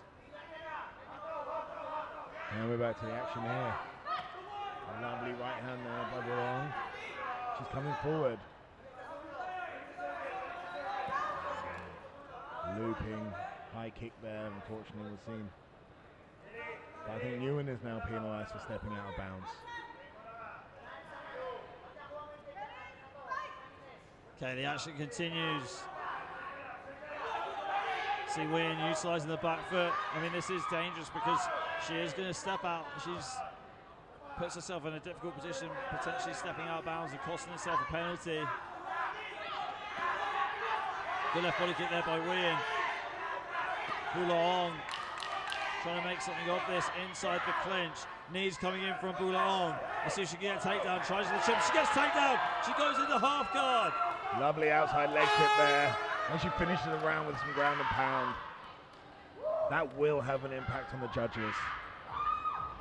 Well, I mean, it was the most dominant part of the round, really, wasn't it? Right at the end there. Has she done enough? That is the question. Yeah, has she done enough to get the victory? Nguyen was definitely the better striker of the two. But didn't let her hands go. She was trying to bait. She was trying to make Bulaong come in, step into the trap that she was setting by going on the back foot. Bulaong didn't fall for it. Take a look at the replays here. You see Bulaong charging forward with the low kick. Nguyen with the redirection, pushing her out of bounds, which cost Bulaong a penalty. And seeing a clinch. This was just at the end of the round as Bulaong was able to get the trip and land in half guard. So it's like we will go to the announcer to find out what the decision is. And the winner is red corner, And Bulaong getting the win. And moving on to the next stage of the competition.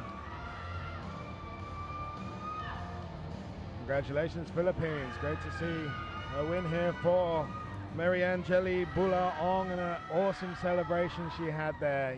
You can see what this means to her and her country. Amazing to see. And we look forward to seeing her tomorrow in the finals.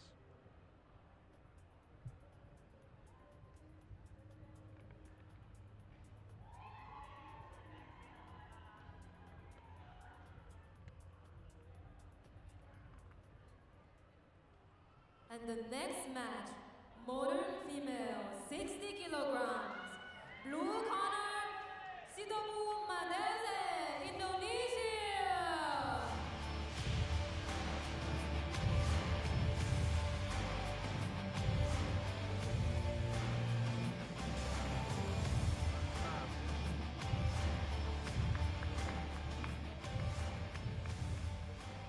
And red corner, Lim Puttapong, Natanan, Thailand.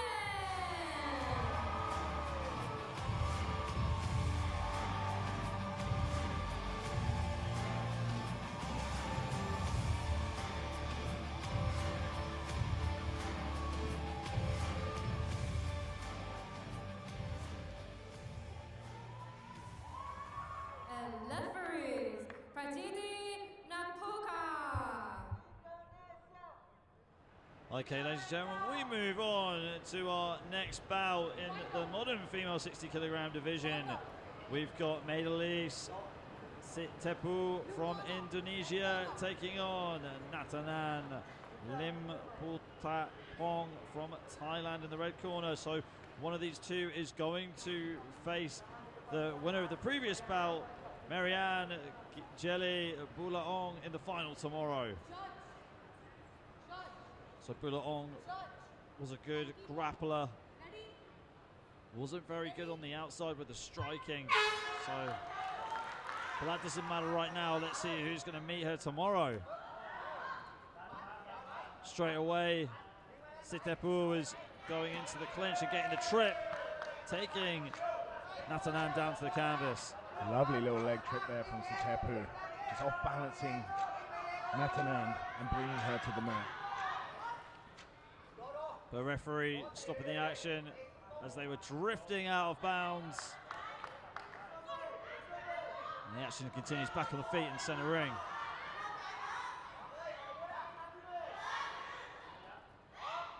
Natanan trying to get on the inside, but to get taken down immediately by Sitepu, who does a great job of getting around into side control, Jim. Yeah, you can see here from the side control, Sitepu's using her left shoulder there to pressure the face. Now she's transitioned to the north-south position. Back to south side control now. But she's trying to set up a Kimura or an Americana from here. Just can't see if the elbow's up or down from this side, but she was looking to attack that arm, but now she's straight into the mount position. She's using her hips there to keep her weight down, to keep that pressure on Natanan. It's almost like she used that submission attempt as a smokescreen to get into full mount. Many good jiu-jitsu players will try that. They'll try a submission and then just move to the next position. Very great grappling. Oh, is the armbar there? She pulled herself out there. The elbow doesn't look like it's... She's got to pull her in now. Sitepu's got to pull her in. That Yeah, looks she's tight. got the elbow. She's pulled her in. She's on the... The thumbs are up from Natanan. But what does Sitepu need to do to lock this in even tighter, Jim? She needs to put her knees together. You see they're flailing outwards. The knees need to be touching together and the legs need to be straight. And then she can use her hips to really leverage that elbow and try and break it. But you've also got to get her thumb pointing upwards. As the thumb is pointing up there, but she needs to put the knees together. Clamp your knees, Sitepu. Natanan trying to wriggle out of this position, trying to survive, trying to stay alive in this fight. Great defense from Natanan. She's really holding in there. She needs to roll onto her right side. So she needs to come up from her with her left arm. She needs to roll through. That's the way out for her right now. She tapped. And she tapped right there, that is it. Nat couldn't hold on anymore. Sitepu had that armbar locked in tight, and Sitepu is going to advance to the final tomorrow against Bula Ong. Natanan in quite a bit of pain, and she goes back to her own corner. And that was highly skilled jiu-jitsu there with that armbar. Sitepu, she changed her position. She had the armbar and it wasn't on, but she pulled Natanan into her so that she could get that leverage on the elbow, and she was patient with it. You can see it took time for this armbar to work, and you can see that she adjusted her knees. Now they're touching each other. That's when she got the tap.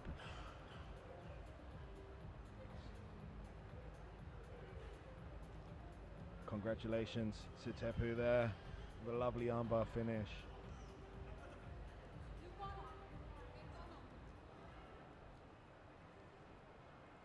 Okay, we'll take it off to the decision scene in the next bout. And the winner is blue corner, Singapore, Malaysia, Indonesia.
And the next match, modern male, 65 kilograms. Blue corner, Saklan Jean Claude, Philippines.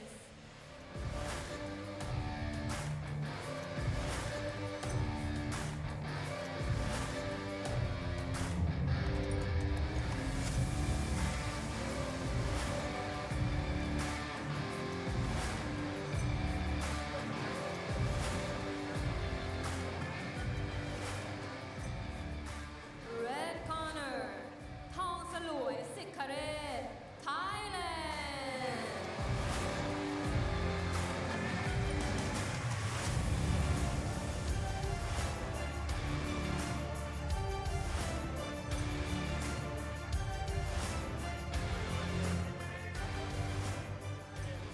And referees, Xinjiang.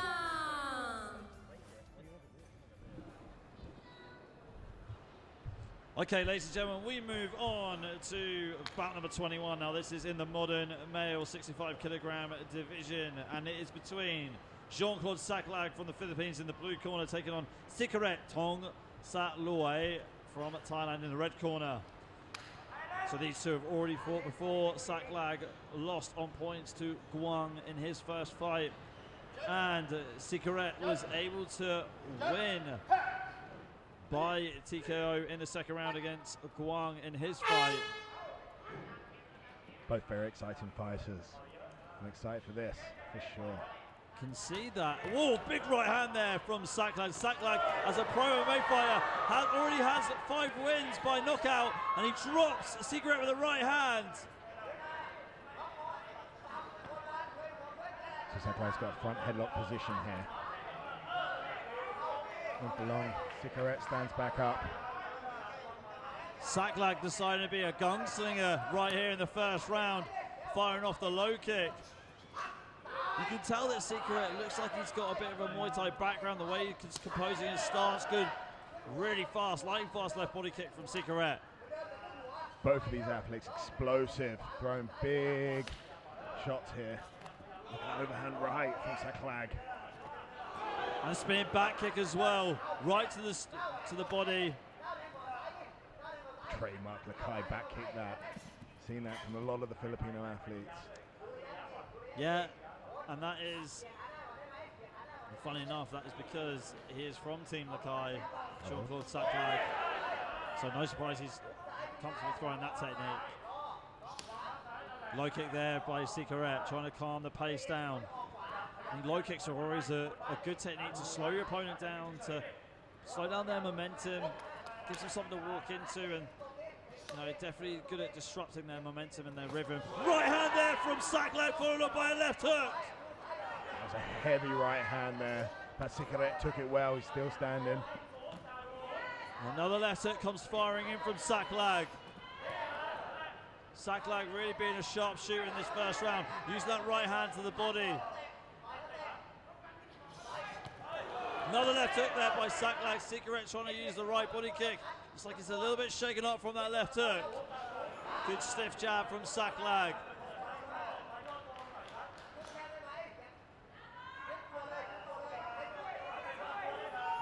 Right hand there by Saklag again.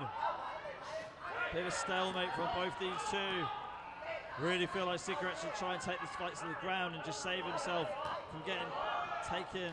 He's just being picked off on the outside on the feet here. Another big left hook there from Saklag. Sikharet needs to get this to the ground. He's a standing target right now. He's taken a lot of punches, but he's still got his hands up. He can still work his way out of this, but Saklag is throwing bombs. He's really teeing up. That was a solid left hook there from Saklag. How many more can Sikharet take of this? Well, Sikharet's corner is shouting at him so loud to throw the right hand and the left body kick. But he's just not able to get there. I think he's really shaken up from all these punches that he's taken from Saklag on the feet. And now we're on the ground right now, Saklag in half guard. But that is the end of round number 1. Wow, what a round. A very dominant round for Saklag. Sikharet there shaking his head as he stood up from the tatami. He knows he can do better. He knows he's going to try his best to bring a better performance to the second round here, because Saklag there was really teeing off on him. I mean, he just got the timing so right on these punches. He was able to just close the gap so well, and then in scuffles like this and exchanges like that, use the power punches to his advantage. There was a spinning back kick. I thought it was to the body, but it went to the head against Secret, something you don't normally see. Almost looked like it was a spinning heel hook. And then Saklag taking Secret down. It was an incredibly dominant round for Saklag. Yeah, Saklag's jiu-jitsu there as well, and his prowess really shining through there. I mean, he's an extremely high level mixed martial artist, competed at the highest levels in the world, and you can really see that here. But as a professional, Saklag has got 5 wins on his MMA record, and all of them have come by stoppages, Jim. Wow. All of them have come by TKOs or KOs. And I can see why. He's explosive. He's looking for the knockout punch. There's a bit of a delay here to start the second round. The officials are right next to us in the commentary booth. I think they're trying to stop this fight. They don't want Secret to take any more damage, and the fight is being called off. I think it was too much of a dominant round, and they're just concerned for Secret's safety. Don't want him to take any more shots to the head, any more punches. But Secret is protesting this decision. He's happy to continue. I'm a bit confused myself in the commentary box, Jim. Yeah, there's a discussion going on here, but of course, athlete safety is first and foremost the most important thing. So if there's any discussions about that, then we'll just have to take a bit of an intermission here from the fighting to make sure that everybody is safe, and if he is safe to continue, he can or not. Personally, I thought that was a great decision from the coach if they were to withdraw him. But it wasn't from the coach, though. It was from the officials ringside. Yeah, there's discussion going on here. The coach is saying that he's happy to continue, that he's happy to keep going. It wasn't the coach's call, it was the officials ringside that want to make sure that that Secret doesn't get hurt anymore. It was a very dominant round, though. We saw some heavy punches, heavy left hooks, heavy right hands coming in from Saklag. I mean, Secret didn't really have too much of an answer for it in the middle, the later stages of the round. There was that spinning kick, which we thought was a body kick, but that ended up connecting on the face, on the head. I mean, that was a big defining moment. Is that something that, that's affected the athlete? Big shots like that can affect balance, can be concussion, can be anything really, but he seems okay. But of course, there's always going to be a concern from the officials, and I think rightly so, and I think it's good that we're taking this 5 minutes just to make sure everything's okay. Yeah, I mean, it is good that we're taking these precautions. I mean, if the fight does continue, it would be interesting to see how Secret can adjust to the aggressive Saklag. His corner wanted him to throw left body kicks and right hands. Let's take a look at the replays right here. So we see exchange. This is one of the exchanges where Saklag landed some very significant shots. The right hand and then the left hook and coming in with the ground and pound. There it is again. It's that angle. It's this drop here that they're concerned about. And there's the spinning kick. Almost looked like a spinning back kick to the head. I mean, spinning heel kick. But connecting with the sole of the foot, connecting with the heel. Overhand right there again by Saklag on the replay. And just connecting with his left hand to the elbow of Secret. Lunging in with the left hook. Beautifully timed left hook by Saklag. And then the takedown as well. Such a dominant round, Jim. So you can understand why the officials don't want this contest to continue. They're a little bit too concerned about Secret. Want to make sure that he doesn't take any more damage and doesn't get hurt. Yeah, athlete safety always going to be the most important thing in any of these events. But I think we have a decision. And we are continuing. Oh, we're going to continue. Brilliant. Here we go. Let's let the action resume. Both athletes have had a lot of extra time to recover as well, Jim. Let's see if they can use that to their advantage. Big overhand right there by Saklag. Secret went chasing there for a punch and unfortunately got countered by Saklag. Saklag trying these side kicks. We saw that in his first bout earlier on this afternoon. They did not pay off. Secret needs to start landing his own shots. For sure, I think he lost the first round.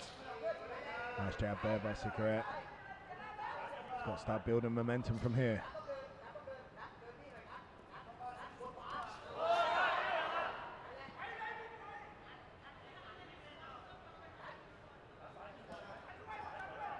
feel like the break has really settled these two fighters now. I mean, Secret did lose his first bout by TKO to Guang from Vietnam, so maybe that was one of the reasons why the officials decided to take that into consideration. They weren't too sure about him continuing in this second round, but the second round has been able to resume. Big left hook there by Saklag again. That is a key shot for him, using the low kick as well as Secret tried to come forward and again trying the side teep. I must say, much more improved round from Secret. You know, he's showing some of his striking techniques. He's being a bit more on the front foot. He's not just standing there being a punch bag. But here we go. We've been taken to the ground now. Saklag into the half guard. Going to start to lay down some ground and pound now.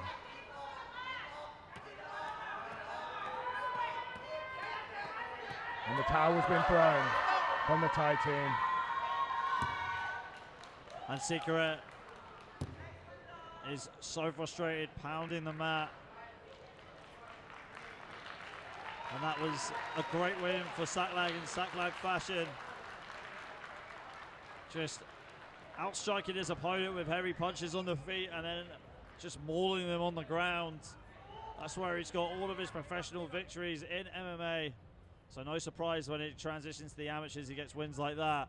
Let's take it over to the replays right now. Talk us through these replays, Jim. So here was the takedown from Saklag. I mean, it was 2 rounds of, you know, strong mixed martial arts coming from Saklag, but this was the finish.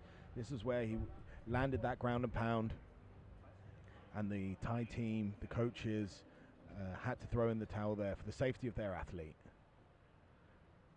Okay, we'll take it off for our announcer for the official decision. The winner is blue corner, selecting from Philippines.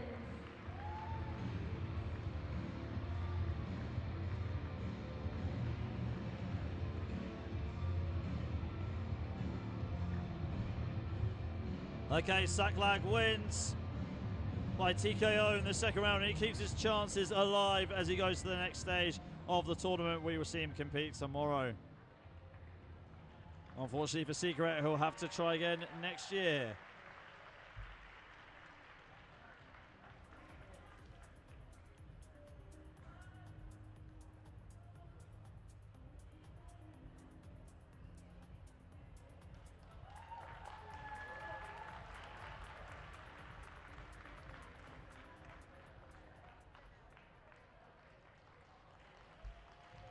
The next match, modern male 65 kilograms.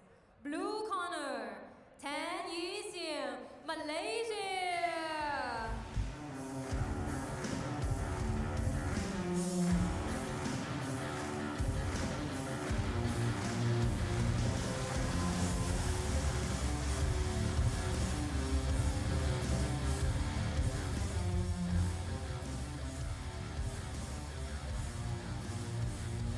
Red corner, Bin Muhammad Faisal, Singapore.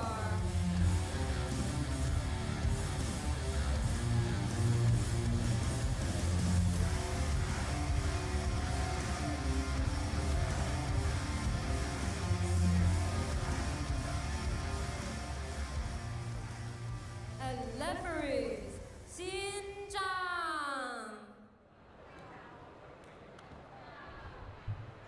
Okay, ladies and gentlemen, we move on to our next bout, which is in the modern male 65 kilogram category.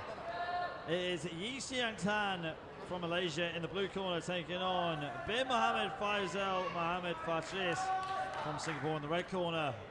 So both these two has already fought this afternoon.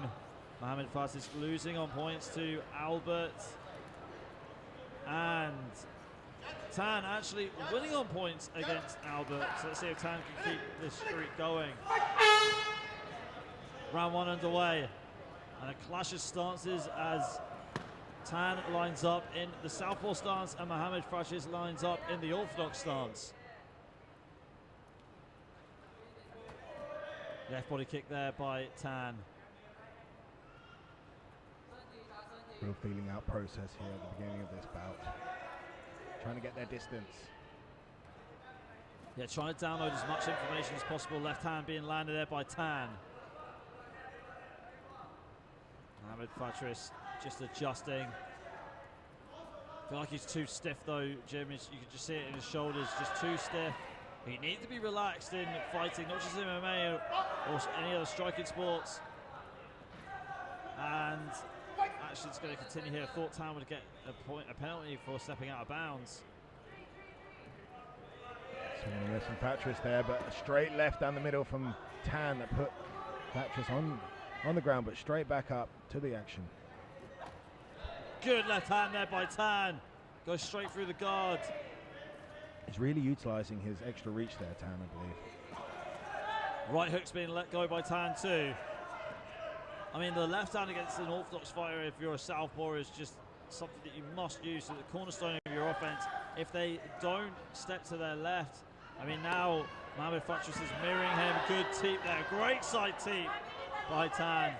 He wants to keep on firing that straight left, going to the body with the right hook and then straight knee. Scrambling here, and they go out of bounds. Yeah, lovely striking exchanges there from Tan. Hand control by both fighters. Low kick by Mohamed Fatris, right uppercut, and good sharp knee by Tan.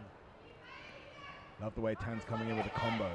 It's not just one punch, it's punch, kick, 1, 2, 3. It's a lot more than what Fatris is just putting in the ones. You know, throwing one shot. I see Tan really setting things up. He's overthinking it, Fatris. He's overthinking it way too much and waiting for Tan. Shooting in for the takedown. He was a little bit too out of range, and now Tan has got a good position as he puts his weight on top of Fatris, getting up to his feet. Using the punches, using the left uppercut. Some heavy strikes there. But a good right hand, it almost looked like a right hook from Fatris. But Tan tying him up again.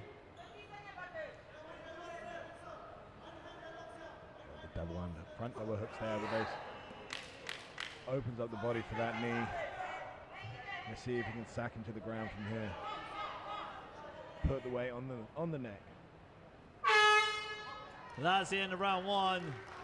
A dominant round from Tan from Malaysia, who's already been able to get a win today in this first bout on points. Let's see if he can continue that. Mohamed Fatris, though, what does he need to do, Jim, in the next round, do you think, to stay on top? I think he needs to turn the fight into his own game. You know, like right now, Tan is utilizing his reach and his striking to be able to, score points. As you can see here, that body shot there from Tan. He's really using his reach there with his long legs to keep Mohamed Fatris at distance. So to play, if I were Mohamed Fatris, I would try and close that distance, play inside, and try and take it to the ground as well, which kind of takes away from the advantages Tan has due to him being a taller fighter. The thing is with Tan as well, he's spreading the attacks. So he's using punches to the head, punches to the body, also utilizing his kicks as well. So Mohamed Fatris doesn't know what's coming from where, and it's confusing him, and that's also making him panic and taking him off of his rhythm, taking him off his game. Touch of gloves here from Tan. Big cracking left body kick from Tan to start the round, and there's a low kick from him as well. And that was some opening statement for the round by Tan. Setting the precedence.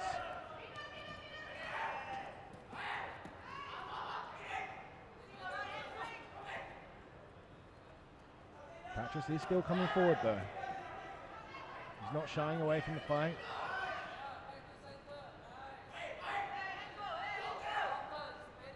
Fatris pushing forward. Ooh, a lovely spinning body kick looks there. like it just got Fatris, and Fatris is shelling up.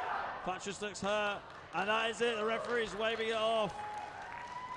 Good decision, I think. Fatris was hurt and shelling up, but as he stepped out of bounds, the referee waved it off. And that's going to be a victory for Tan. A good streak right there. Tan able to win his first fight on points. Yeah, that was a lovely spinning back kick. See if we can have this in a replay here. Yeah, here it is. It's him right in the sweet spot. And he just folded like a deck chair. And Tan went in for the kill. Here's some more action from the round. There's that body kick. Tan, this is where the stoppage was, just letting everything go against Fatris to get the win. Take it over to our announcer for the official decision. And the winner is blue corner, 10 Years, Malaysia.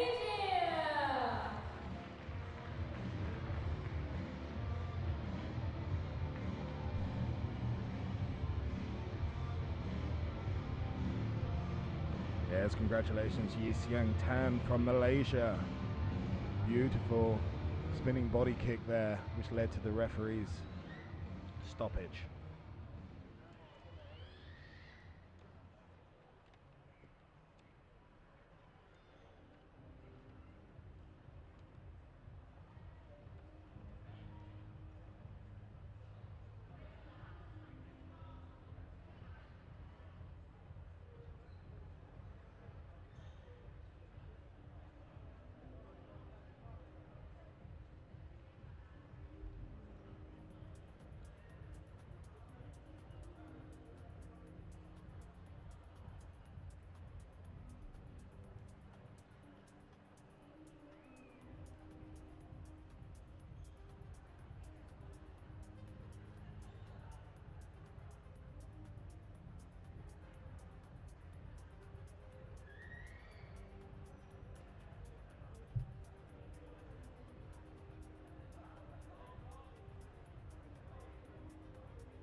The next match, traditional male, 56 kilogram, blue corner, Phat Wan Nam, Vietnam.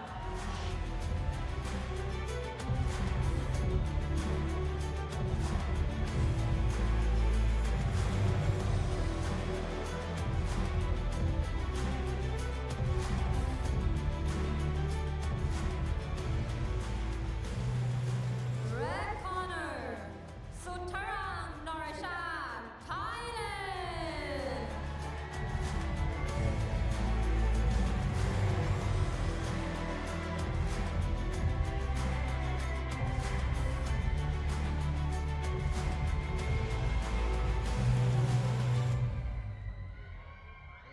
And referees, Franco Ruloda.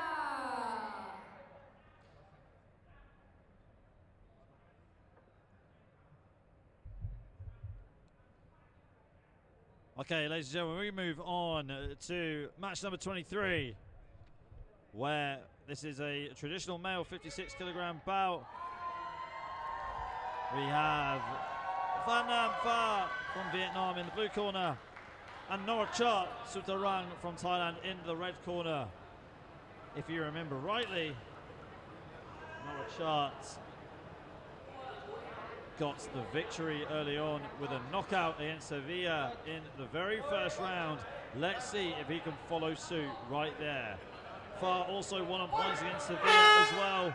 So this is the second fight for both fighters this afternoon, and they line up in the opposite stances. We've got Pha in the southpaw stance and Sutarang or Norachat in the orthodox stance, but he gets taken down straight away by Pha. Far straight to the grappling, as you can see. He didn't want to even think about Norachat's potential of his strong Muay Thai capabilities, but he's gone to the ground. And this is where Norachat finds himself on the bottom right now, taking some knees to the ribs. But he's in. Pha's got the side control here. I mean, we didn't see too much of Norachat off his back in the previous fight against Sevilla. Sevilla is a grappler that likes to pull guard. It looks like Far's doing a good job to keep Norachart on the ground right here.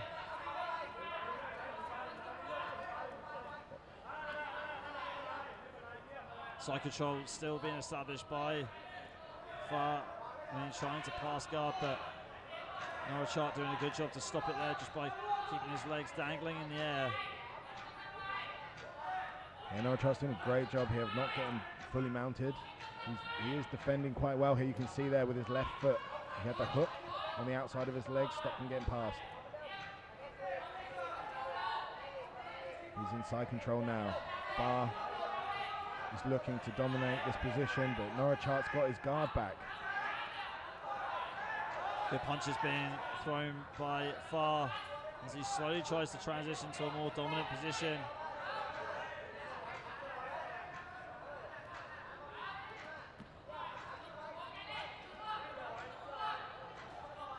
Far slowly looking to pass here. Looks like he's going all the way back, isn't he? And the referee, rightfully so, getting these two to stand up.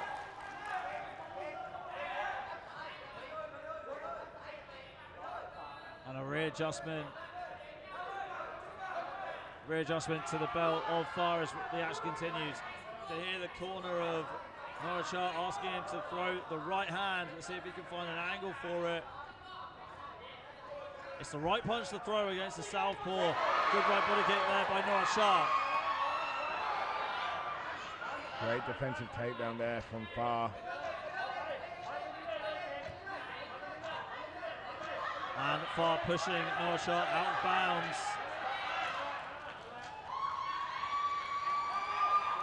No one getting a penalty for that one because they were both out of bounds. And the action continues. Left hand missing for Far. Far shooting a takedown, but gets stopped by Norachart. And that is the end of round one. Nice sprawl there for Norachart. Letting Far know that double leg isn't going to work every single time. I just think for the next round, Norachart really needs to settle into his striking. He's got some fantastic striking as we saw in his first fight with the knockout win. He just needs to get into that rhythm.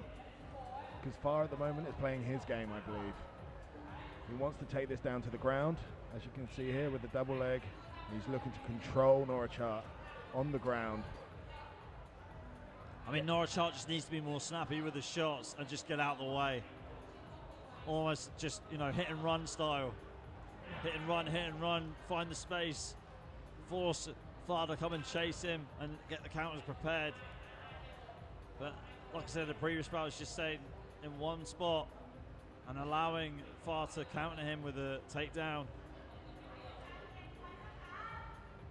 It was a good round for Far though.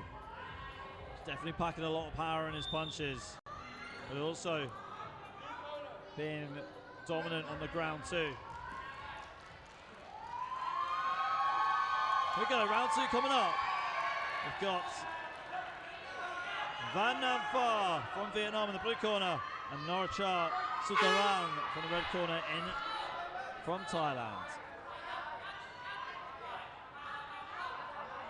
We're live here for the 33rd SEA Games from Bangkok, Thailand. My name is Ali McConey, on the mic with Big Jim, the founder of OG Fightwear. There's another takedown there, Jim, by Far. Let's see if he can use it to his advantage. Yeah, Far's really looking to take this fight to the ground. He's definitely dominant in the jiu-jitsu area and the grappling, the wrestling, and he knows he wants it to be here. He doesn't really want to stand and trade with Norachart, as you can see. At every opportunity, he is taking him down. Norachart needs to start moving, needs to understand that you can't just be taken down like that. And he's woken up here, you can see. Nice 1-2 down the middle of Norachart. Straight to the body again. But this is what I mean, get in and out of range. But Norachart gets taken down straight away by Far. Double leg takedown. Far trying to work here, trying to keep the position so that Norachart doesn't escape. Like you say, Jim, work the position, don't rush it too much. Are you seeing that from Far at the moment?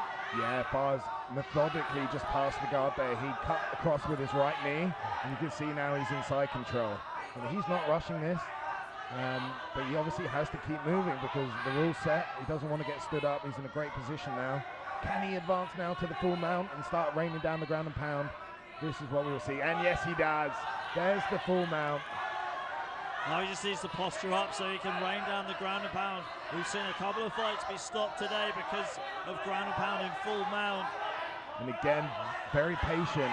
He stabilized the position with his weight first. Now he's looking to do the ground and pound and posture up. But Norachat is just holding on for dear life. Trying to make sure that Far can't posture up. And trying to wriggle backwards and almost going out of bounds. Trying to use an escape right here to get back to his feet, and they're out of bounds, so they will get reset into center of the mat.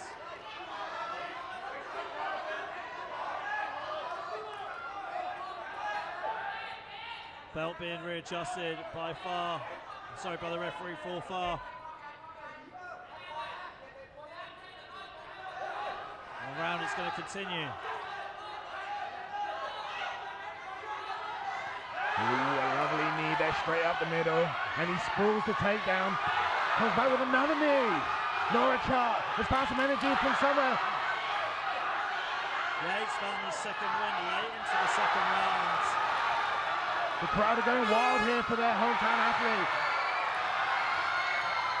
And that is it. That is the end of the round. We are going to the judges' scorecards. Oh, but there's a protest coming in here. The yellow card is being shown by the Vietnamese team in the blue corner. I think that was for a shot after the bell. Maybe.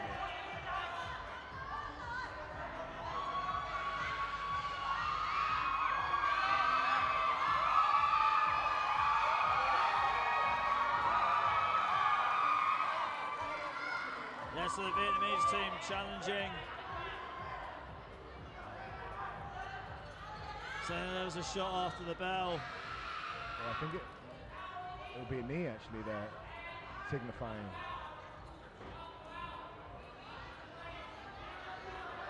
Challenging it here, saying that Far was kicked on the ground.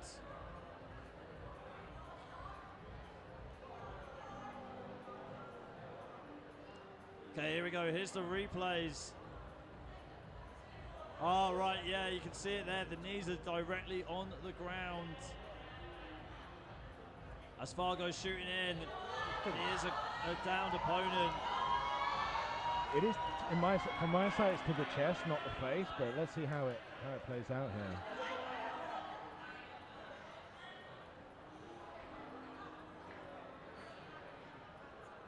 There are obviously very strict safety procedures about athletes getting kneed on the face on the ground. But like you said, it did look like it hit the chest, and I don't think it's going to determine the outcome of this fight. For me, I feel like Far did enough to win it. What about you? I feel like Norachat, with that rage of energy, and at the end there, and the crowd was with him, and I felt like that could have swayed the judges. Although there was a lot of control from Far, and looking through the first round as well, he definitely lost the first round. It could be a third round 1 minute decider. I'm hoping for that, Ali. Well, we'll find out very soon.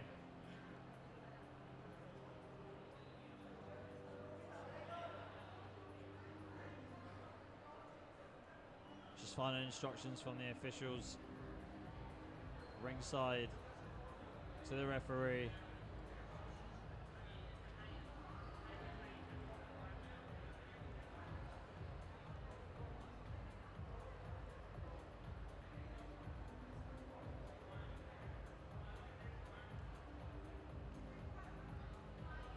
Referee discussing with the Vietnamese team. I mean, personally, I think let's just carry on. The fight was already over anyway, wasn't it? Yeah.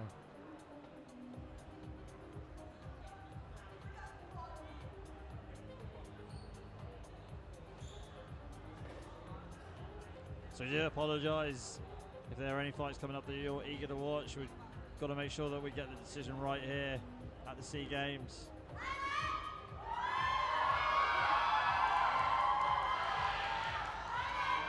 Great cheers here for the home crowd for Thailand.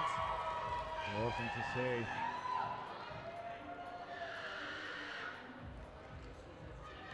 Here's the replay one more time.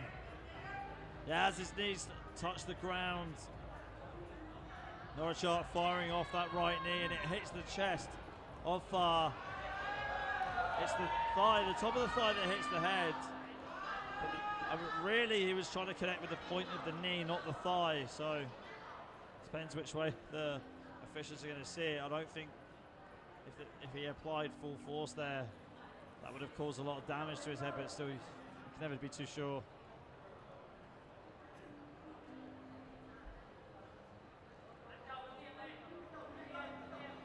Okay, we're getting a reply, I think, from the Vietnamese team to the ring officials. Yeah, heavy discussion going on here. We haven't quite got a decision yet. We're still waiting.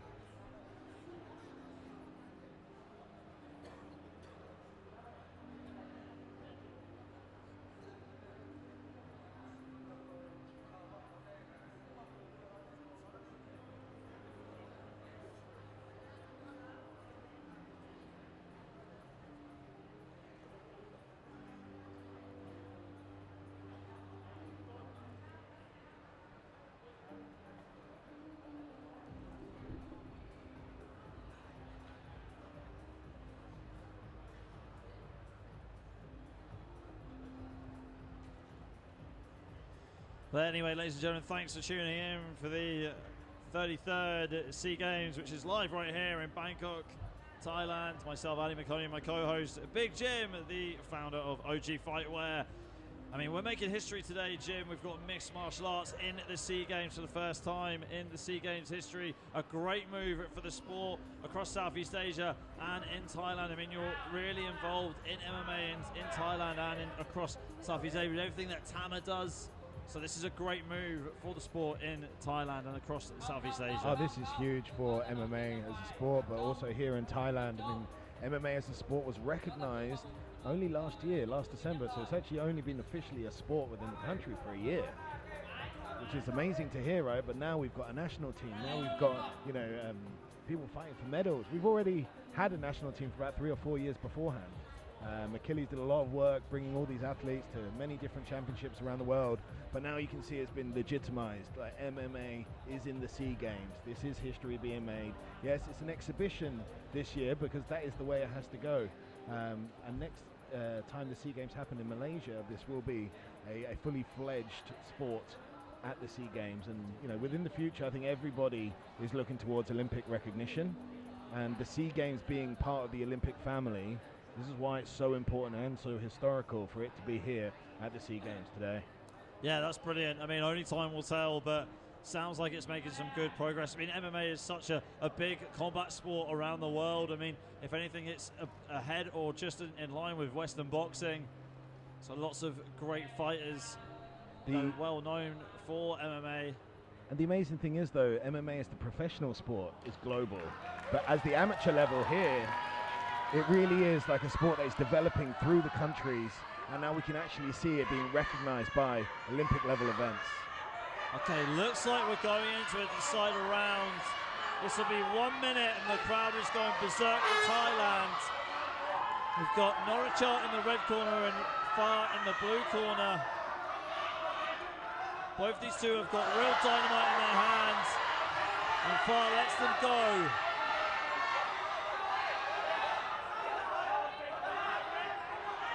Far trying to shoot for a takedown. Norachart with the knee. Referee just positioning him back into the center of the mat. Norachart again. Good right body kick there from Norachart. We saw that in his first bout. It's a real sniper with that body kick. Clinching up right now, but he gets taken down by Far. Far goes into the side control position. Far trying to maintain his position here as he gets the crossface. He's putting his right shoulder into the face of Norachart on the floor there, trying to hold him down. Norachart's trying his best. You see his left hand's on the hips, keeping that distance, but that was the 1 minute regulation, third round there. Okay, so we are going to the scorecards right now as they get tallied up. I mean, it was a good round to start off with for Norchart, landing the strikes when he was on his feet, but then as soon as Farr saw the opportunity, he just took him straight down to the canvas. Let's take a look at it one more time, some of these replays. That was the knee in the right hand from Norchart at the start there. I'm surprised that Norchart didn't shoot for a knee inside the clinch. Instead, he got tangled up by Farr, who took him down to the canvas and ended up in side control, somewhere that Norchart didn't want to be. I mean, he got dominated in the first round with the side control, with the ground game from Farr. This is going to be a tough decision for the judges here. Norchart in that final round was active in the striking, but then we had the takedown from Farr. How does that balance within the scoring here at the SEA Games? Right, looks like we're getting the decision right now. Athletes are going to the center of the mats. Sorry, they're not going back to their own corners. If you had to, Jim, if I put you on the spot right here, which way would you, who would you give it to and why? I would give it to Norchart. I think that, okay, he lost the first round, but he came back strong. I feel like if it really was down to that last round, because that was the third round decider, to me, that activity with the striking was a bit more impactful than that one takedown Pham had. So I'm going with Norchart. Split decision here, but let's see. Yeah, I think it's going to be extremely close here, and either athlete could win. I think Farr had a great grappling display, the Vietnamese athlete there.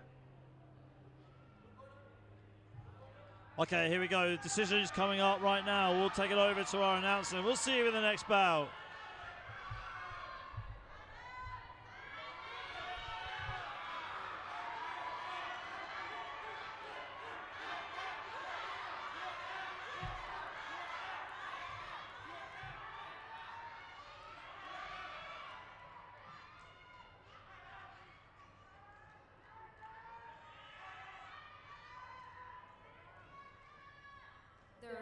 The result for the third round is draw.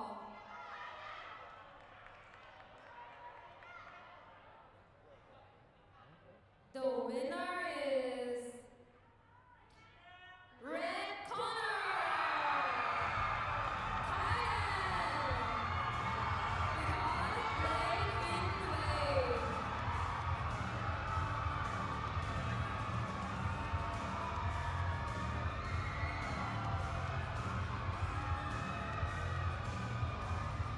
The way we play Thailand is lower.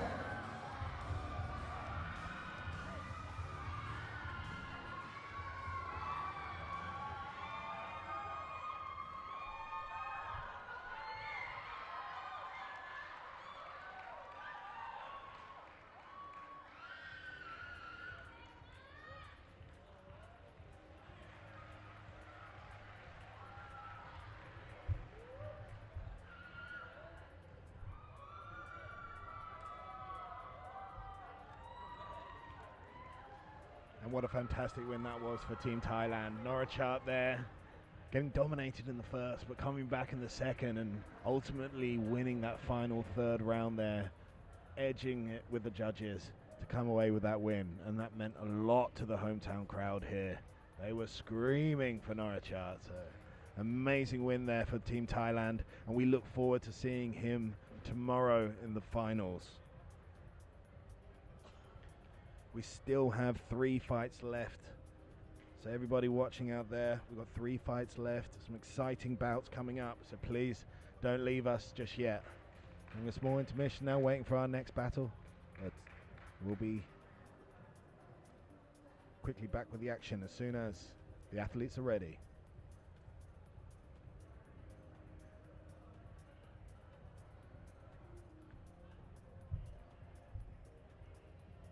The next match, traditional male, 56 kilograms. Blue corner, Song Peng Jude, Singapore.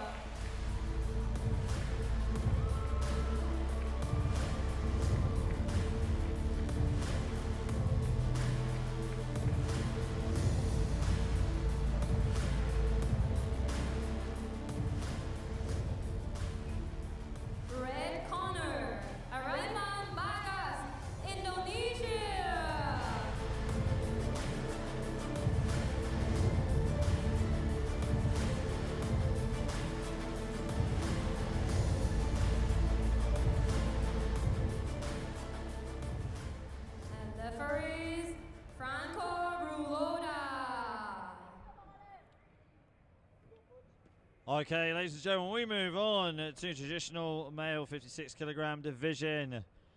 In the blue corner, we've got Soon Peng Jude Kang from Singapore, and in the red corner, we've got Alifan Bagus Fernanda representing Indonesia.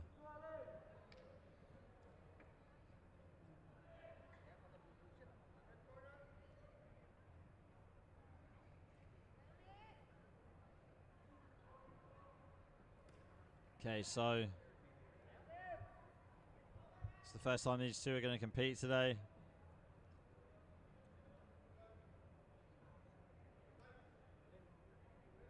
This is a Group 2 elimination bout. Southpaw versus a Southpaw. Something that you don't normally see too often in MMA and in a lot of fight sports.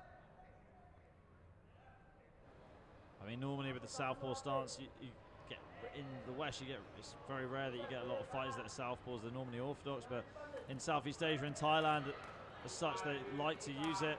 Good left kick there by Fernanda. Yeah, Fernanda coming in with some heavy shots there, but Kang throwing out the low kick. Still very much in this fight, both of these athletes. They're just feeling each other out, trying to get the distance, trying to see where the openings are.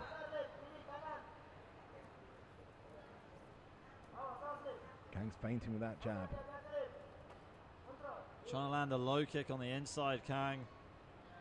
Being nice and light on his feet, trying to get in and out of range, trying to be unpredictable to Fernanda. Yeah, inside low kick again there by Kang. Fernanda returning the favour of his own inside low kick. Feints here on the outside by Kang. I feel like Kang just can't sell these feints right now. Fernanda's trying to copy him with the feints. Just hasn't done enough with his hands to sort of sell these feints yet. Good right body kick by Fernanda, and Kang shoots for a takedown. Getting the trip, but Fernanda reversing it, and now he's on top. A lovely reversal there by Fernanda, and he jumps guard, so he's obviously extremely confident on the ground here. Pulls full guard. Kang's looking to posture. Fernanda's trying to tie up the arms, as you can see there. He's trying to climb his guard. Right hand there by Kang, but time up for grappling. Referee brings him back to their feet. Staying nice and light on his feet here, Fernanda. Stalemate between the two Southpaws. Right body kick being landed by Fernanda, right hook as well. Left hook there, sorry, left straight by Fernanda, followed on by right hook. Kang goes in for the double leg there. Times it beautifully as Fernanda was coming in. Ends up on top, but Fernanda seems extremely confident on the ground here. He's trying to work his guard. He's trying to be busy on the floor there. They're trying to move away at the moment, Fernanda. As Kang tries to posture up, but Fernanda utilizing that knee guard with his left leg. His left leg's in the hip, you can see there. That gives him that space, so Kang can't work. He has to keep fighting to close that space. Well, they're back up on the feet now, and that's the end of the first round. Yeah, I mean, what a round between the two of them. As soon as they lined up in Southpaw, it just felt like they were a little bit surprised and didn't want to let their shots go too much.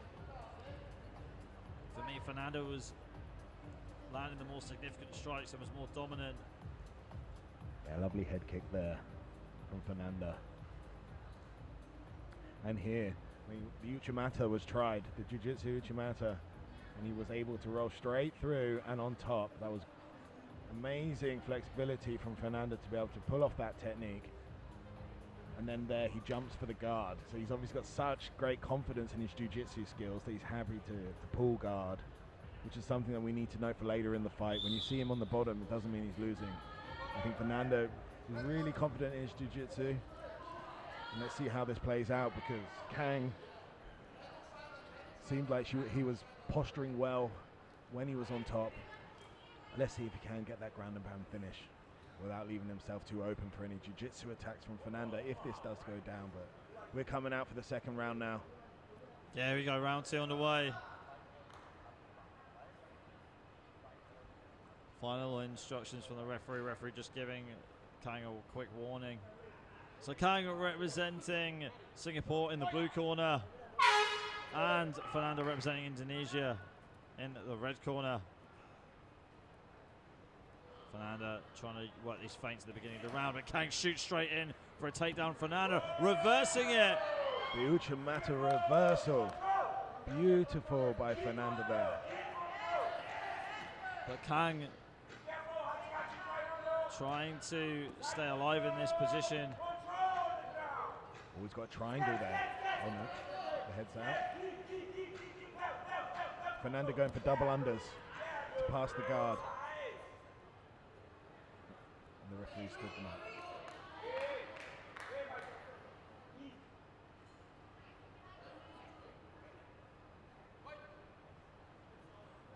And they're back on the feet here.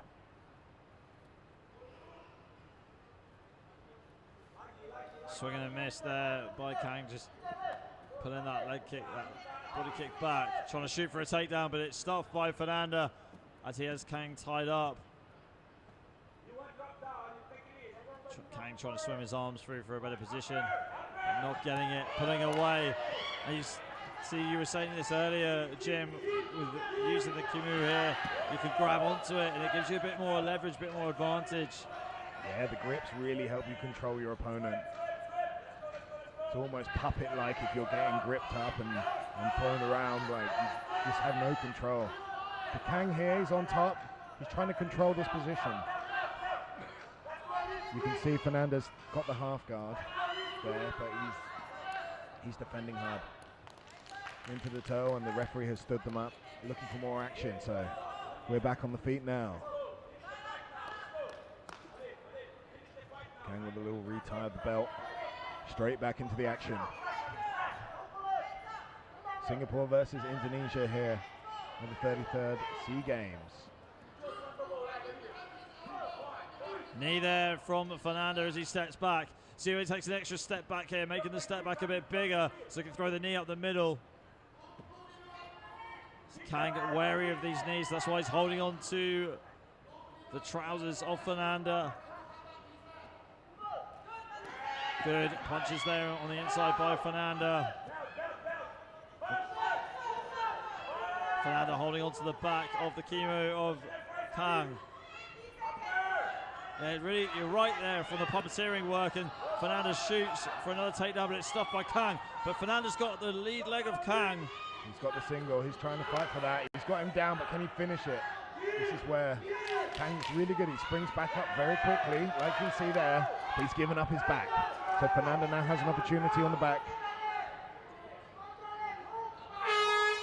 And that is the end of the round, and that could be the end of the fight. We go to the judges' scorecards.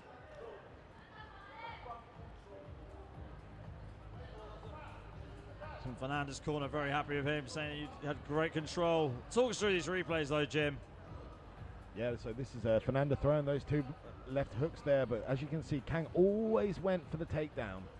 As soon as that striking transition happened, he would go for the takedown and usually get it, but Fernanda, he's very comfortable off his back, so he was able to counter those takedowns, to be able to sprawl out of them. You can see here on the replay, a left hook there, so the striking was in play from Fernanda, even though he was a bit more of a stronger jiu-jitsu player, I would say. But let's have a look at the single leg here. He's got that one leg, takes Kang down to the ground, but again, Kang very quick getting up off the floor. A great mixed martial arts match there. Saw a lot of martial arts on And the display. winner is red corner, Indonesia.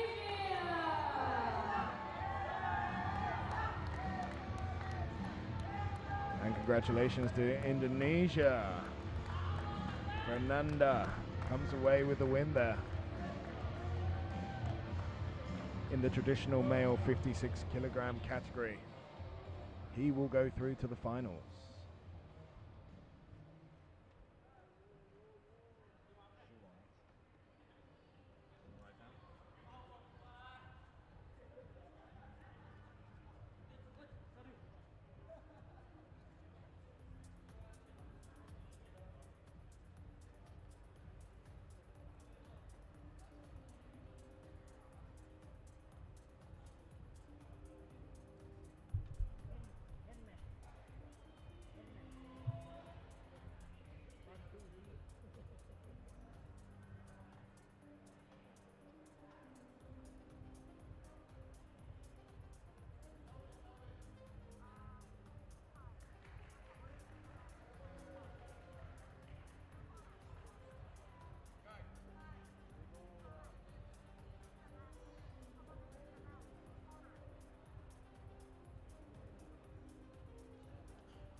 The next match, traditional female, 54 kilograms.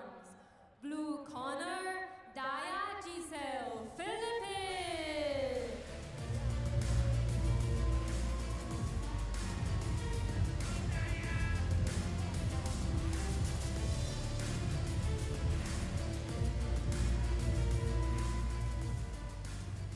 Red corner, Sien Titan Bin, Vietnam.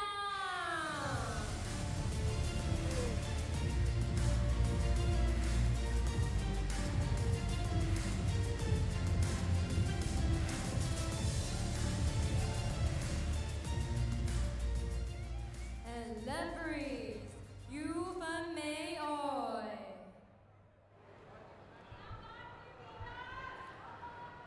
Okay, ladies and gentlemen, we move on to our second to last bout of the afternoon, rolling into the evening right now. This is match 25. This is in traditional female 54 kilogram division. We have Giselle Daya taking on Thi Tan Bin Zhuang. So Zhuang is from Vietnam in the red corner and Daya is from the Philippines in the blue corner.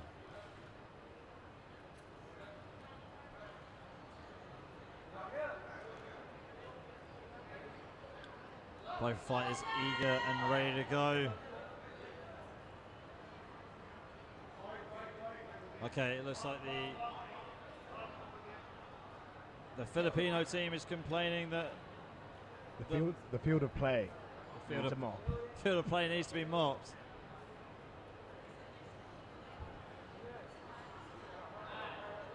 Hey, come on, guys, there's water in the red corner, no one's complaining about that.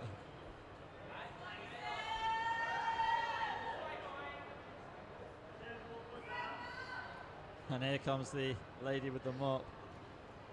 We do apologise, ladies and gentlemen. We don't want anyone slipping on a banana peel here.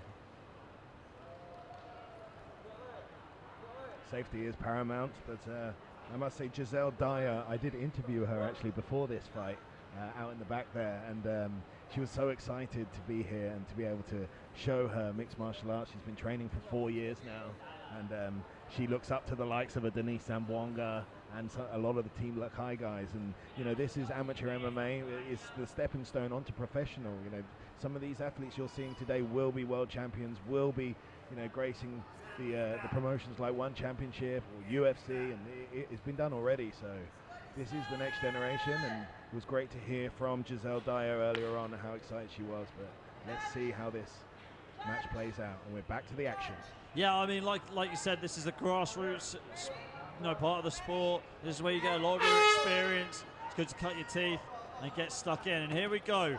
These two are ready to go. We've got Giselle Daya in the blue corner and Thi Tan Bin Zhuang in the red corner representing Vietnam. And Giselle comes out with aggressive grappling there, got the underhook and took her straight to the ground.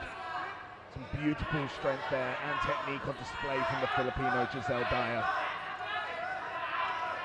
She's looking to settle the position now. She's holding her in the side control. She's waiting to advance. Waiting patiently, Giselle. She's got a good grip in the side control, but what can Zhuang do at the moment, Jim, to try and get out of this position? She needs to establish an underhook with her left arm. Right now she's over the armpit. She needs to get under the armpit. That's her way out. She needs to create some space, move her hips, but she is in a bad position, right? It's not easy where she is right now.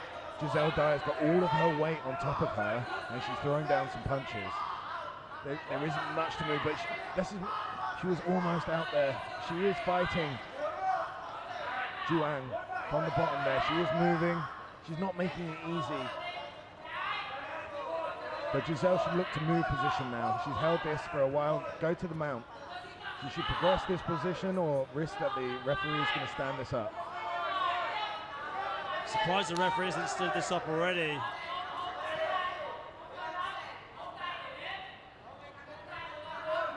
Looks like Zhuang's doing quite a good job of just tying her up, slowing her down. Punches being rained down here from inside control by Daya.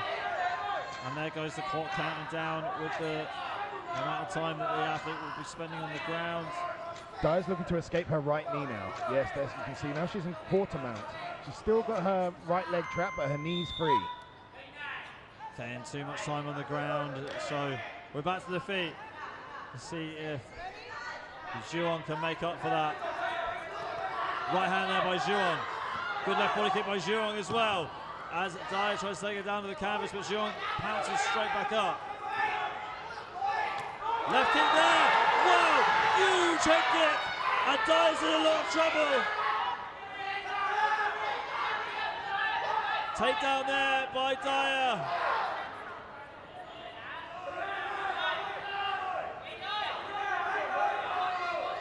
Not too sure what is going on right there, and the Philippines are definitely going to protest this decision.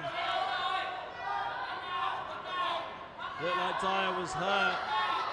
Yeah, Philippines are, the corner is going absolutely berserk.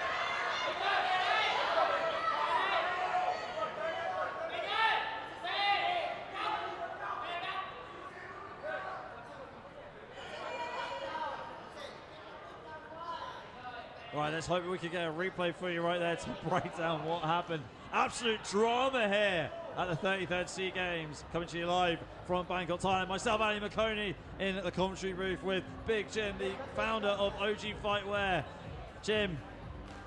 Wow, it's been 25 fights so far, pure excitement, and it's drama every other fight pretty much. And let's see and wait and see how this pans out. But and the Philippines feeling like Mario Balotelli right here. Why always us? Why me? They are saying, but you know, athlete safety is paramount here, and I know they take it extremely serious. So, and this is amateur sport at the end of the day. It's not professional. You're not getting, you know, fighting for your life here. You're fighting for your country, and it's got to be in a safe way. So here's the replay. So on the feet, Zhuang. So as Daya got back up to her feet, Zhuang landed the head kick and knocked her down. I have no idea. Do you know what they're complaining? Do you know what they're disputing here? I don't see the problem with that shot.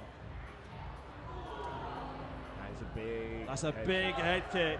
She looked really wobbled from that.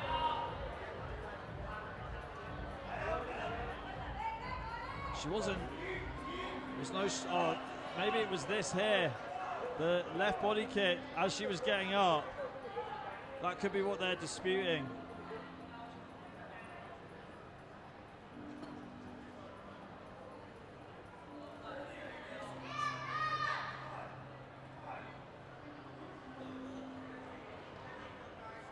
So we have 6 countries competing here in the SEA Games for MMA, from the Philippines, Thailand, Singapore, Vietnam, and Indonesia and Malaysia.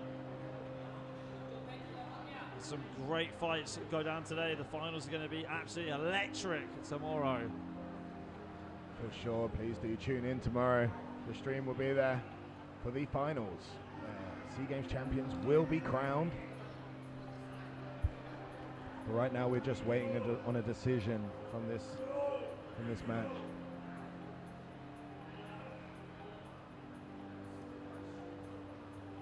All eyes on the officials ringside as we try and get a decision on what happened right there. Looked like the Filipino team is disputing the body kick that was landed by Zhuang as Daya was getting back up to her feet.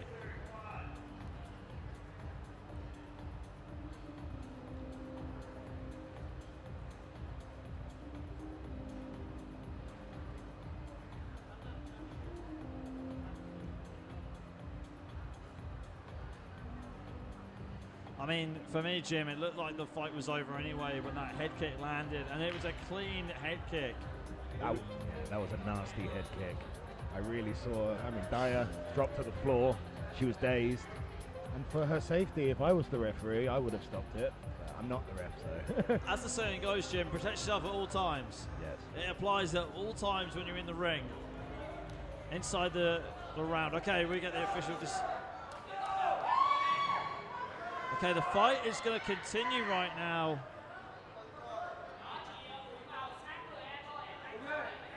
More confusion ringside as the referee comes over to talk to the head official.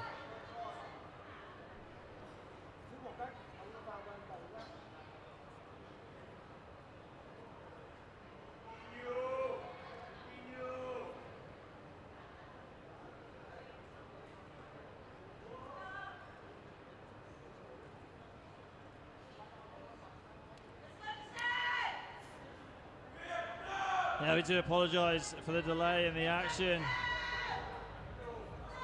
See what the referee's going to do right now.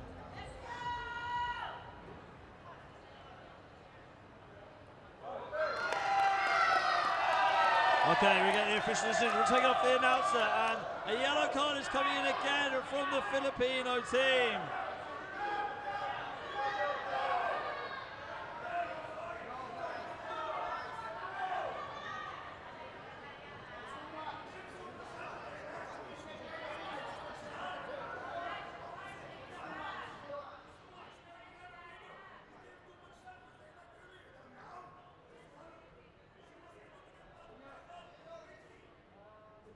Filipino team. Filipino team complaining about time. Heavy protest here from the Filipino team.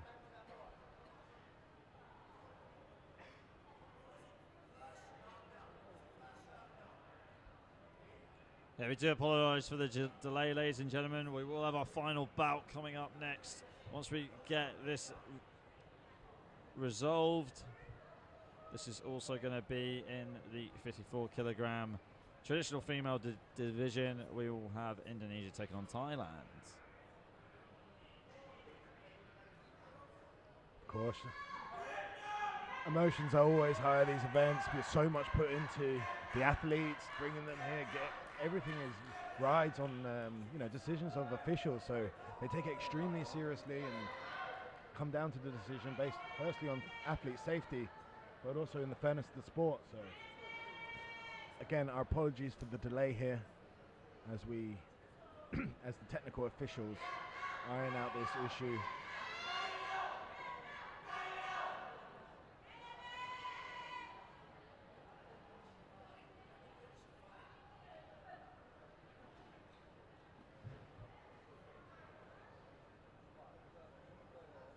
Yeah, real discussion and dispute is going on at the officials' head table.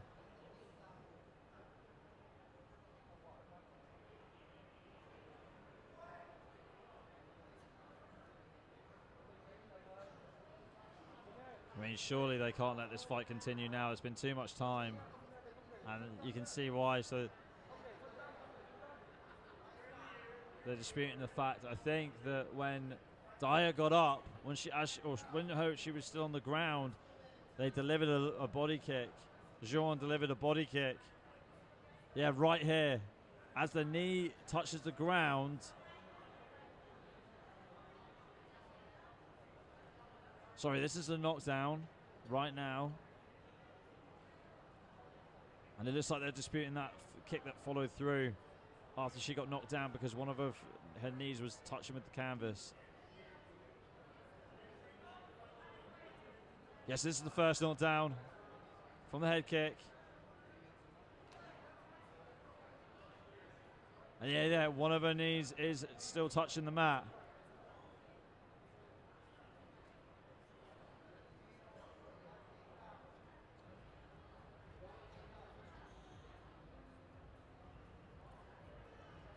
I don't know what to say, Jim.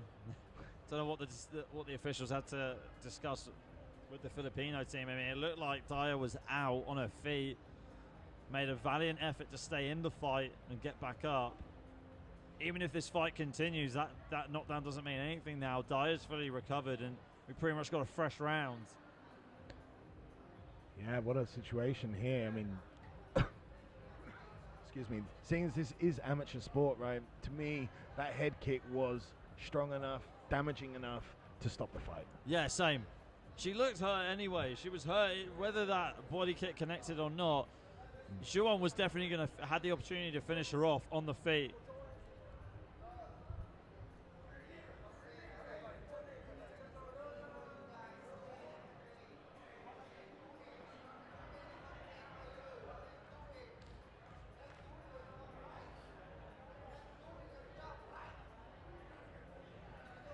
Yeah, Filipino team is furious ringside here with the officials.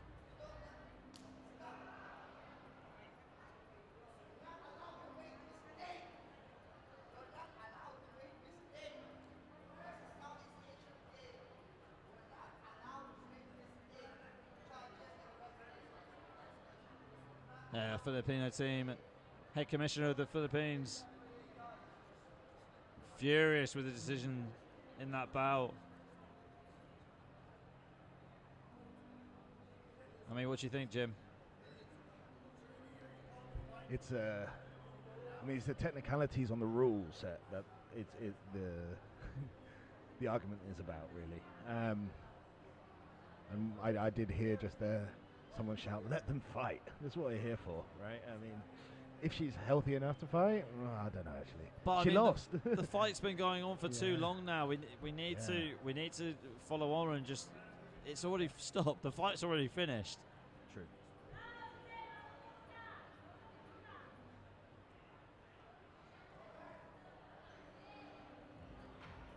I understand the emotion. I understand, the team has to fight for their athletes, but that head kick was.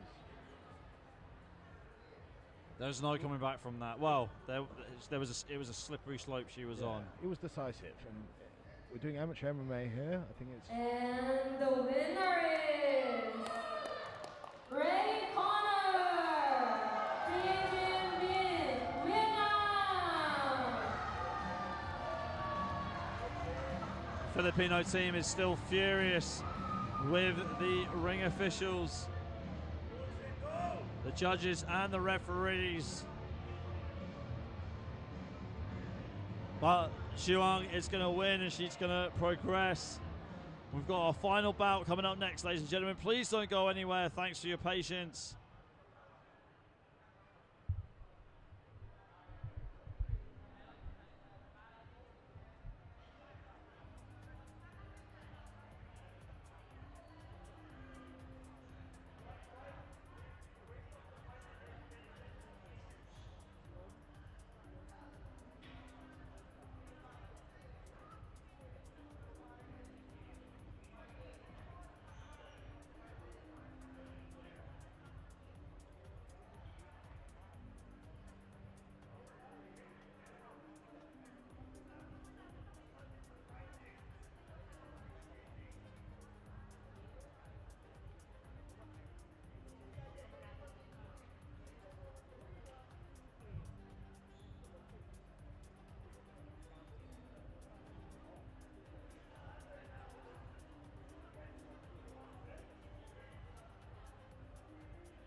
And the last match, traditional female, 54 kilograms, Dwi Ani Reno, Indonesia.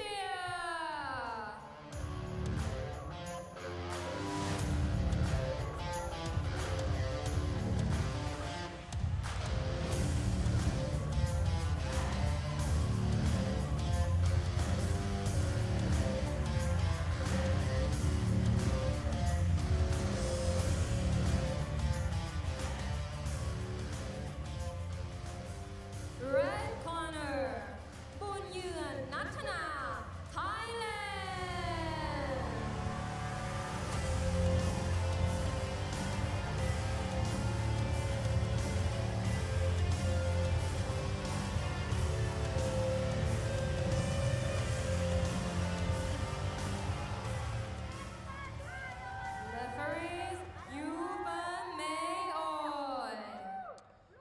Okay, ladies and gentlemen, we do apologise for the delay of getting to the final bout of the evening. Sorry, I was about to say afternoon, rolling into the evening right now. We have Dwi Ani Retno Wulan in the blue corner from Indonesia, taking on Natana Boon Yuan in the red corner from Thailand. So we just saw in the previous fight a lot of controversy because Giselle Dyer got dropped by a heavy left head kick by Titan Bin Zhuang, and the referee stopped the bout. I mean, there was a lot of dispute because of a body kick being landed as Dyer was on the ground. But anyway, we continue with the final bout of the evening. And straight away, Wulan clinches up with Natana. And she spins for the takedown there.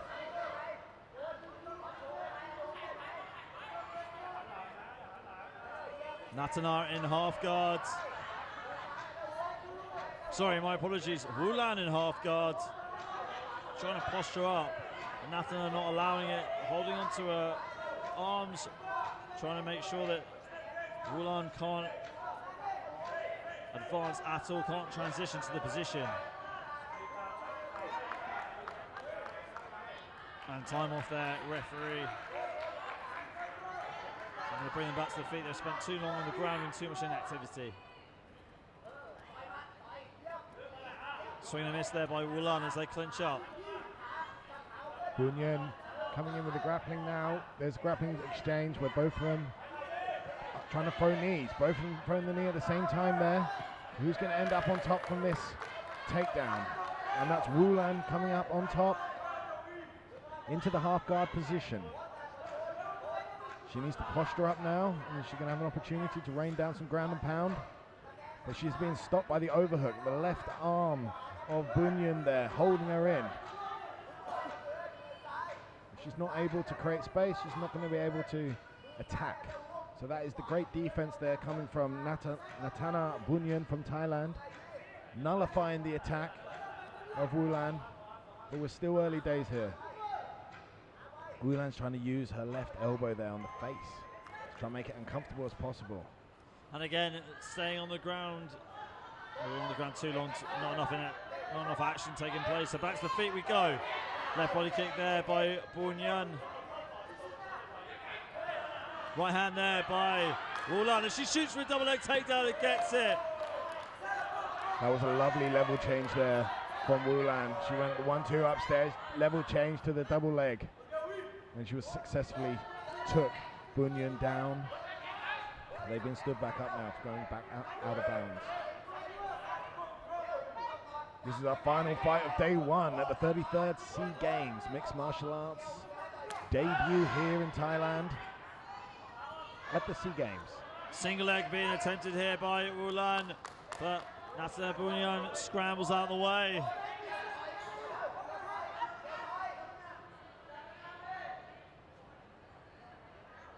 Referee giving a warning here to Wulan. Final seconds of the round. Feint there with the teep by Natana Bunyan, and that is the end of round number one.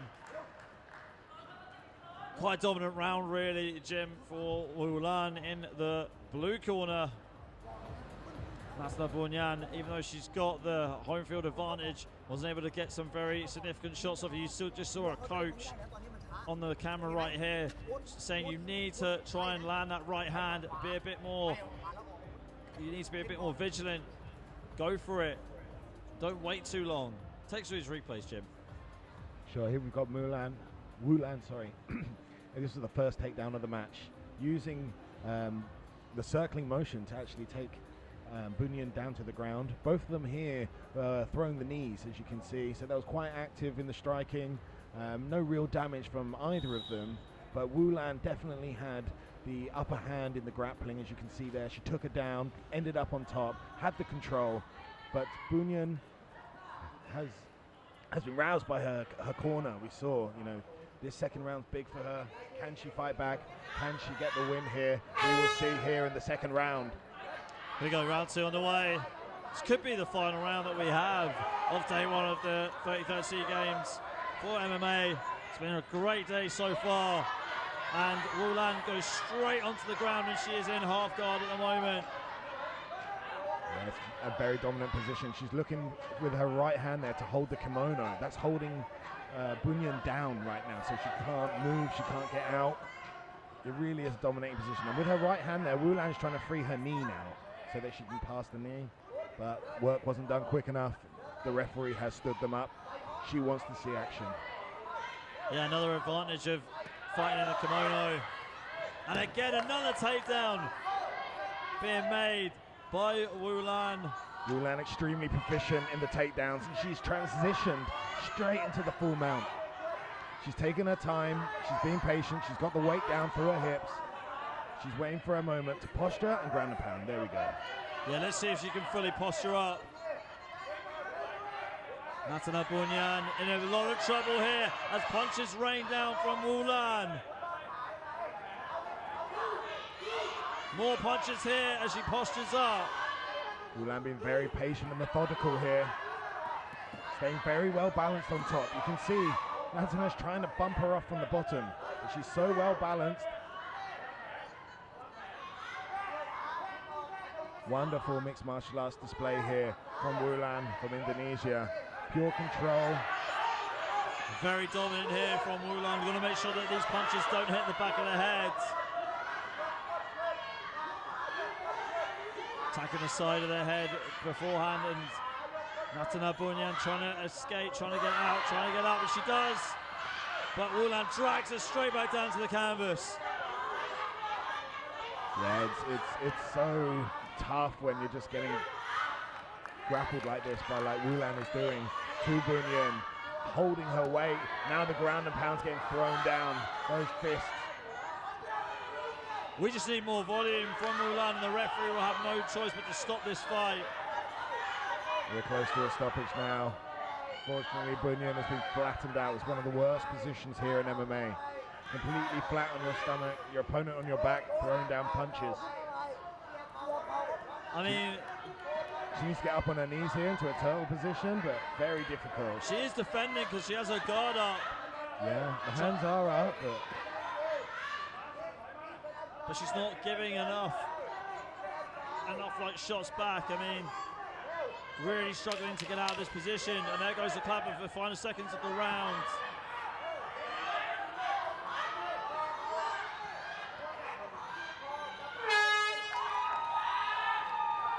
a controlling display there from Wu Lan.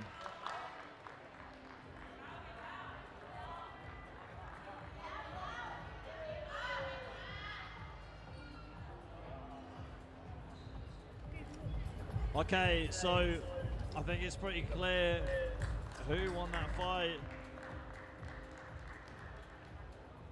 As we get the scorecards collected right here, but take us through these replays, Jim. Yeah, Wu Lan throwing lovely 1-2 there, but it all came down to the grappling exchanges. As soon as they came together in the grappling, Wu Lan's strength and power came through, and she was ending up on top pretty much 9 times out of 10 there. She was dominant coming forward, Wu Lan. You can see here with the double leg, she was extremely aggressive in those takedowns, and that meaning that they were all executed well, and she was able to take Bunyan down. And in the end there, full control, ground and pound. Unfortunately, there was no option for the referee other than to stop it.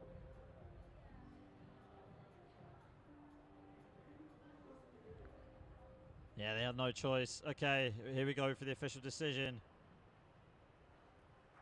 And the winner is blue corner, Dwi Reno from Indonesia. There you have it. Wu Lan getting the stoppage, getting the victory. Ladies and gentlemen, that concludes day 1 of the MMA SEAGAMES live here from Bangkok, Thailand. My name's Ali McConey. My co-host has been Big Jim, the founder of OG Fightwear. Make sure that you tune in tomorrow from 1 p.m. for the final day of the MMA action here of the 33rd SEAGAMES live in Bangkok, Thailand. ถึงช่วงสุด Thank you ท้าย very แล้ว much. ค่ะ Have a great ในนาม evening. ของคณะ It's a ผู้ good จัด night งาน from ขอ us ขอบ in the พระคุณ commentary นัก box. กีฬา Thank ผู้ you. ฝึกสอ Good น night. ผู้ตัดสินเจ้าหน้าที่และผู้ชมทุกท่านที่ให้เกียรติเข้าร่วมและเป็นส่วนหนึ่งของการแข่งขันในวันนี้ค่ะ และพรุ่งนี้นะคะยังคงมีการแข่งขันอีก1 วัน ขอเรียนเชิญทุกท่านมาร่วมติดตาม และเป็นกำลังใจให้นักกีฬาอย่างต่อเนื่องค่ะ แล้วพบกันใหม่ในวันพรุ่งนี้ขอให้ทุกท่านเดินทางกลับบ้านโดยสวัสดิ